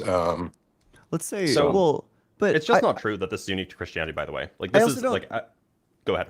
I oh, just don't know what's why I would want to sorry. do that, right? Like, let's say somebody like comes up to me and like punches my son in the face or something like that, or like fucking like decks my girlfriend. Why would I want to turn the other cheek to a situation like that? Because evil begets more evil, and I But that's what do I'm you think saying is justice like is evil? justice is justice evil. That's a I'm not sure how to answer that. Can you like elaborate a Well, little more because I maybe? think if somebody like punched my girlfriend in the face and then I like beat the shit out of them, that to me seems just. That's fair, even. So a lot of times if whoever wins a fight, if the person bloody on the ground doesn't end up going to jail or getting arrested, but the person who did beat them up does get the repercussions in this life and ends up getting charged, maybe that would prevent you. But So, I can see I, what you're saying, like eye for an eye, right? Kevin? Do you mind if I just mention something real quick? I've Sure. heard this argument a lot, or this idea a lot, and I get it. The What? argument is like Christianity, especially the teaching of Jesus, brings like this really unique perspective that seems to have been absent from culture in the world. But we had these concepts a long time ago. Like if you read some of the Greek Stoics, Seneca talked about it. Even Socrates, although you might not think Socrates is a real person. I think he was. Talk about this kind of stuff. Don't retaliate against your enemies. In fact, even treat your enemy and your slaves with kindness, because one day, you could be on the receiving end of it. There's quite a few philosophers prior to Jesus that talked about this, and there's people in the Jewish literature before Jesus that was seemingly talking about it as well. So while I agree there are occasions where I think you can benefit, and I think Ian and Blitz are right to point out that loving your enemies might not be the best standard all the time. But in just the concept itself, that has been around prior to Jesus. He didn't really invent that. Would you say it was just like a more of a philosopher's thing, or is there actually another religion that advocated for it Well, I besides mean, Depends on whether or Christianity? not it depends on whether or not you consider Buddhism a religion. Some people would say that it's less right. of a religion because it can be compatible with other religions. But if you consider Buddhism a religion, there is a collection of sayings by the Buddha called the Dhammapada, which has things like what we're talking about here. Hatred is never appeased by hatred in this world. By non-hatred alone is hatred appeased. This is an eternal law. Overcome the angry by non-anger. It's like that kind of stuff. Yeah, so it seems to be a good thing, and just based on psychology and moving about the world, to not act on it. I guess I'm just wondering what I don't even know how to articulate this. Let me think. Okay, let me ask you this: if someone's like, "I'm going to go seek revenge on somebody," but if I believe God is real, I'm not going to do that. If I believe the Christian God is real, I'm going to follow his teachings and not do that. Would you recommend that person should probably stay believing in God? Depends on the So, circumstances. okay. If the person plans on doing some like unhinged shit, right? Like, okay, I'll give you two extremes. Let's say that the person is like currently a slave, and they're going to lead a slave revolt where they rise up and they kill the slave owners. I'd say, yeah, you should do that. You should do the slave revolt. That's good. That's a good thing to do. It's just. It's deserved. It's right. It's a better state of affairs. But then, like, let's say somebody has like delusions about justice, and they're like, well, I just simply must shoot up the school because these fucks deserve it. They bullied me. Well, no, I don't think you should do that. But I think that the symmetry breaker there is whether or not it's just, whether or not the thing that they're planning on doing is just.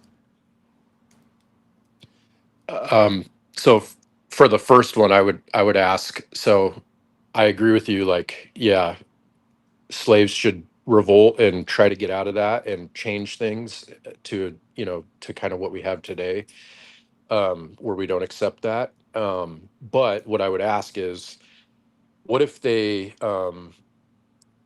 successfully change that, but then on top of that, I guess what I mean by revenge would be to cause more harm than necessary, even after they got freed, and Oh, to no, get back at the slave owners, to cause harm to them. That would be my example of like kind of what the revenge would be there in your Sure, and maybe scenario. and you could probably say that's not justified, kind of by yeah, definition.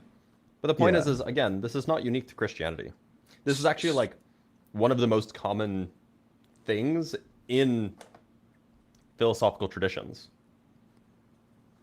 Well, Like extraordinarily common. I understand it's common in philosophical traditions, A but philosophical theology, a traditions theology is aren't a philosophical necessarily. tradition attached to the supernatural. Yeah.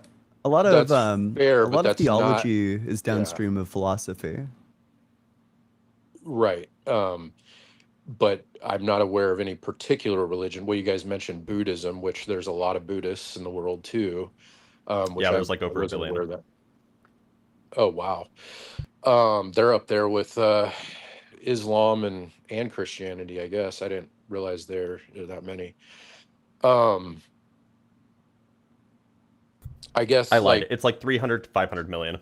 So let's say Ian, since you mentioned the slavery thing, let's say you were a slave for Hmm? your whole life, and you finally got free. Do you think it would be just to cause more harm to the people that enslaved you, and all the harm, like let's say they were harming you while you were a slave, you were whipped and you were, the harm that comes with that life. After you were free and the system changed and there was no more slavery, would you say Yeah, I think slave this is a owners good should be in example? Because, jail. Yeah, I do think slave owners well, should be jailed, right? what Like, about you? obviously. What Like, that's about you? trivial. Well, but not in jail, but what about individually you going and acting and doing something harmful to the particular slave owner or owners that caused No, I harm think the on you? victim needs to be different from the judge, needs to be different from the executioner. Unless you're John No. Brown, then you're allowed to do whatever you want. Right. Like, I think that there needs to be these distinctions, but no, I do think that slave owners deserve harsh treatment. I do think that the slave owners probably should have been thrown in jail. Okay. Yeah, I guess I'm having trouble finding something kind of like ultimate, I guess I'll use that word, that can really ground like and stop someone from seeking revenge, besides the repercussions like jail and prison or whatever that you get in this life. Maybe If it's someone because it's doesn't care irrational. about that, what's that? Maybe it's irrational. Maybe that's what you want to say, is that it's irrational to do that, either because the people don't deserve this treatment, or maybe they do deserve the treatment, but it's going to be bad for you ultimately. That's going to lead to things like jail. Right, but what if getting that revenge on that person fulfills you and you're okay with sitting in jail for the rest of your life and Does you'll the be person happy deserve it? there? Well, yeah, you would think so in your Well, own wait, heart, in but your own but do they mind. actually deserve it is the question. That to me is the real question. Let's say I'm not sure how you would interpret if someone deserves something or not and what level of harm they deserve. Like you said, it's based on the circumstances. But I would say if I was a slave, like the example you gave, and yeah, I was freed, um, I would probably feel like the all the time I spent as a slave and all the harm I endured by the slave owners, um, I would still feel like they do deserve some type of revenge Hmm? that comes from me directly. Look, so Um, what you're trying to distinguish, or what's happening here, is that you're confusing like what somebody thinks is just and what actually is just. People can be mistaken about what's just. Yeah. I might think, from my own perspective, that XYZ action is justified, even if I looked at it from an objective point of view, it's not, right? And I could be mistaken. Absolutely, I could be mistaken about what I think is just. But if what you think is just actually is just, then you should do the thing. And most people don't think that they're wrong. So so my response to that would be, if you truly believe in Christianity, or I guess Buddhism as well, if you truly believe there is a God there, um, it's never just, right? It's never just to get back at somebody like that. And I Do guess you think that would that be the distinction. do you think that if, like, I don't know, let's say somebody like rapes your like adolescent child, do you think you should forgive that person? Um, yeah, and these are the type of Okay, I take that very as a reductio. wait. What you're saying? If you think you If should forgive that person, I take that as a reductio. um I think that that's like okay, a moral absurdity. that so if someone If someone like rapes like your 6 year I old child, so here's where we get, yeah, and here's where we meet that point where it's like I would feel like I need to get revenge on this person, and I would feel like that type of thing is something where, yeah, and it happens all the time. People will go and murder, you know The question was the not about culprit. revenge; it was about forgiveness. Yeah, well, like, would you forgive them? So if you truly believe in Christianity and you believe there is a God and that's what it teaches, then I'd have to say, yeah, you have to forgive them and trust that there is a bigger plan and that that person is going to have repercussions in the afterlife. Another good example I just want to mention, I don't know if you guys heard about that guy in Texas, that FedEx driver that Sorry to interrupt, but I don't know if that's the case. I don't think there are repercussions in the afterlife. There's only repercussions if you don't believe in the same God, right? Because all sins are forgiven in Christianity, which means you can do horrible, horrible stuff, but as long as you repent, then you don't get that justice. Whereas there are some people who did like kind of minor crimes, but because they believed in the wrong God, well, now they're burning in hell forever. The same place theoretically someone like Hitler would be. Yeah, I agree with you. There's a lot of problems, and I listen to you guys. I've been listening to you guys for a long time, and I know there's a lot of problems and a lot of the apologetics for this stuff. I've heard the best they got, and it's tough. It's tough to make sense of it. And you guys are like a three-headed monster here. Three against Well, one you is guys- it's a tough thing to walk into. That's not missed on us.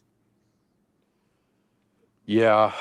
So I guess to sum it up, your answers are pretty much like, yes, you should seek revenge in certain circumstances, and Depends. to make it and it is justified. The point is if it's there's a difference between unjustified revenge and justified revenge. If by revenge you just mean some retaliatory action, then you think that revenge is also totally justified in many scenarios, because like putting someone in jail would be an example of retaliatory action, right? It's a punishment, which is what a retaliatory action is. Now, if by revenge you mean some sort of unjustified retaliatory action, then yeah, of course not, because it's unjustified. But who interprets what's justified? Because under Collectively, we all do as a society, generally. That's how we make laws. But Well, like you could justify things in a more like individualistic sense using some whatever moral code you have. Yeah, or you could say that like the punishment should be roughly equivalent to the crime. You could just hold to like some sort of not it shouldn't be like the same type, but there should be like some like underlying currency, like jail time, for example. And then you match the severity of the crime to the severity of the jail time. Can I give you guys a specific example? And so, okay, let's say somebody gives you like an STD, like a lifelong permanent STD, and they don't give a shit. They spread it to you. Did they do it on purpose? You don't know. You Well, don't know for that's sure. in order to give you like a judgment about the case. That's like a morally relevant feature. If they do it on purpose, then I think that they've done something severely wrong. They are morally responsible for that. If they do should it go on to jail. accident, then I don't know. If They're they do it on probably- accident, then they're There's probably like a negligent. further question about like negligence. Like, should they have known? And if they're being like negligent, then they're still morally responsible. Should still probably go to jail.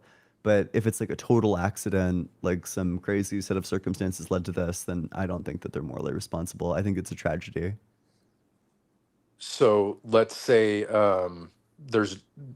they are morally responsible, but there's no way to prove in the court of law that that person gave you that STD or the other things that you need to prove with evidence to prosecute them and get that justice. So the court of law it's kind of off the table. So it's kind of up to you personally. Do you just live with this and let it go and let that person be? Or do I think you seek can make a revenge case on for them? revenge. Like you could, I don't know, contact their employer, like make their face profile, all that stuff, like very public. I don't know. I think that you could justifiably try to like, I don't know, severely same damage this time- person's life. At the same time, if you're so certain that they did it on purpose, then why weren't you able to make that case to 12 other people? True. Yeah, you should Like probably reevaluate your certainty on that if you Right. don't have enough evidence. That's a good point. Yeah. Yeah, that is a great point there. Like the American justice system or justice systems globally are not perfect, and plenty of people go without finding justice, and that's just the nature of things. But generally, we have an aversion to punishing people who are innocent, and so if that means that that sometimes justice is ungiven, it's then that's the compromise that we've decided upon as a society. I think that this is a good distinction. I think in an ideal society, punishment for crimes, like this harsh treatment that people sometimes deserve, would come from like a state. A state would be the arbitrator so that you can have a distinction between the person dealing out the punishment, who's deciding like what the common base is, and then the victim. I think that the role of the victim is very different from should be different from the role of the executioner. But if society is unjust and indeed like it's either the victim goes out and gets the justice or there is no justice, then I think the victim getting the justice is fine as long as it's proportionate. It's Okay. it's suboptimal, but it's fine, I think. Wow. See, and that's the only thing in that case that would be stopping that person from seeking revenge on the victim, from seeking revenge on the perpetrator, would be the repercussions in this life, like spending the rest of their life in prison or jail. Yeah. Well, but if it's just, then who cares? Like, I don't care if, let's say somebody like knowingly, willfully spread an STD to someone else, and then the person spends like the rest of their life like destroying the STD spreader's life. I think that's fine. I don't care. That seems just to me. Okay, I appreciate you. That's very clear. I appreciate that answer. So I'm clear on that. Now, there's one other thing I want to mention. What if seeking that revenge while you're busy, spending your time doing those actions and seeking that revenge, like trying to go online and put comments on their profile and warn other people, or trying to embarrass them online, or maybe even trying to find them in person and confront them? And what if while you're doing that, it's making you feel worse and worse inside? I think that's for you to decide. I Sounds don't like a think you problem. it's the question is whether or not it's just. It might not be pragmatic, but I'm more concerned with like justice. That's kind of like the framing of the question, right? Like if what we're optimizing for here is justice, well then this is a potentially just thing to do. But if what we're optimizing for is something else entirely, like if it's like, I don't know, human flourishing, yeah, maybe there's like pragmatic reasons to give it up, not because you forgive the person or whatever, but just because you're makes trying the to world cut your better. losses. And by the way, like the Bible is filled with revenge. It's like at least the story of the Israelites is like 100% a revenge fantasy. Like that's like the whole thing. Yeah. Like if you look if you look go at Yahweh, right? Yahweh does specific things specifically just for revenge. For example, you might know Samson when he like wanted to go down and marry the foreigner. He told his parents, "Go get that woman for me."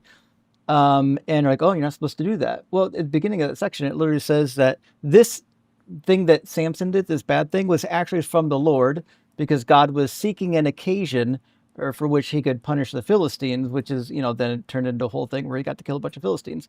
So like God takes revenge against people all the time in the Bible. Yeah, and I figured you guys would bring that up at some point. And I guess what I would say there is that because I know you're not going to like this, but because he's God, he can kind of just do whatever he wants, and we are his creation, and it's kind of like a do as I say, not as I do sort of thing, I guess, would be my That's an example of answer to bad that. parenting, by the way. Yeah. Yeah. Okay, we can just run like a Euthyphro on this. Do you think it's good because God says it, or does God say it because it's good? Or maybe we could even do the action. Does God do it because it's good, or is it good because God does it?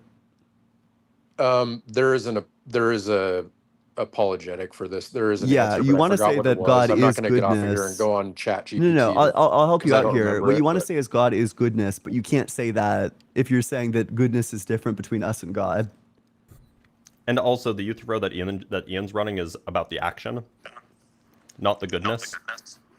So God isn't the action. That doesn't make any sense. So does God do the action because he's good?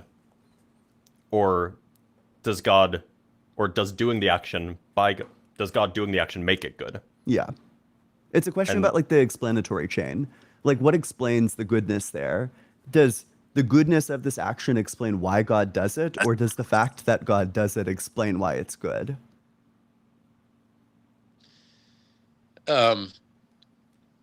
So I think this is one of those conundrums, right?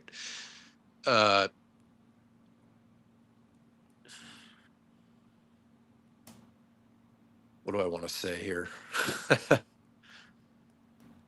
And you guys can trap me in all kinds of shit like this in the Bible. I mean, I can't even get past the first Well, I don't know if sentence we're. without being like, oh, well, that's I don't- factually incorrect. Then You I'm why know? do not you sure we're believe in trying to it? trap you. Like I think Well, you're up here having a good faith discussion, so we're not trying to trap you. We're just kind of I know, pointing I know, out I some know of you're not the. trying to.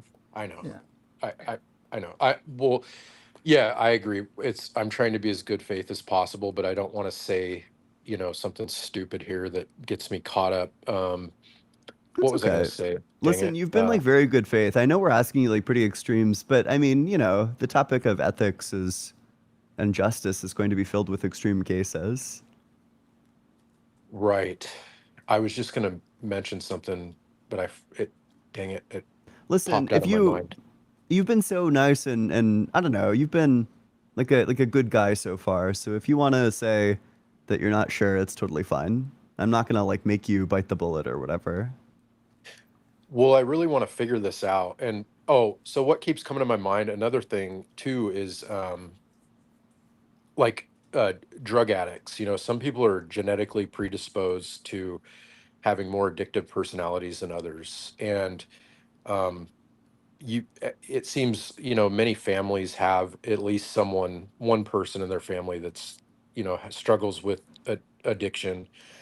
And a lot of them, not all of them, but many of them, it's this belief in a higher power that that's able to get them out of it and stop doing it for the rest of their lives. And if they go back on that belief, they'll go on a bender, and their lives will be objectively worse. And Look, that's another one of those things where it's like, you so believe this, would you recommend that person stops believing? I it can be mean, true that somebody believing something is beneficial for their life without it Hmm. being true that the thing that they believe is real. Yeah. Mhm. Yeah, it is also true, not to pile on, but for the amount of people that say they benefited from believing in God or religion, there's just as many people who haven't. There are people with PTSD because of their religious beliefs. There are people who ended up maimed or killed because of their religious beliefs. So I do agree there could be some utility to religion, but sometimes it's also, terrible. yeah, and that's one of the things that keeps me stuck, right? I have a huge problem with the being against the like LGBTQ, like, because Race. I am 100% sure that attraction isn't a choice. Yep. So why would a god create someone and make them gay and then command them to be straight? And then there's all these animals are gay too. It's totally Mhm. natural. I have a big issue with that. And the other one is the slavery one. Obviously, we know that's wrong. Yeah. The best I've heard every retort, and the best I've heard is, and I heard you talking about this on your stream the other day with someone, Ian, and you really were getting into it with someone, and he's kind of the best thing I've heard is like, what other option did they have at that time, right? Like God's all A that lot. was the powerful. best option, God right? can do anything. He literally has the power to do they're like, if the problem is like an economic one, like they need the slaves for resources, well, God can snap his fingers and generate infinite resources. If the problem is a protection thing that they need to enslave these groups to protect against them, well, God can install Yeah. some big, like the Simpsons movie style dome to encapsulate like could even- Israel, right? They can make like a Bro, huge rain wall. down Like, manna there's- from heaven. Yeah, God can snap his Oh, fingers and teleport these groups Ian over here elsewhere. defending the Iron Dome. Like, just Oh. stop. Well, Oh my. Oh. The I guess glass the- dome. the apologetic for that would be like probably that we have to go through these things to learn lessons and be better as people, and then he would be kind of infringing on our free will if Well- but I What? mean it's shitty. It's a shitty apologetic. I How is know. that- but- He didn't care Whose about free will, though. does that infringe on even? Like, if God Well, just because- installs some big ass dome, whose free will is infringed on?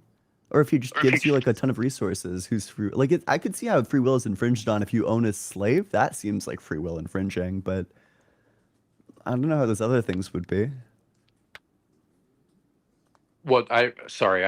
I guess I didn't understand what you said about the Iron Dome. Well, so God can whatever problem is leading them to own slaves, God has the power to solve it without slavery. And without infringing on free Yeah. will.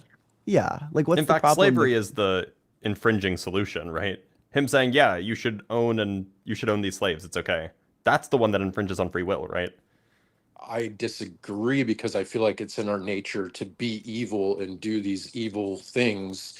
And then maybe the reason we're here and having this first person experience, that's another. So the things that keep me kind of holding on to Christianity is morals and consciousness. And you can easily go in the Bible and find a bunch of horrible shit and say, True. well, that there goes the morals. Yeah, that was my first question. What morals are you talking about? Right. And as soon as I say one, you can just go in there and say, well, God murdered the Amalekites. I can easily, I debate with both sides on this. I'm kind of a contrarian. But I say, the Amalekite babies, what were they guilty of? Right. So that's a big issue. So I guess the biggest one for me, I hate to just shift the topic. I guess I'm kind of shifting here, but consciousness is a big one. Okay, so consciousness is the thing. Well, let me ask you a question, because you specifically pointed out Christianity. What about consciousness would lead you to Christianity as opposed to anything else, like Buddhism, Shintoism? I mean, why Christianity? Because, like, Or honestly, like theoretically, atheistic panpsychism. I can answer that. Right. well, Yeah, I can answer that. 'Cause Well, I personally think panpsychism is a good example because that one's more broad. So that one could be accepted before Christianity. But I think specifically Christianity has the best evidence for it being true out of all the religions. So that would be my answer to that. And then as far as consciousness goes, we start to get into the philosophical arguments of why should anything be having a first person experience at all? What things are conscious? How do we know? Because it seems like on a purely natural worldview, on naturalism or materialism, and probably I'd say physicalism, it there doesn't seem to be necessary for things to be having any experience. We could be going through all these. What if you're motions. what if you're a naturalistic panpsychist? Yeah. You could just think that everything has an experience. So you're saying like even atom at the most basic level, things are Yeah. conscious. Well, yeah, that would be the view.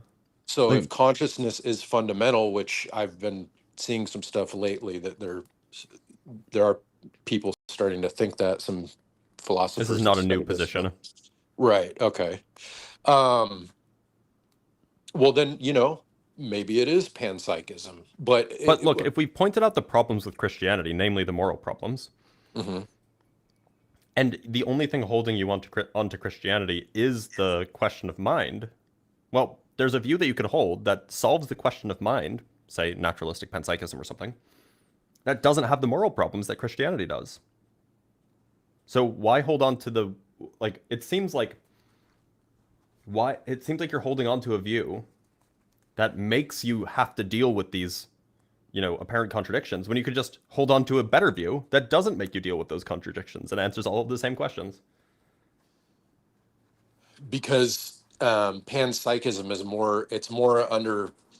It's kind of like above it's kind of like above Christianity. It's not getting too specific, but it's still under the theism umbrella. No, it's But not. Panpsychism is not theism. Panpsychism is, you can be an atheist and be panpsychist. You could be a naturalist even and be a Okay. panpsychist. Yeah, so what I'm saying is, why not be an atheist panpsychist? Solves all the problems, but you don't need a god. Okay, so on that view, would you say that AI and AI eventually it's possible that artificial intelligence will eventually become conscious? Under that view, everything's conscious. Yeah, under that view, it already is. So I would disagree. I don't think AI, I don't think computers, and I know Ian, you have a computer science degree. I don't think doing math really fast and well. That's not what's generating the yields- consciousness in the panpsychist view. In the panpsychist view, what's generating the consciousness is that it's made of things with consciousness. Right. So if consciousness is, so you're kind of saying like consciousness is fundamental. So That's the everything. panpsychist view, yeah. Right. Actually, which- the panpsychist view is a little bit different. That's the idealist view, I guess. But you could be an idealist and be an atheist too. So I feel like idealism entails God, and I already know Ian's gonna. I know he's gonna come back at me on this, but I feel like it's kind of like idealism versus physicalism, and Yeah, but you can be an idealist and an atheist. In fact, I did not know this that. It's this is gonna be kind of mind blowing, but I totally forgot what I was gonna say. We're talking about atheism, panpsychism. So what? Philosophers are like 75% atheist, and Yeah. they're also like 30% idealists of some kind. I think it's I think it's like 20% maybe. So that means that 15% of philosophers say it's 25%. Then 15% of philosophers are atheists and idealists, assuming that these are uncorrelated, which they're probably not. But Okay, so back to the AI becoming conscious, is that something that can happen on idealism? Because as far as I'm aware, that seems to be a Well, physicalist perspective. In some sense, the idealist is saying that like the AI doesn't really exist at all. That it's like just like a mental image or something. Huh. Oh, I remember what I was going to say. That a lot of people will say like the best versions of idealism are indistinguishable from the best versions of physicalism. That you you kind of end up somewhere in the middle, a view called like Russellian monism, where you hold that there's Yes. Yeah. like there bundles. there are atoms that have Yeah. like intrinsic properties that are differentiable qualitatively. Okay. I probably should go to school for philosophy because I need to get more Sounds educated like a on this. horrible. yeah, I was gonna say financial actually you decision. probably shouldn't. Okay. You fair. can learn about it on your I- own though. now you that- could and should read about it. Now that's some advice I appreciate right there. It's an expensive. Well, well, degrees are I always listened to you expensive, but it's one guys. that's going to be hard to pay off. You know. Yeah, well, I Right. think you probably Well- just need a plan for what Well, you I want was to do. thinking about going for computer science and minoring in philosophy, but now with AI, I don't know if Kevin, that's, how old are you? I'm 39. Oh, okay. I'm like, we're not talking to like a 17-year-old, are we? Oh no, I was real dumb back then. I didn't even start getting into this until like my 30s, and then I'm just like obsessed. Like I listen to you guys all the time. Kevin, all this is day. stolen valor. You're probably way smarter than a lot of the people that we've talked to today. I appreciate it, man. I mean, I honestly though, I have called in and been combative, not with you, Ian, but with Justin, and I recognize your voice.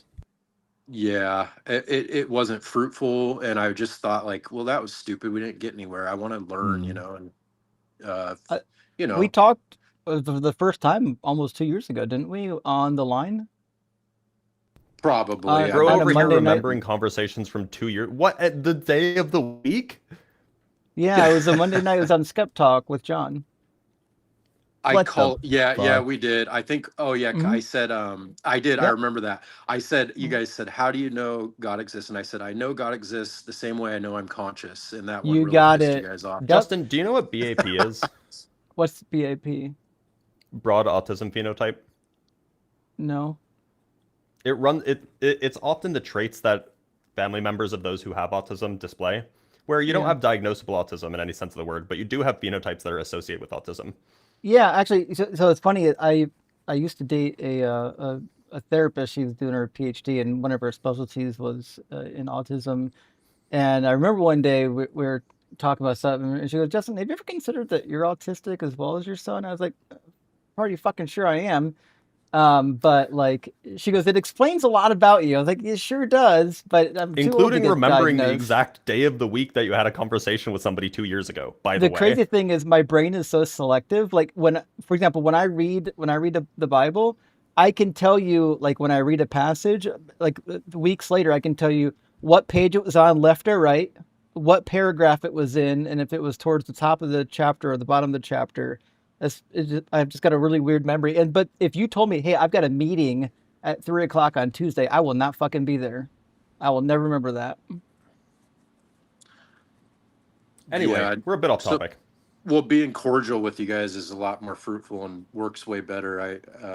Because like I'm also like I've been diagnosed by my counselors neurodivergent at very least, and probably ADHD, but I'm kind of similar in that way. So, uh, yeah.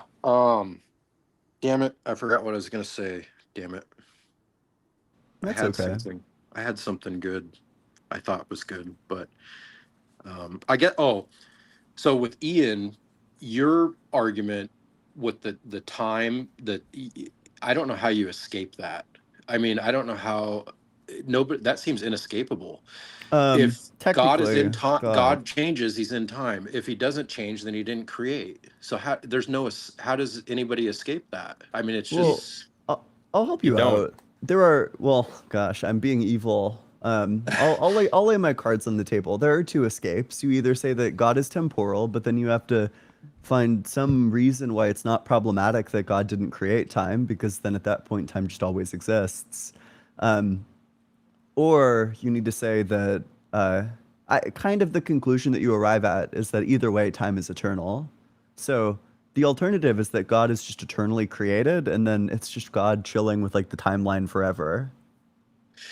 okay. Yeah, and I called you before, and I that's what I was kind of trying to articulate. I don't know how well I did, but it's kind of like, correct me if I'm wrong, but it's like this God kind of, the universe is like this big block, and the God kind of exists kind of like outside of it, kind of Mhm. like, Like with it, yeah. yeah, like with it, kind of, yeah. Okay. Mhm. That's the best I think anyone can do with that, I guess. Yeah. Well, it's a powerful argument, and I'll tell you what. From my perspective, I was a general theist after I left Christianity, and literally the thing that Okay. took me Cringe. from general theism to atheism was this nonsense about God having to create all of space and time. I couldn't get around the fact that something existing outside of space and time just seemed to be not only impossible but identical with non-existent. Mm. Right, and it depends how you define existence, right? If you define existence as something that, well, I hate to use the same word, but exist in space and time, I mean, yeah, I mean that's the problem, right? Uh, Yeah. so uh, I and my thing is too, though, like another thing I'll mention is I know Justin, you're very, you can like find shit in the Bible, and I can too. It's hard to just skim by it and be like, well, and not be like, wait a second, global flood, that's no. Shit like that. Rabbits don't chew cud. The sun didn't stop in the sky. I don't know. Like, okay, a good one is like, okay, God did all this evil shit, right? But does Yeah. that make him not exist though? That's the thing. It makes him could not it the God of still the Bible. That's exist the problem. and do all this evil shit? He's just not all good. And if he's not Yeah. all good, then he's not the God of the Bible. In which case, the God of the Bible is not the God of the Bible. Can we say the problem. max? So what I would say is maximally good. But not Because- even then, right? Like that God isn't maximally good. There was a better option there. He's like maybe mildly better than neutral on balance, depending on how you judge things. It's like if you're like an Israelite, he's like and if you're, like an Amalekite, he's like an evil fucking monster. I guess what would you expect a God to be like? What would you expect the Bible to say? What would you expect? I would nothing, expect no problems, I would expect no the evil, God no to nothing, be like no the drama. way that Christians think God is. Yeah. Well, he Like, he oh, is he under loves the New everybody, Testament, you right? know. He If just you're- wants the best for everybody. He's so loving. That's kind of the main all-encompassing message of the book, especially in the New Testament, right? I mean, that's kind of like the whole. Right, but that's the gist problem of it. because the New Testament isn't the whole book. Well, we can take verses here and there that we would all agree are evil, but if you look at the whole, like, oh God, I'm going to say the word context. Would you guys agree that the book, the overall message of the book, they call it the good book, right? Wouldn't you say like the message is have high character, be good to other people, treat others as you treat yourself? I think different understand these people took existed different before, but- messages throughout history. I think that And there's not one unifying message, right? Like Right. that's the point. It I wasn't feel like written by that one is. person. I feel like that is the unifying message. Is to Can be you a good find that person. anywhere in the Hebrew Bible? In the Hebrew Bible? The Christian, or what you would call the Old Testament, right? Yeah, right. I know what you're saying. Because if the answer is no, then that Not can't that be I the know. unifying Not message, that I know of. right? Not. I can't think of it right off my hand. Not in the Old Testament. Then, But you guys. then it would can't be know. that can't be the unifying message if it's not found in like more than half of it. Okay. Well, I guess I would. Yeah, that's a good point, but I guess I would disagree. I There was- think. Yeah. There's go really ahead. while Justin's gone and I can just start openly lying about the Bible. There was a There you really go. good Hank Green video about the evolution of how Jesus looked over time. That different people portrayed Jesus in different ways at like different time periods, and more or less the thing that made them depict him in different ways is just based off of what sort of characteristics they wanted him to justify, basically. Yeah. They focused on like warlike verses for wartime. They focused on like loving kind verses for, as society started liberalizing, like Jesus just became whatever they wanted to. Oh shit, Justin's back. I have to stop lying about the Bible. Speaking of Hank Green, he's a mutual. Just Shut the flex him. fuck up, Blitz. You Fuck know what? you. So- Every time you say that, every time. It's true. Are you guys familiar with Joel Reed's Bible? He would say it's a Oh, yeah. choose your own adventure. Is that what you're kind of saying? Yeah, we're Joel Yeah, fans that's for Yeah, sure. basically. Yeah, yeah. I hear the problems, and I was gonna go to church today because I'm having a rough time. I'm glad and he came here instead. I'm here, but so basically, what I meet these girls. Sometimes I'll go on dates with girls, and they'll be like Christian, and they'll say, "Oh, are you a Christian?" Oh, if you're not Christian, I don't, But like, my logical brain is like, fuck no. But I still have this like in my heart, quote unquote, I guess. I still feel like it's true. And if I were to have to give you logical arguments, I would go back to the consciousness and maybe morality, which is the two kind of tie into each Questionable other. at best. But yeah. Because why do you guys think we're having a first person experience? You think it just It's evolutionarily emerges? advantageous. Are you asking like the causal explanation? There's an evolutionary explanation. Well, that's my problem, right? We can show correlation, like someone gets a brain injury and it changes them, but we can't seem to show any causation. It seems to be like magic. Between Which- the mental stuff and the physical stuff? Yeah, like Of what is course the there's causation? Otherwise, you wouldn't know Where about the is it? mental stuff. I struggle to figure out where that causation actually is. Like where, because it seems to me that on a pure, like a strictly atheistic view, um, I could, well, there's the problem of hard solipsism, obviously, but it's That's a like, problem for everybody.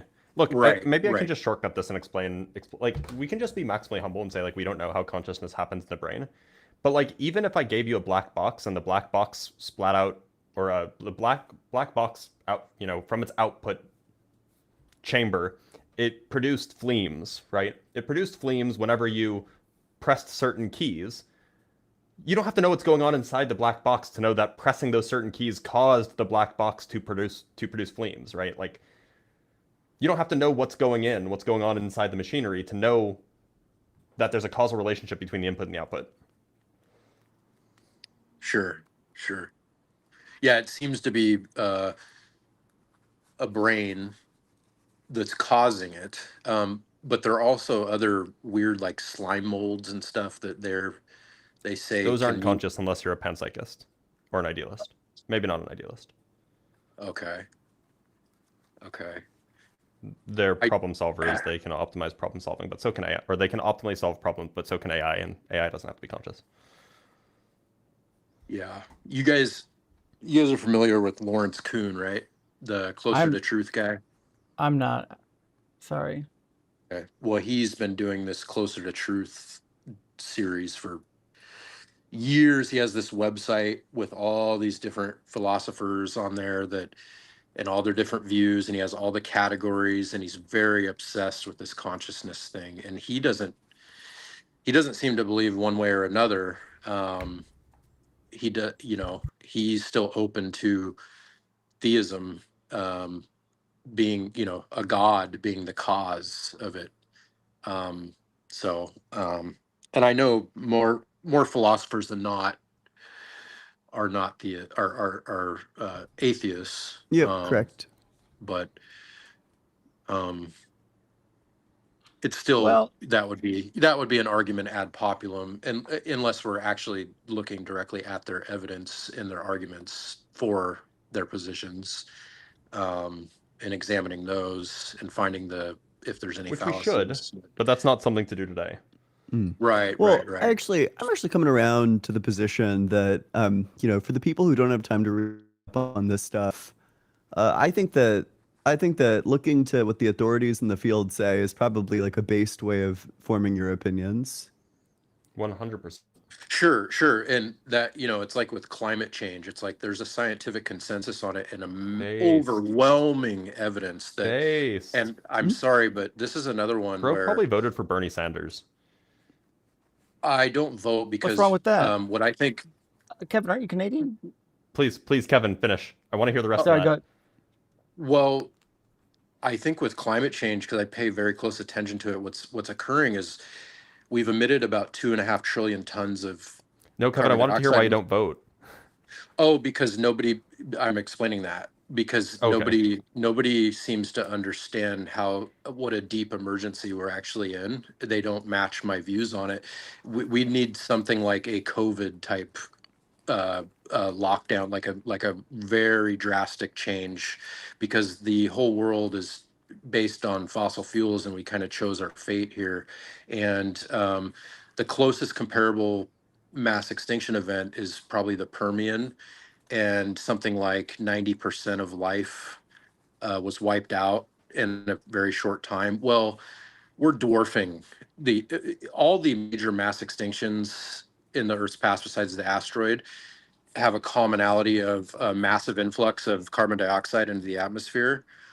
I wish that Which, your reason not to vote was because Kamala Harris or whoever is not far enough left for you, but that wasn't the reason. But it's close. Look, well, Kevin, yeah, we go do have we are way over, so Yeah. we should probably let you go because we have a lot of super chats to read.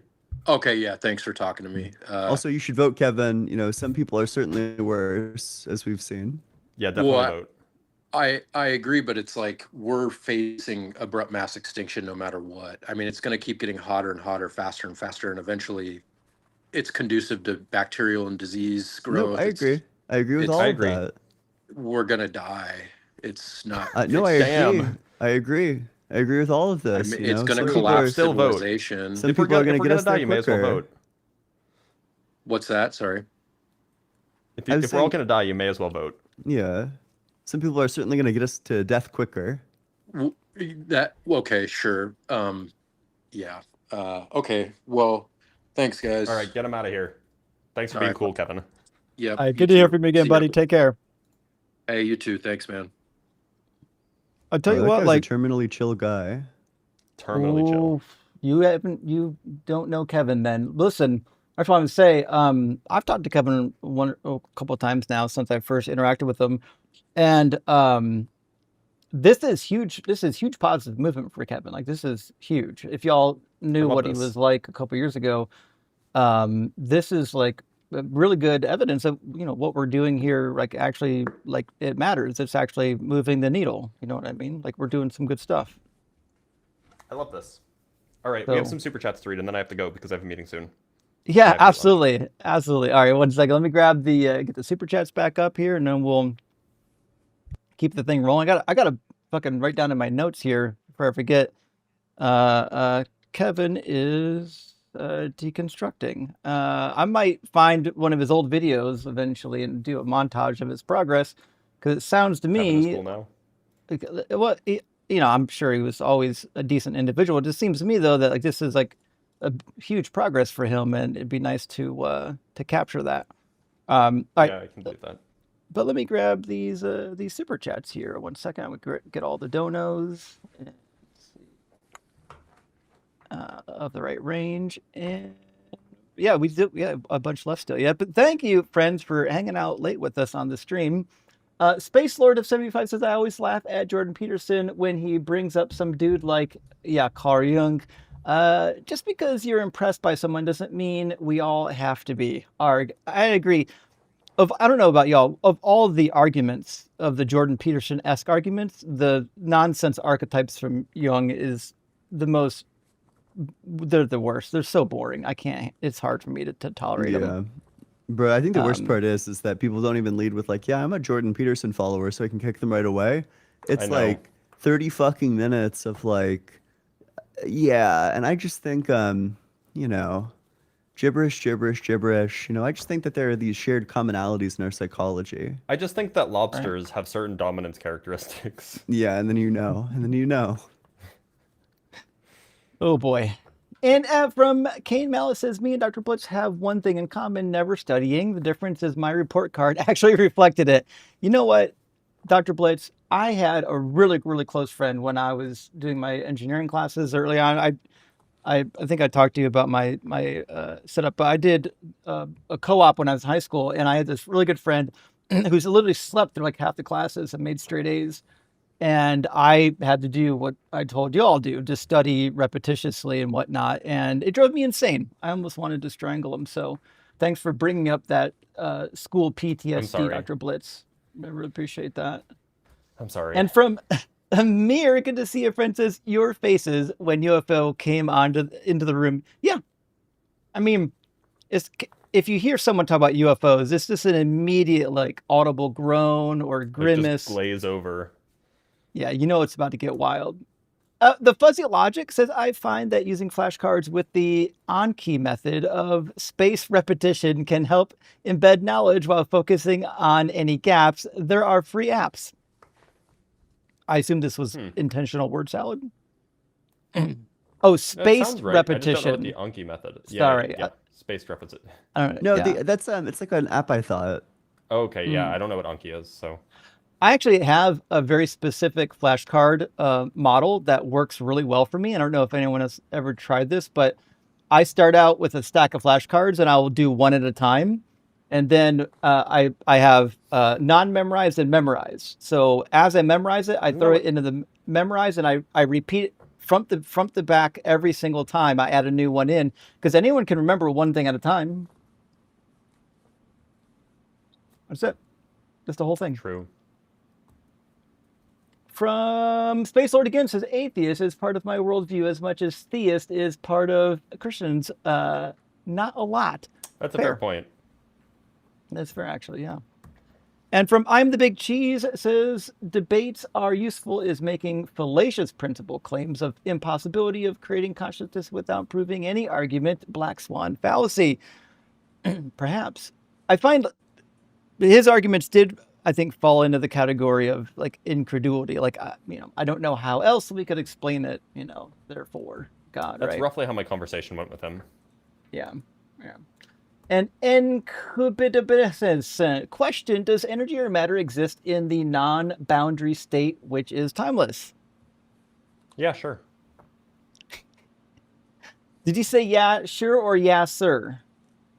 Yeah, sure. I mean, like, so it's hard to define what energy is if there's no time, but you could definitely have matter that if that matter in a certain configuration was embedded in time somehow, then it would have energy. Like that's not a problem. What if there's a what if in the spatial realm there's just a big old dick? What then? How would you update your belief system, Dr. Blitz, if one day they There's a ran timeless the dick. they ran like the fucking world line back and hit the spatial and then got a spatial facial dick. by this big old dick? Well, Well, I guess I would become there's a fallible phallus joke here somewhere. I can't quite put my tongue on it. You would become. Oh. Okay, please nevertheless, from the Knights Who Say Knee, game idea. Open the Bible, flip to random passages, and do what it says. Last one, not in jail wins. Rock for Doug, choking on Ian's hog. Insert random joke at the Browns' expense. Oh, yeah. The Knights, it's going to be bad. They got the Predator throwing balls back there again. Like they're going to not keep him benched all season. I'm so livid. If he sees the playing field even for one quarter. David James says, I've been watching these streams for a while, and I was wondering how Ian's argument that time is eternal interacts with the Hartle-Hawking model. It doesn't. The time eternal argument presupposes a theory. Oh. And he never says that. And I never say that. It's because I'm a scumbag. It's because everyone just intuits a theory. Get fucked. That probably is the case. And from Eat Some Sharks. Windows ME was garbage, but at least it had Space Pinball. That's true. Windows ME had Space but like Pinball. a lot of when did they take away Space Pinball? Like Windows 7 or something? I actually don't Space recall, Pinball but was around for a while. I played some Space Pinball for sure. Like that was a staple. Once that came out, did anyone ever play Solitaire? No. I mean, they shouldn't have. I'm actually shocked they got rid of it. Actually, my mom played Solitaire. Well then, some people, I guess, are just into that. The same type of people that are like into feet and stuff. I don't know. What are you gonna do? Also from Kirby New Kirk. There we go. You three have changed my life for the better. Vegetarian from Ian, got over hell with Justin's arguments, and creation from Blitz will always support. I feel like mine's the most impressive. Curb. You know what? This type of competition is not necessary here. Okay. That's what a loser says. Wow. I think you're not wrong. I'm contributing to the end of the torture of animals. I think that's. Oh, okay. I didn't know you were a utilitarian. True. I'm making up for the rights violations against animals. Okay. Nevertheless, I mean, Ian, you did. I basically converted to pescatarian talking about this particular topic. So I think it. Bro, can you imagine me being vegetarian or vegan and also being celiac? Like, there's no way at this point. And you can't afford to get any skinnier. You're like already as skinny as it's going to get. I know. Like, I'm guaranteed I've lost weight in the last 2 weeks because I've had to eat because I can't eat bread. So, question from Germsolino says, Justin, in Hosea 3:1, is the use of the term raising cakes a euphemism or illicit sexual acts, or is it just a reference to blasphemous rituals? Number 3. So, Germs, thank you for the super chat. So, typically, raising cakes is a reference to worshiping what they might refer to as the Queen of Heaven. It was a time-honored tradition of a type of offering that was common to Inanna or Ishtar.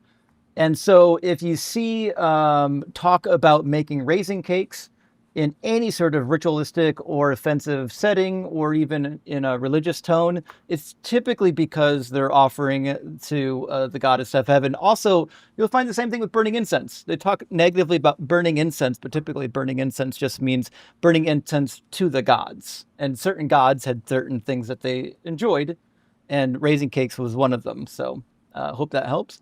And Shaggy says, "Hola, love you guys. Quick question: why can't I repost on TikTok?" What do you mean repost? There's a repost button usually, but it seems like it's buggy. Oh, you mean repost our content or just repost in general? Repost the live stream. I didn't even know you could repost a live stream. Yeah, there's a button at the bottom right. Huh. Interesting. Well, now we know. I'm learning something. It's the share icon. The basis says y'all need a clipper for this channel. Agreed. That would definitely give the algorithm more work, more to work with to get the word out. So I've talked to a couple people about clipping, and what it typically comes down to is honestly, I don't think people actually like clipping videos that much because it's tedious. It's not fun. It's not tedious fun. work. It's tedious work, and the thing is our videos, at least for the time being, our videos probably won't do well enough to pay for a clipper. Well, I mean, we could. It just depends. Like, so for example, when I clip videos, I can clip like 4 an hour, 3 to 4 an hour. Like that's depends actually on what really you're good doing. money. Leave soon. I do. We can. Sorry. This is a very important conversation. Don't get me wrong, but sorry, we'll get it going. It's something that we've thought a lot about. Yeah. Ontological, thank you for additional super chat. Said, I don't find Jesus' call to love your enemies that impressive, considering he believed God was coming soon to judge the earth and get revenge on those he deemed wicked. It's just delayed retaliation. Yes. And that's why the Bible says that vengeance is the Lord. It's not that vengeance is bad. It says that, don't worry, I want all the vengeance, right? And Cain Menace says, where is the justice for the victim if a sinner that wronged them repents into heaven? That's what I was saying. There's no justice there. Christianity actually eliminates the justice in the afterlife, not fixes it. And Fio Game says, Hurt House would say, if the person is starting to feel worse and worse, then it probably overstepped the bounds of justice. You mean like internally? True. In terms of like that, in theory, like the virtue of justice is going to lead to your eudaimonia, your flourishing. So if it's not leading to your flourishing, you're probably not doing justice at that point. Yeah. And from 2 donkeys, 1 Jesus, what the hell were you talking about? Hank Green is a mutual. Don't know what a mutual is. And okay, this guy's fucking setting Dr. Blitz up to I know. Fuck. No, God, but I actually have to glaze. Don't feed the trolls. So first of all, mutual just means, if you don't know, I guess it's TikTok lingo or whatever, but it means that we follow each other. And actually, so they talk on the phone once a week and have tea parties together. Yeah. So when I thought I had cancer, like 5 months ago, like Hank Green actually had leukemia or lymphoma or something, and so he was actually one of the first people to know, aside from my wife. Because I reached out to him, I'm like, look, I'm terrified. Do you have any advice? And so like he was actually super helpful, super generous with his time. And so I have a lot, like, I mean, he does great things on the internet. I also have a lot of respect for him as a person. Like he was like, I hardly know the guy, but he was super generous. So how dare you? How dare you casually drop that you've had like full length conversations with Hank Green? How dare you? Honestly, I haven't. I just texted him, but he spent like we texted back and forth a lot. While I was in the hospital, like it was preposterous. How dare you? Unbelievable.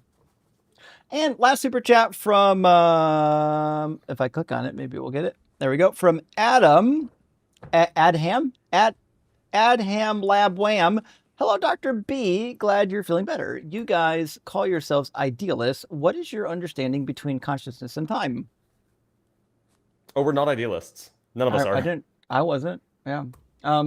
This might be, you might have been confused about the dialogue on who was and wasn't an idealist, but as far as I'm aware, I'm not an idealist, and neither Blitz or Ian. I actually don't even know what the idealist wants to say to that, to be honest. It's a legit problem. Yeah, for sure. All right, friends. Hey, thank you so much for being here. We really appreciate it. Sorry we started late. That's on me. I'm still working through some things here, but we did get it going, and we went late. So I am, by the way, in agreement with the audience. We do need to get some videos clipped. I'm gonna see if I can get somebody to work on that. If there's somebody interested in clipping videos, we don't ask anyone to do it for free. We pay for that. So Yeah, shoot me an email. At no. you'll find it. Honestly, you'd have better luck shooting me an email because Justin doesn't check his email. That's true. Yeah, never mess with me. Honestly, I'm a mess. go to like if you're interested in clipping, I'm probably the easiest person to reach about it. Yeah. This is accurate. Like Evilly. and then I can communicate with the fellas. We can get it worked out. But honestly, I will be the. But please, like, make sure that this is something you're good at. Well, Something that you've yeah. perhaps done before. Make sure it's something you're good at, but also make sure it's something that you can commit to as well. So Yeah. it's one thing to say you can do it and it sounds great, and it's another thing to actually sit down and realize, oh, I have to sit down each week and actually do this. It's like a job now. We're paying you to do it. But nevertheless, hey, friend, thank you so much for being here. We love and appreciate you. Are either of you two live today? Nope. No. I have a meeting in an hour, and who knows what'll Okay. be going on after that. I think I have chores Okay. after that. Okay, cool. I'm going to be live a little bit later today. I'm just doing a Q&A today. I'm not doing any debates. So if y'all interested in doing a Q&A, let me know, and we'll talk to you soon. Other than that, we'll see you next week, friends. Bye.